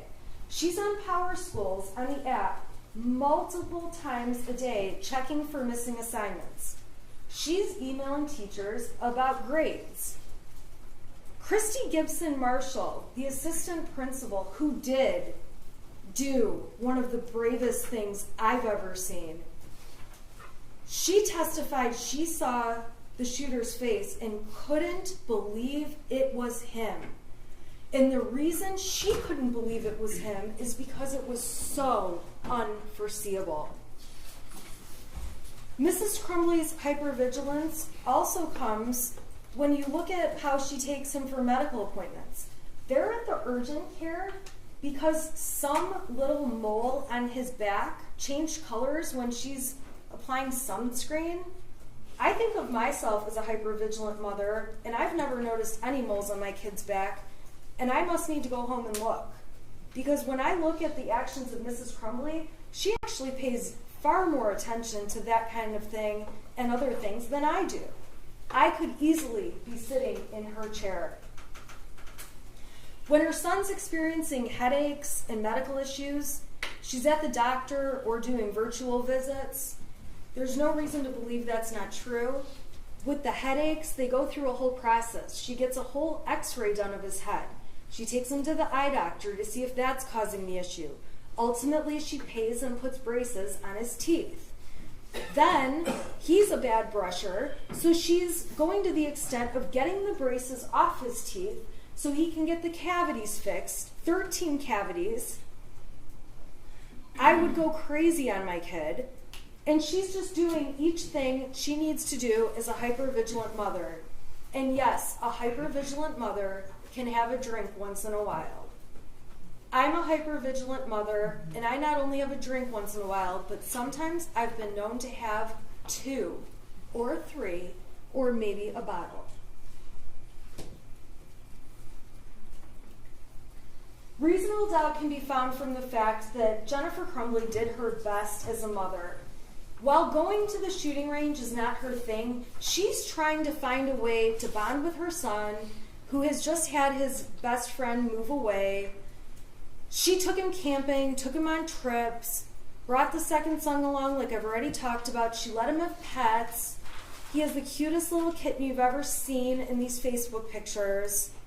Board game nights with him. She's not neglecting him in any way. And if anything, she's going to the gun range for him, not because she enjoys it. You can tell how much she loves it when she gets up there, shoots a couple shots, and then just stands there letting him enjoy the activity he likes. And I do the same thing for my kid. He likes to go to skate parks. I would rather do anything but go to the skate park. But I sit there and watch and say, oh, that was amazing. And all I hear is, Mom, watch this, Mom, watch this, Mom, watch this. And I would rather do anything else. But Mrs. Crumbley on that day is trying her best to bond with her child and have a relationship. Showing the pictures of the messy house was just not necessary. And the prosecution explained to you they weren't trying to prove she had a messy house, but much of it was just so unnecessary that I would suggest they are trying to make her look bad. They do kind of make her look a little bit like a hoarder. But if you saw pictures of my house right now, like a snapshot in time, you'd be just as horrified. I've been so busy getting ready for this trial, ready for all the fun we've had in the court and through these last few weeks. I still have my Christmas trees up. I was complaining to my husband the other day, oh my God, we still have our Christmas trees up. This is embarrassing. And he said, hey Shannon, we still have ceramic pumpkins up. And I realized, oh yeah, all of our fall decorations are out too. And right now, I have piles of laundry all over. My kids over Christmas break put together stacks of stuff I need to take to the Salvation Army. I have donations of my own that need to go. My house right now, if they did a search warrant today, would look just as bad as Mrs. Crumbley's, and it says nothing about me parenting my child. If anything, when I come home from work, I make a deliberate decision. All right, listen, I can run around this house for 3 hours and try to get as much as I can done, or I can sit on my couch and watch old episodes of the Kardashians with my daughter. And I believe my time is better spent hanging out with her watching trashy TV than cleaning up my house because I get a chance to spend time with her. And Mrs. Crumbley was the same kind of mom. She was waiting until the holidays to have more time. She said she was going to clean her son's room. I would be screaming that I would make my son clean his room, but regardless, the project coming up was going to be to get those rooms in order. But at that point in the year when the holidays are coming up and you're getting ready for all of it and going through Thanksgiving, it does get to a point where you do have boxes piling up and you're just trying to get through those last days of school to get to Christmas break. There's reasonable doubt when you look at what Mrs. Crumbley thought after the meeting with Mr. Hopkins and Mr. Ejak. The state of mind she was in and her thoughts and what she was thinking come in through her statements. She thought everything was way less of a big deal when she left that meeting. She thought leaving him in school with his friends was the better decision based on Hopkins saying peer support is a good thing.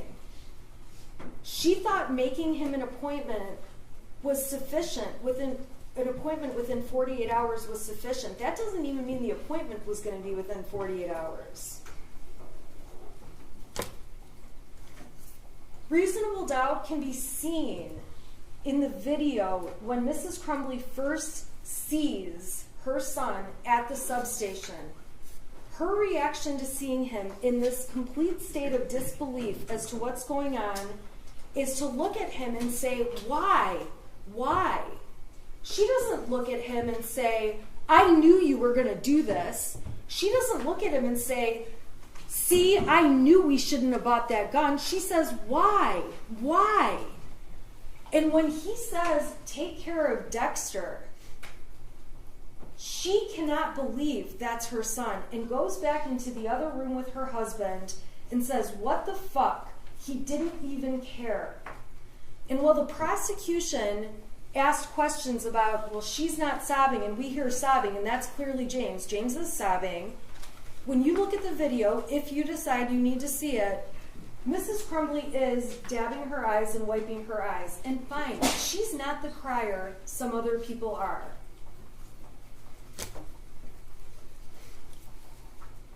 Reasonable doubts can come from the statements in the heat of the moment at the substation when Jennifer Crumbley is in a state of shock trying to answer their questions. She says, "He's never done anything bad." This is after she already has somebody saying, "You really should have a lawyer there." She's still just talking about what the truth is. "He's never done anything bad." One of the parents says, "He's a perfect kid." Jennifer Crumbley tells them the most of an issue he ever has is anxiety over tests. Jennifer Crumbley tells them everything was fine this morning. In the statements Jennifer Crumbley made when she was in the car and doesn't even know yet if there has been fatalities, she says he's never done anything. She acknowledges he ruined lives today. She says, "It's the first time I've ever seen him do anything." She says, "He's a good kid. He's never angry. He's mellow. He's not what he looks like. He's not a monster." And she's not a monster either. She explains to them in detail when they ask, he's never had mental issues. In those moments, she can't even think straight about life around her. She's worrying about a horse and her job and all kinds of random stuff. And ladies and gentlemen, when emergencies happen, life doesn't just stop. So the fact that she's able to function and think, I still need a job, I need some money, I need a phone that works, that doesn't mean she thought her son would terrorize and kill people and shoot people at a school. Her reaction when she finds out there are fatalities was genuine and honest, and she broke down crying, although she does continue to keep answering their questions. She explains why she feels like fatalities are different. She explained that on the stand. If he had shot people and injured them, it was something they could at least deal with. But a fatality is a fatality and can never be changed. The prosecution's attempt to misconstrue Jennifer's entire demeanor is a reasonable doubt in this case to show they don't have a strong case. They keep saying she's not sad. Jennifer explained she went into what can I do mode. She did show sadness if you read the texts between her and Mr. Maloche. She showed sadness in the way that she shows sadness. And for these officers to get up on the stand and say she didn't behave like the mother of a school shooter should behave is nonsense. None of them have ever dealt with the mother of a teenager who has just killed people and shot many others. There isn't a right way in any handbook to say how you should or should not behave. Trying to make her look selfish and callous goes right with that same thing. How she reacts is how she reacts. You see it on the screen. It's really hard to pass judgment, although these police officers did, on how a person should react when for the first time in their lives they walk out of their house and are surrounded with guns in their face. Or how a person would react to be woken up in the middle of the night on a mattress with police around them and above them with guns in her face. So not only has anyone not been in the shoes of a school shooter and dealing with the kind of emotions that would come with that, they also don't know, and there isn't a standard reaction for how you behave when you're surrounded with guns in your face? Jennifer's own statement provides reasonable doubt that she didn't think he would hurt other people. She typed to him, "Ethan, don't do it." She didn't say, "Don't shoot people." She didn't say, "Don't hurt anyone." She thought the only thing on her radar that could be possible at that point, knowing there's an open shooter and he has a weapon, was that he would kill himself. Reasonable doubt can be found in Jennifer's testimony. Jennifer's testimony is evidence, and at the end of the day, whether you believe, like, hate, however you feel about her testimony, the defense didn't have to prove anything. You still have to evaluate the prosecution's case for what it was. However, Jennifer Crumbley did take the stand, and that was not easy for her, to give you additional context about what was going on in the shreds of evidence the prosecution cherry-picked and put before you. The only person who's actually been consistent in this case, and you can find reasonable doubt from this, is Jennifer. She's consistent in what she says to police, what she says to her husband about things, and what she says to other witnesses who testified. You can find reasonable doubt in the fact that the police officers are very, very biased in this case. There is no doubt this is one of the most awful situations any one of them have ever been involved in. But it's also very clear they have a narrative that Jennifer Crumbley is responsible, and when they came in here and took that witness stand, they were going to mess with me on questions that were so stupid. Like this ATF agent telling me he doesn't know if teenagers could lie. Everyone in the room knows a teenager could lie. That was a low ball. Just answer the question.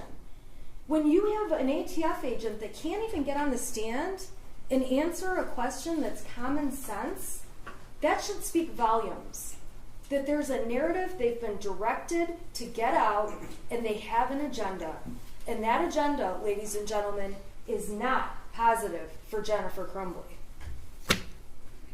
Making this big deal about money and cash that Mrs. Crumbley took out is another reasonable doubt in this case. Mrs. Crumbley explained her dad had accounts frozen. She didn't want her accounts to be frozen. Her dad put money in that day so she could take it out.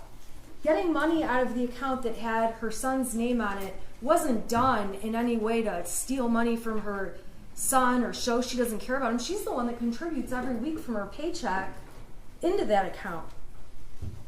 And at the end of the day, she wants cash because everyone in the world absolutely hates her. She can't walk in places and hand them a credit card. Hey, Jennifer Crumbley's on that credit card. The only option she had was cash. She can't go in and start showing identification and things to get hotel rooms, and the more cash she can use, the better. The less she has to risk that people are going to figure out who she is.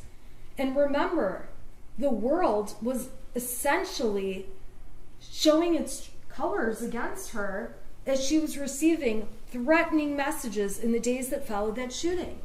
On Facebook, from other people, in her emails, in her Instagram, everywhere. They're so threatening, her employer is making her shut down accounts.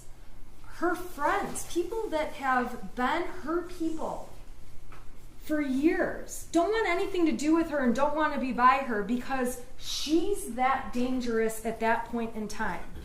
So for her to want to have cash makes absolute perfect sense. That's not a sign she's trying to flee. And also, if you're trying to flee, you don't go around local Oakland County and areas surrounding it and carry around a syringe of horse medicine. If you're going to flee, you abort mission on the horses. At that point, you're fleeing. It's very obvious Jennifer Crumbley, her intent was not to flee. Her intent is to stay safe. Her intent is to avoid threats. Her intent is to get this horse medicine to this horse. which obviously can't happen if she flees. It's clear when she's at the art studio that she's not hidden very well.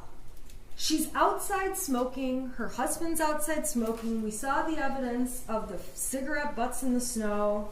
There's commercial buildings around and businesses within that studio. She's walking around taking a tour of the studio with her friend who owns it, and there's cameras all over the building.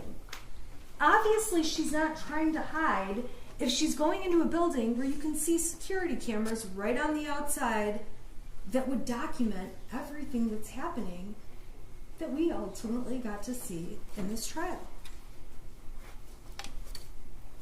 It's clear she's trying to stay the night in Detroit on November 3rd and didn't know where to go.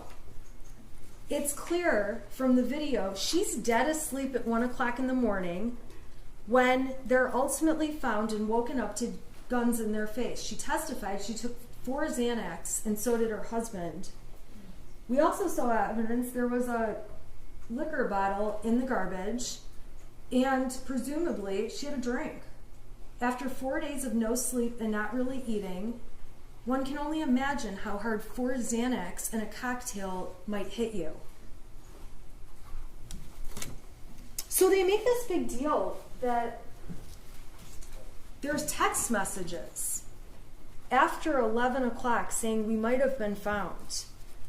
Well, earlier in those text messages that were admitted by the prosecution as Exhibit 430, the first text says, Marielle, this is Jennifer's phone. And Marielle was the other attorney at the time. Marielle, this is Jennifer's phone. James and Jennifer are using Jennifer's phone now. Next message. The other phone broke. And then there's a message to the Crumbleys, when you can, we'd like for you to call us. That's at 6:19. Then at 6:21, thank you, Shannon's calling you both shortly. Then at 7:02, I text, Marielle and I are going to come get you in the morning. We do not think it will help to make a statement that you're coming in or that it will be tomorrow morning. All we can say, as we've told everyone, is that you're coming back, and as of tomorrow, you'll be back. My next message says, we can show them that everything we've said was going to happen did happen. Because the Crumbleys weren't running. They just wanted to turn themselves into a court. And law enforcement got on the stand and told you that's something people commonly do. It just didn't happen in this case. At 7:03, the Crumbleys write back, and we don't know if it's Jennifer or James because they're sharing his phone. Okay. Text to the lawyers that say Marielle Shannon lawyers. Who knows why they sent that? I text, I am going to drive home from my office right now. I'll give you a call in about 45 minutes so I can get all of the bond factor information written down for you, for Marielle and me. I'm asking for bond information so we can go to the court in the morning. Your Honor, I'm going to object. There's a prior ruling. She cannot be a witness. That was already dealt with. Sorry, I thought I was arguing off the evidence they admitted. Well, you can argue off the evidence. Okay. So they say at 7:37, okay, we'll be waiting. I'm going to call in 1 minute, okay. Then at 11:14 on the phone that both of them have been using, a text is sent to the lawyers, think we might have been found, don't know, just a heads up, please check. It's not for a couple hours that they're actually found, but Mrs. Crumbley testified she didn't send that text and she was already asleep.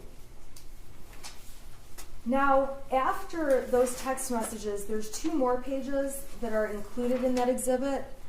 So if you do end up taking a closer look at 4:30, which is totally fine, just be aware that there's another thread that starts that's a repeat, and I don't know why that is.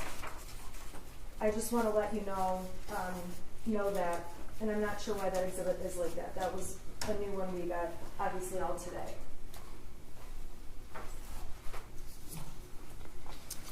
In the days after Mrs. Crumbley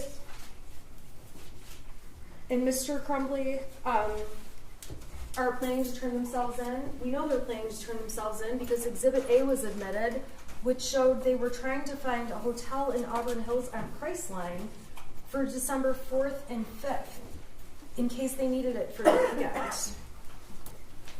There's no doubts, and I don't need to go on and on about this, they were getting threats. That was so clear at trial. They were afraid to go turn themselves into a police station. A police station where if they went, there would likely be other inmates or bad people there, and their faces would be up on a TV because it was all over the state at that point. They were terrified. They wanted to go in through a lawyer.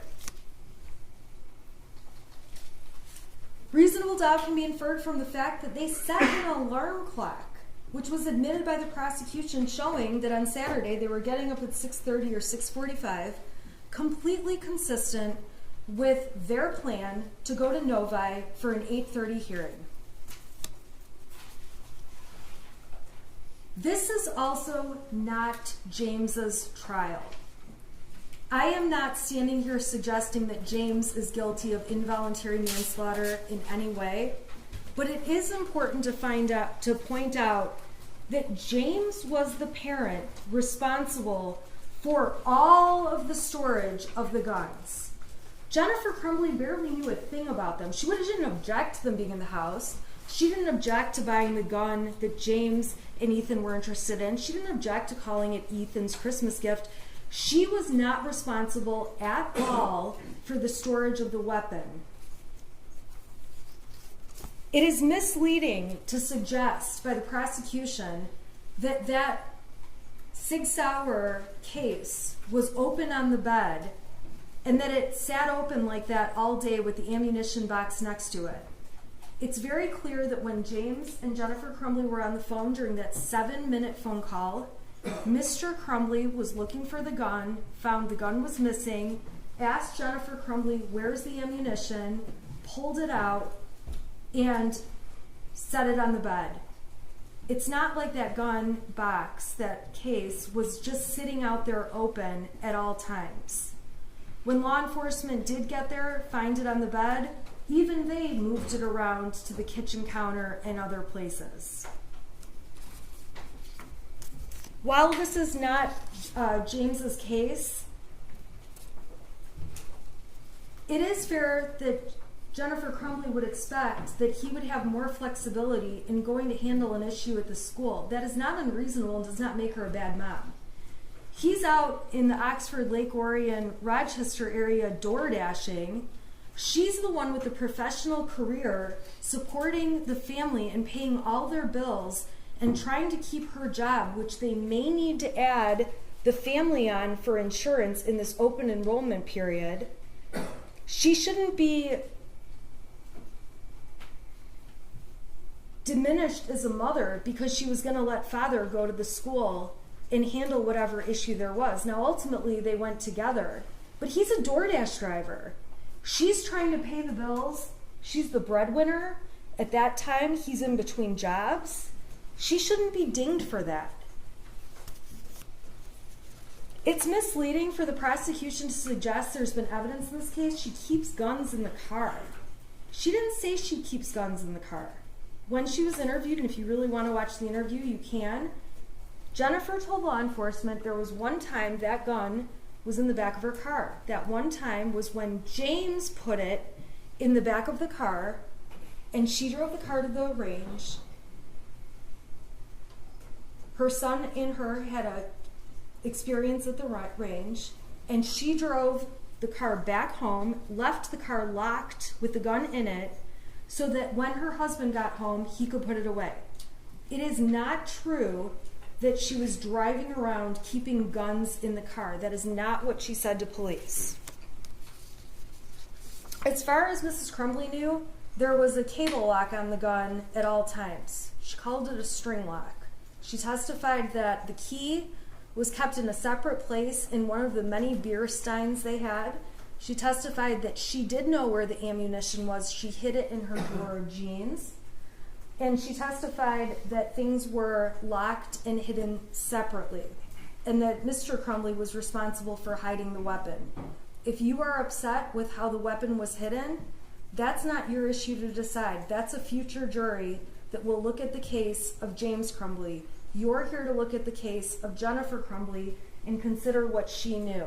She is not the person responsible for storing this weapon. I'm not trying to suggest she didn't know it was in the house, but she is not the person putting the cable lock on and off or doing anything with the gun. We saw her gun abilities when she went to the range and had to have her son show her everything about it. It's a gross overstatement to keep saying that the gun was his gift. It's very clear it was something bought for him to use at the shooting range, something that may one day ultimately be truly just his. But it's just like any of us giving our kids a laptop to use, a cell phone to use, a car to use, a jet ski. I have a friend that has kids, they have snowmobiles. Nothing different. It doesn't really mean the kids just have free access to all of that stuff. It comes with conditions, rules, and parameters. Unfortunately, this is a case where the prosecution made a charging decision way too fast. It was motivated by obvious reasons for political gain and media attention. And we know that because on 11/1, when the shooter was arraigned, the shooter was on Zoom, and so were the parents, and the media was aware. And when Mr. and Mrs. Crumbley were charged, and there was a swear-to at the court, the media was all there, but guess who wasn't? Mr. or Mrs. Crumbley. Mrs. Crumbley testified she didn't even know there was going to be an arraignment, but the media knew. And then the prosecution came out with a big press conference, announcing it. I would submit that the plan was never to let the Crumbleys turn themselves in, but to turn them into a big charade of looking like they're trying to flee when they absolutely weren't.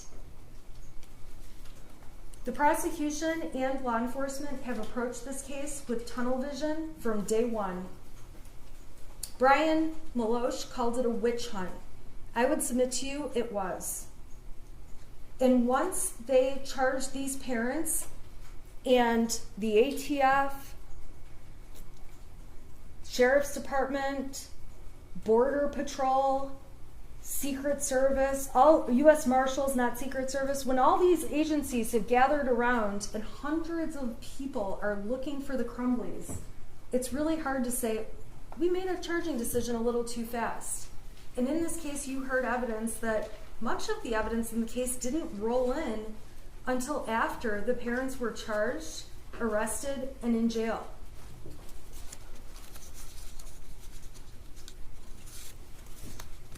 To try to suggest having multiple phones as a sign of fleeing is just garbage. I think everyone here clearly understands why they bought burner phones and why they went and bought replacement phones with their phone numbers so they could use two-factor authentication to get into their accounts. Jennifer Crumbley is seen in the police interview at the substation handing her phone to law enforcement when they're asking questions. When the police tell her they want to take her phone for a search warrant, she doesn't want to hand it over right away, but it's not because she's trying to hide things. It's because it's her only line of communication. She doesn't really understand how a search warrant works until her husband explains it. All of her contacts are in the phone. She doesn't carry around a little diary of all the numbers, although police do let her get the numbers out. And it's the only way people can get a hold of her, and she's been in touch with them nonstop, as we can see when she's in the police vehicles. And again, although she's on her phone, and there is a substantial amount of time where she's looking things up, communicating with people, trying to get things done, that doesn't mean she believed her son was a school shooter and had no emotions over what was happening. The prosecution has painted her out to be a person who lacks remorse, and I would submit to you that she would change everything if she could. And when she looks back and says there's not a thing that she feels she could have changed that would have changed something, you have to keep in mind that the suggestions by the prosecution are just ridiculous. giving him a hug that day in the counseling office was going to stop a mass shooting, that's just ridiculous. There is nothing to prove that anything could have stopped a mass shooting when you're dealing with someone who is so manipulative and is a criminal and was a shooter in cold blood and pled guilty and took responsibility as an adult for his crimes.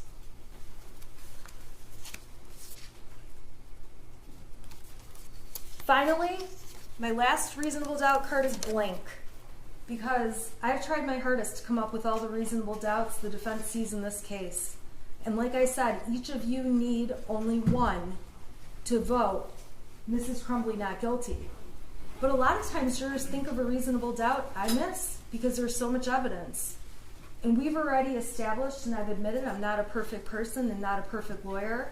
So I put a blank card before you so that if you have a doubt I've missed, you know you're not limited to what I've suggested or the defense has suggested. You're welcome to come up with your own doubts on your own. And if you decide you want to dive in and read the truth between Mr. and Mrs. Crumbley and everything they talk about, you're totally more than welcome to. Those exhibits are all going back with you. And what I'll tell you is that you're going to find a lot of instances where Mrs. Crumbley is anxious, asking where her son is, where her husband is. You're going to see a lot of horse talk. You're going to see arguments between a married couple. When I read them, they read just like my husband and myself, yelling and swearing at each other at times. And then the next message says, hey, what do you want for dinner? And then we just move on, and that's just how life is.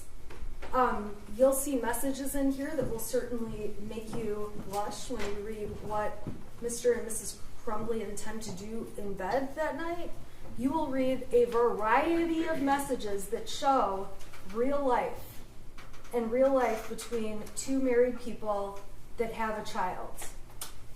And it should make no difference that they may use their horse's name more often than their son's. And I'd also submit that every time you see them talk about when is he going to be home and what are we going to eat for dinner, even if they don't use the words spelled E-T-H-A-N, that's who they're talking about, because there are only 3 of them in that house. At this point in the trial, I am asking that you find Jennifer Crumbley not guilty, not just for Jennifer Crumbley, but for every mother who's out there doing the best they can, who could easily be in her shoes, for every parent doing the best they can, who could easily be in their shoes, for every parent that has snippets of text messages that could be read and make them look like horrible monsters, for every parent that has fights with their kid on text message that also could make them look like terrible parents.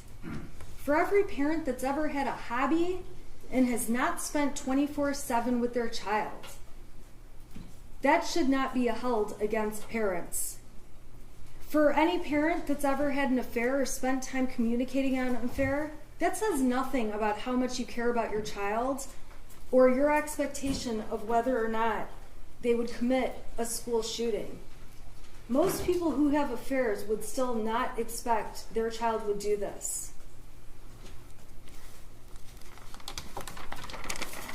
I do wish more than anything this case could bring justice to the victims of the shooting, the victims of the terrorism that took place that day, and the victims of their families. I wish more than anything it really could be a result that would be a Band-Aid to make everyone feel better, but it can't be. First of all, it brings back nothing for the people who have lost. It certainly doesn't bring back any lives. And if anything, this is not justice. This is not how justice works. This case does nothing for the people who have already lost everything. Many of the people sitting in this courtroom. And it does nothing to bring back the tragedy and the tragedy that unfolded on November 30th.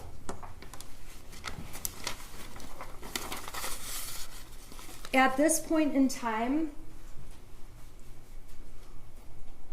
the prosecution cannot prove that Mrs. Crumbley avoided exercising ordinary care that would have saved lives. The prosecution cannot prove that Mrs. Crumbley was aware there was a danger that existed by her son that required her to exercise reasonable care. They cannot prove that she was grossly negligent and that there was any way she could foresee that this would happen, as awful as it is, and we all stipulate it is. At this point in trial, I always have to sit down. This is how the court rules work. Prosecution gives a closing, I give a closing, they have an opportunity for rebuttal, and then I don't get to say anything else. And I'm sure you can see from my demeanor in trial, when the prosecution says something that I know I have an argument against, I get anxious, you can see a reaction, and I'm not going to do that. But I am going to tell you that as they argue, I will have many things that I wish I could get up and say, that's not true, and argue again. So what I would ask is that when you go back in the jury room and begin to deliberate, you think about and ask yourselves, what would Shannon Smith have said in response to the rebuttal where they get the last word? I would just ask that you consider that in your deliberations, because I guarantee you I'll have a very hard time sitting here knowing that the prosecution gets the last word when I know the defense would disagree with it. And I am asking each of you to vote that Mrs. Crumbley is not guilty because she is not guilty, and because a not guilty verdict is the only fair and just result in this case. Thank you. Yes. Briefly. We do get the last word. I get the last word. The people do. Because it's our burden. And that's why we get the last word. And it's a burden I embrace. It's the burden to prove beyond a reasonable doubt that Jennifer Crumbley is guilty of involuntary manslaughter. It's not a burden that I have to prove every single fact about the case beyond a reasonable doubt. That's not the law. That's what she told you the law was. It's not the law. The law is I have to prove every element beyond a reasonable doubt. Beyond a reasonable doubt. Not any doubt. Beyond a reasonable doubt. The defense gets to decide how they present their case. They get to decide that. She gets to stand up and say what she said. But your job is to listen to the facts of the case. Your job is to listen to what the judge tells you the law is. Your job is to tell you to look at the evidence, the people sitting here. Not what somebody else wants to have said that they said, but what they actually said. Your job is to consider not what lawyers say about their own life and their own circumstances and their opinion. Your job is to consider the facts and the evidence in this case. I have to address a couple things, and I'm going to be quick. There was absolutely no evidence at all presented to you that anybody at that meeting told Jennifer Crumbley it was no big deal. There was no evidence of that. There was no evidence at all that Jennifer Crumbley was very surprised by how long the meeting lasted. Jennifer Crumbley didn't say that. That's not into evidence. I don't have to prove, the people do not have to prove that Jennifer Crumbley knew that there was going to be a homicide or a school shooting. As Lieutenant Willis pointed out correctly, if she knew exactly what was going to happen, she'd be charged with murder, ladies and gentlemen. She is not. She is charged with involuntary manslaughter. And the elements, you'll get them. I read them to you.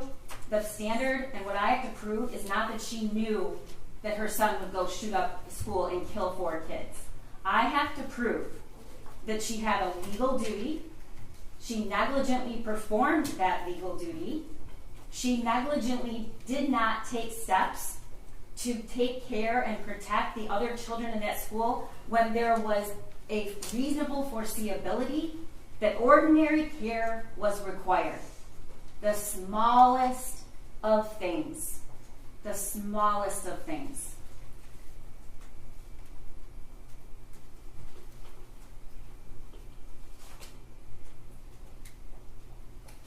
I apologize to the law enforcement in this room and any listening that I have to stand here and to defend their integrity.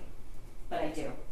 Because if you believe that Special Agent Brandon and Lieutenant Willis and the other law enforcement that took the stand Your Honor, here, objection. including What objection? I'm objecting because I'm allowed to argue based on what's in evidence, and Miss McDonald is trying to make me sound like I've done something wrong.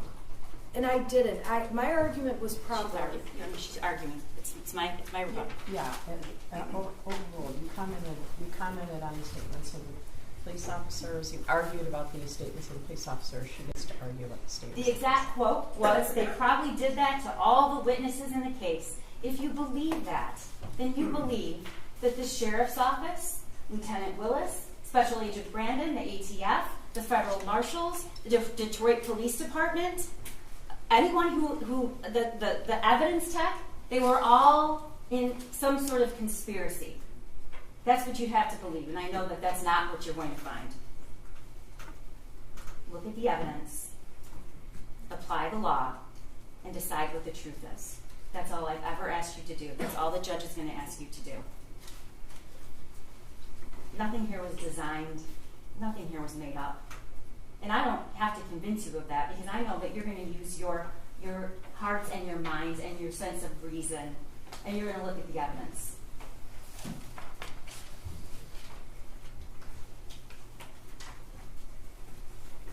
The first statement Jennifer Crumbley makes about this gun, her son's gun, was at the substation after the shooting, and this is what she said. It was hidden. It was hidden. That's what she said. It was hidden, ammunition separately. It was hidden in a dresser. It was hidden. That's all she said about it. The school's actions or inactions do not excuse the culpable behavior by defendant. Ladies and gentlemen, he literally drew a picture of what he was going to do. He drew a picture. It says, "Help me." It has the drawing of the gun that she bought him, posted, and bragged about. Blood everywhere. The thoughts won't stop. The world is dead. He drew her a picture. Pretty egregious and unique circumstances. And in fact, it is absolutely not true that we have to worry that we'll all be sitting here. We agree on one thing. Her testimony is evidence. Jennifer Crumbley's testimony is evidence, and you should consider it. And when you consider it, I'm confident that you will agree it is not consistent at all. It wasn't even consistent from her direct examination to her cross-examination. She acknowledged, sitting here, when Mr. Keese asked her about, "Where's this phone? You said you took the phone." You heard what she said. We took his gun away. We took his gun away. I don't have to prove flight beyond a reasonable doubt. I already told you that. You can infer consciousness of mind. And what does that mean? You run, you delete text messages, and you lie because you know she knew she did something wrong. The question about why Jennifer Crumbley didn't take one of these small actions, secure the gun, find out where the gun is, it looms large in this courtroom.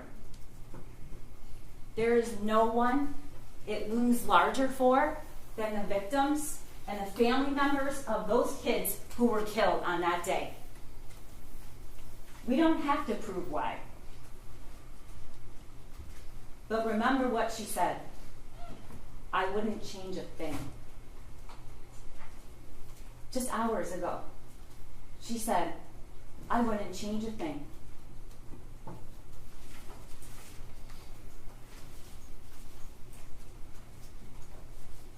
This prosecution is about nothing else except the facts of this case and what Jennifer Crumbley did and what she didn't do. If only I could look at the faces of these parents who are dealing with unspeakable darkness and grief.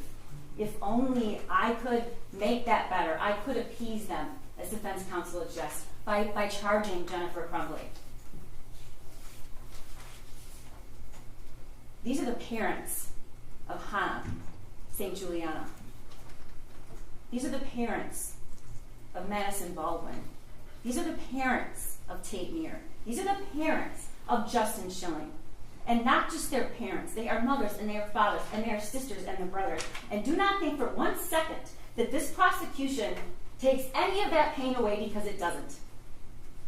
This isn't an effort to appease anybody. Your verdict means one thing. It means Jennifer Crumbley is guilty of 4 counts of involuntary manslaughter beyond a reasonable doubt. And I am not going to stand here and tell you that that's going to take away this pain that these families feel, because it will not. I won't stand here and say that the pain will be gone for Molly Darnell, or Christy Gibson Marshall, or Special Agent Brandon, who ran out of that office so quickly that his chair was spinning, or Ed Rogrowski, who viewed the surveillance video to identify the path of the shooter, and it was burned in his brain forever.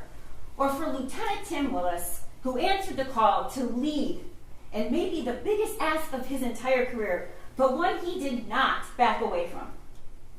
Don't render this verdict for the hundreds of kids in that school. It will not appease them. Nothing will. But you are now called upon. You are called upon. You are called upon to do your part as jurors, to keep the oath that you took, to be fair, to be honest, to be impartial. You are the ultimate fact finder. But what happened that day? You are the ultimate fact finder of the truth. We have met our burden.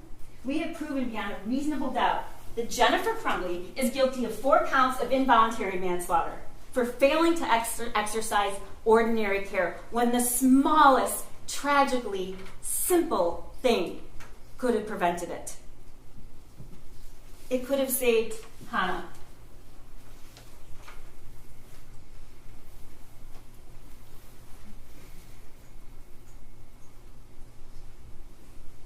It could have saved Madison. It could have saved Tate. And it could have saved Justin.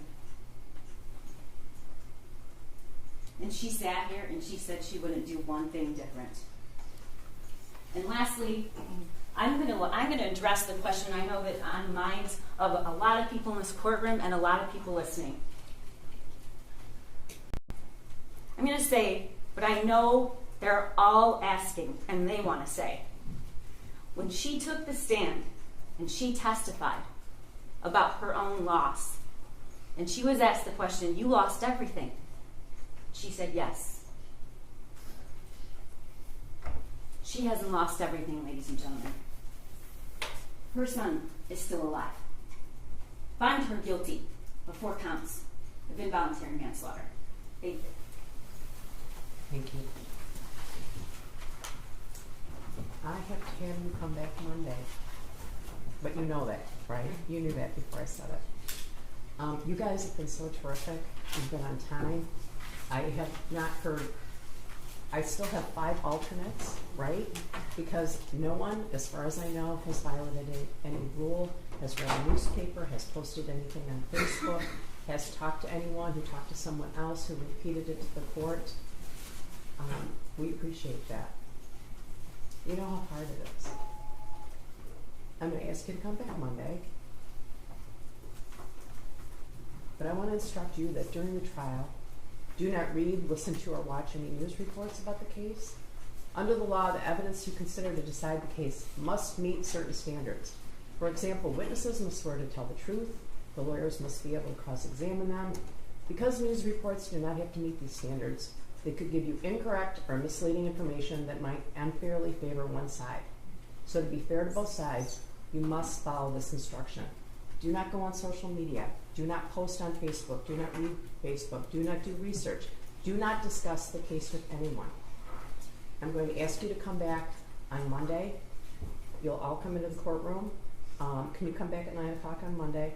I'm going to give you instructions. After I give you the instructions, 5 of you will be drawn by lot, but you will still be sequestered in a separate jury room, so you'll still be required to be here.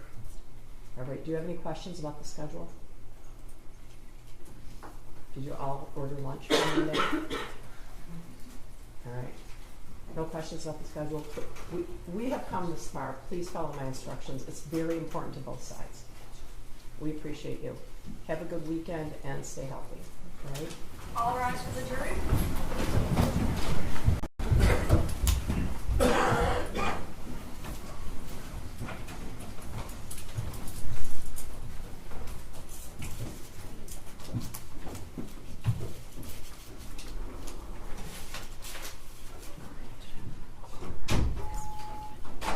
I'm going to let the jury go, okay? You can be seated.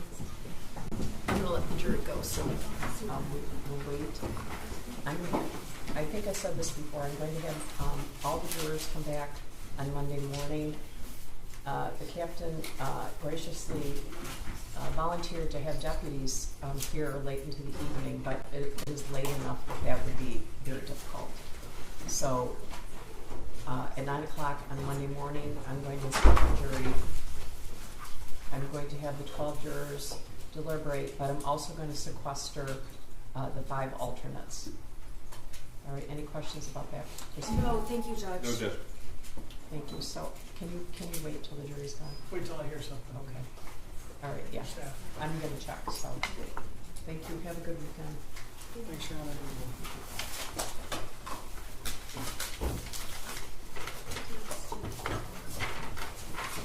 All rise, please.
whole strip is mine.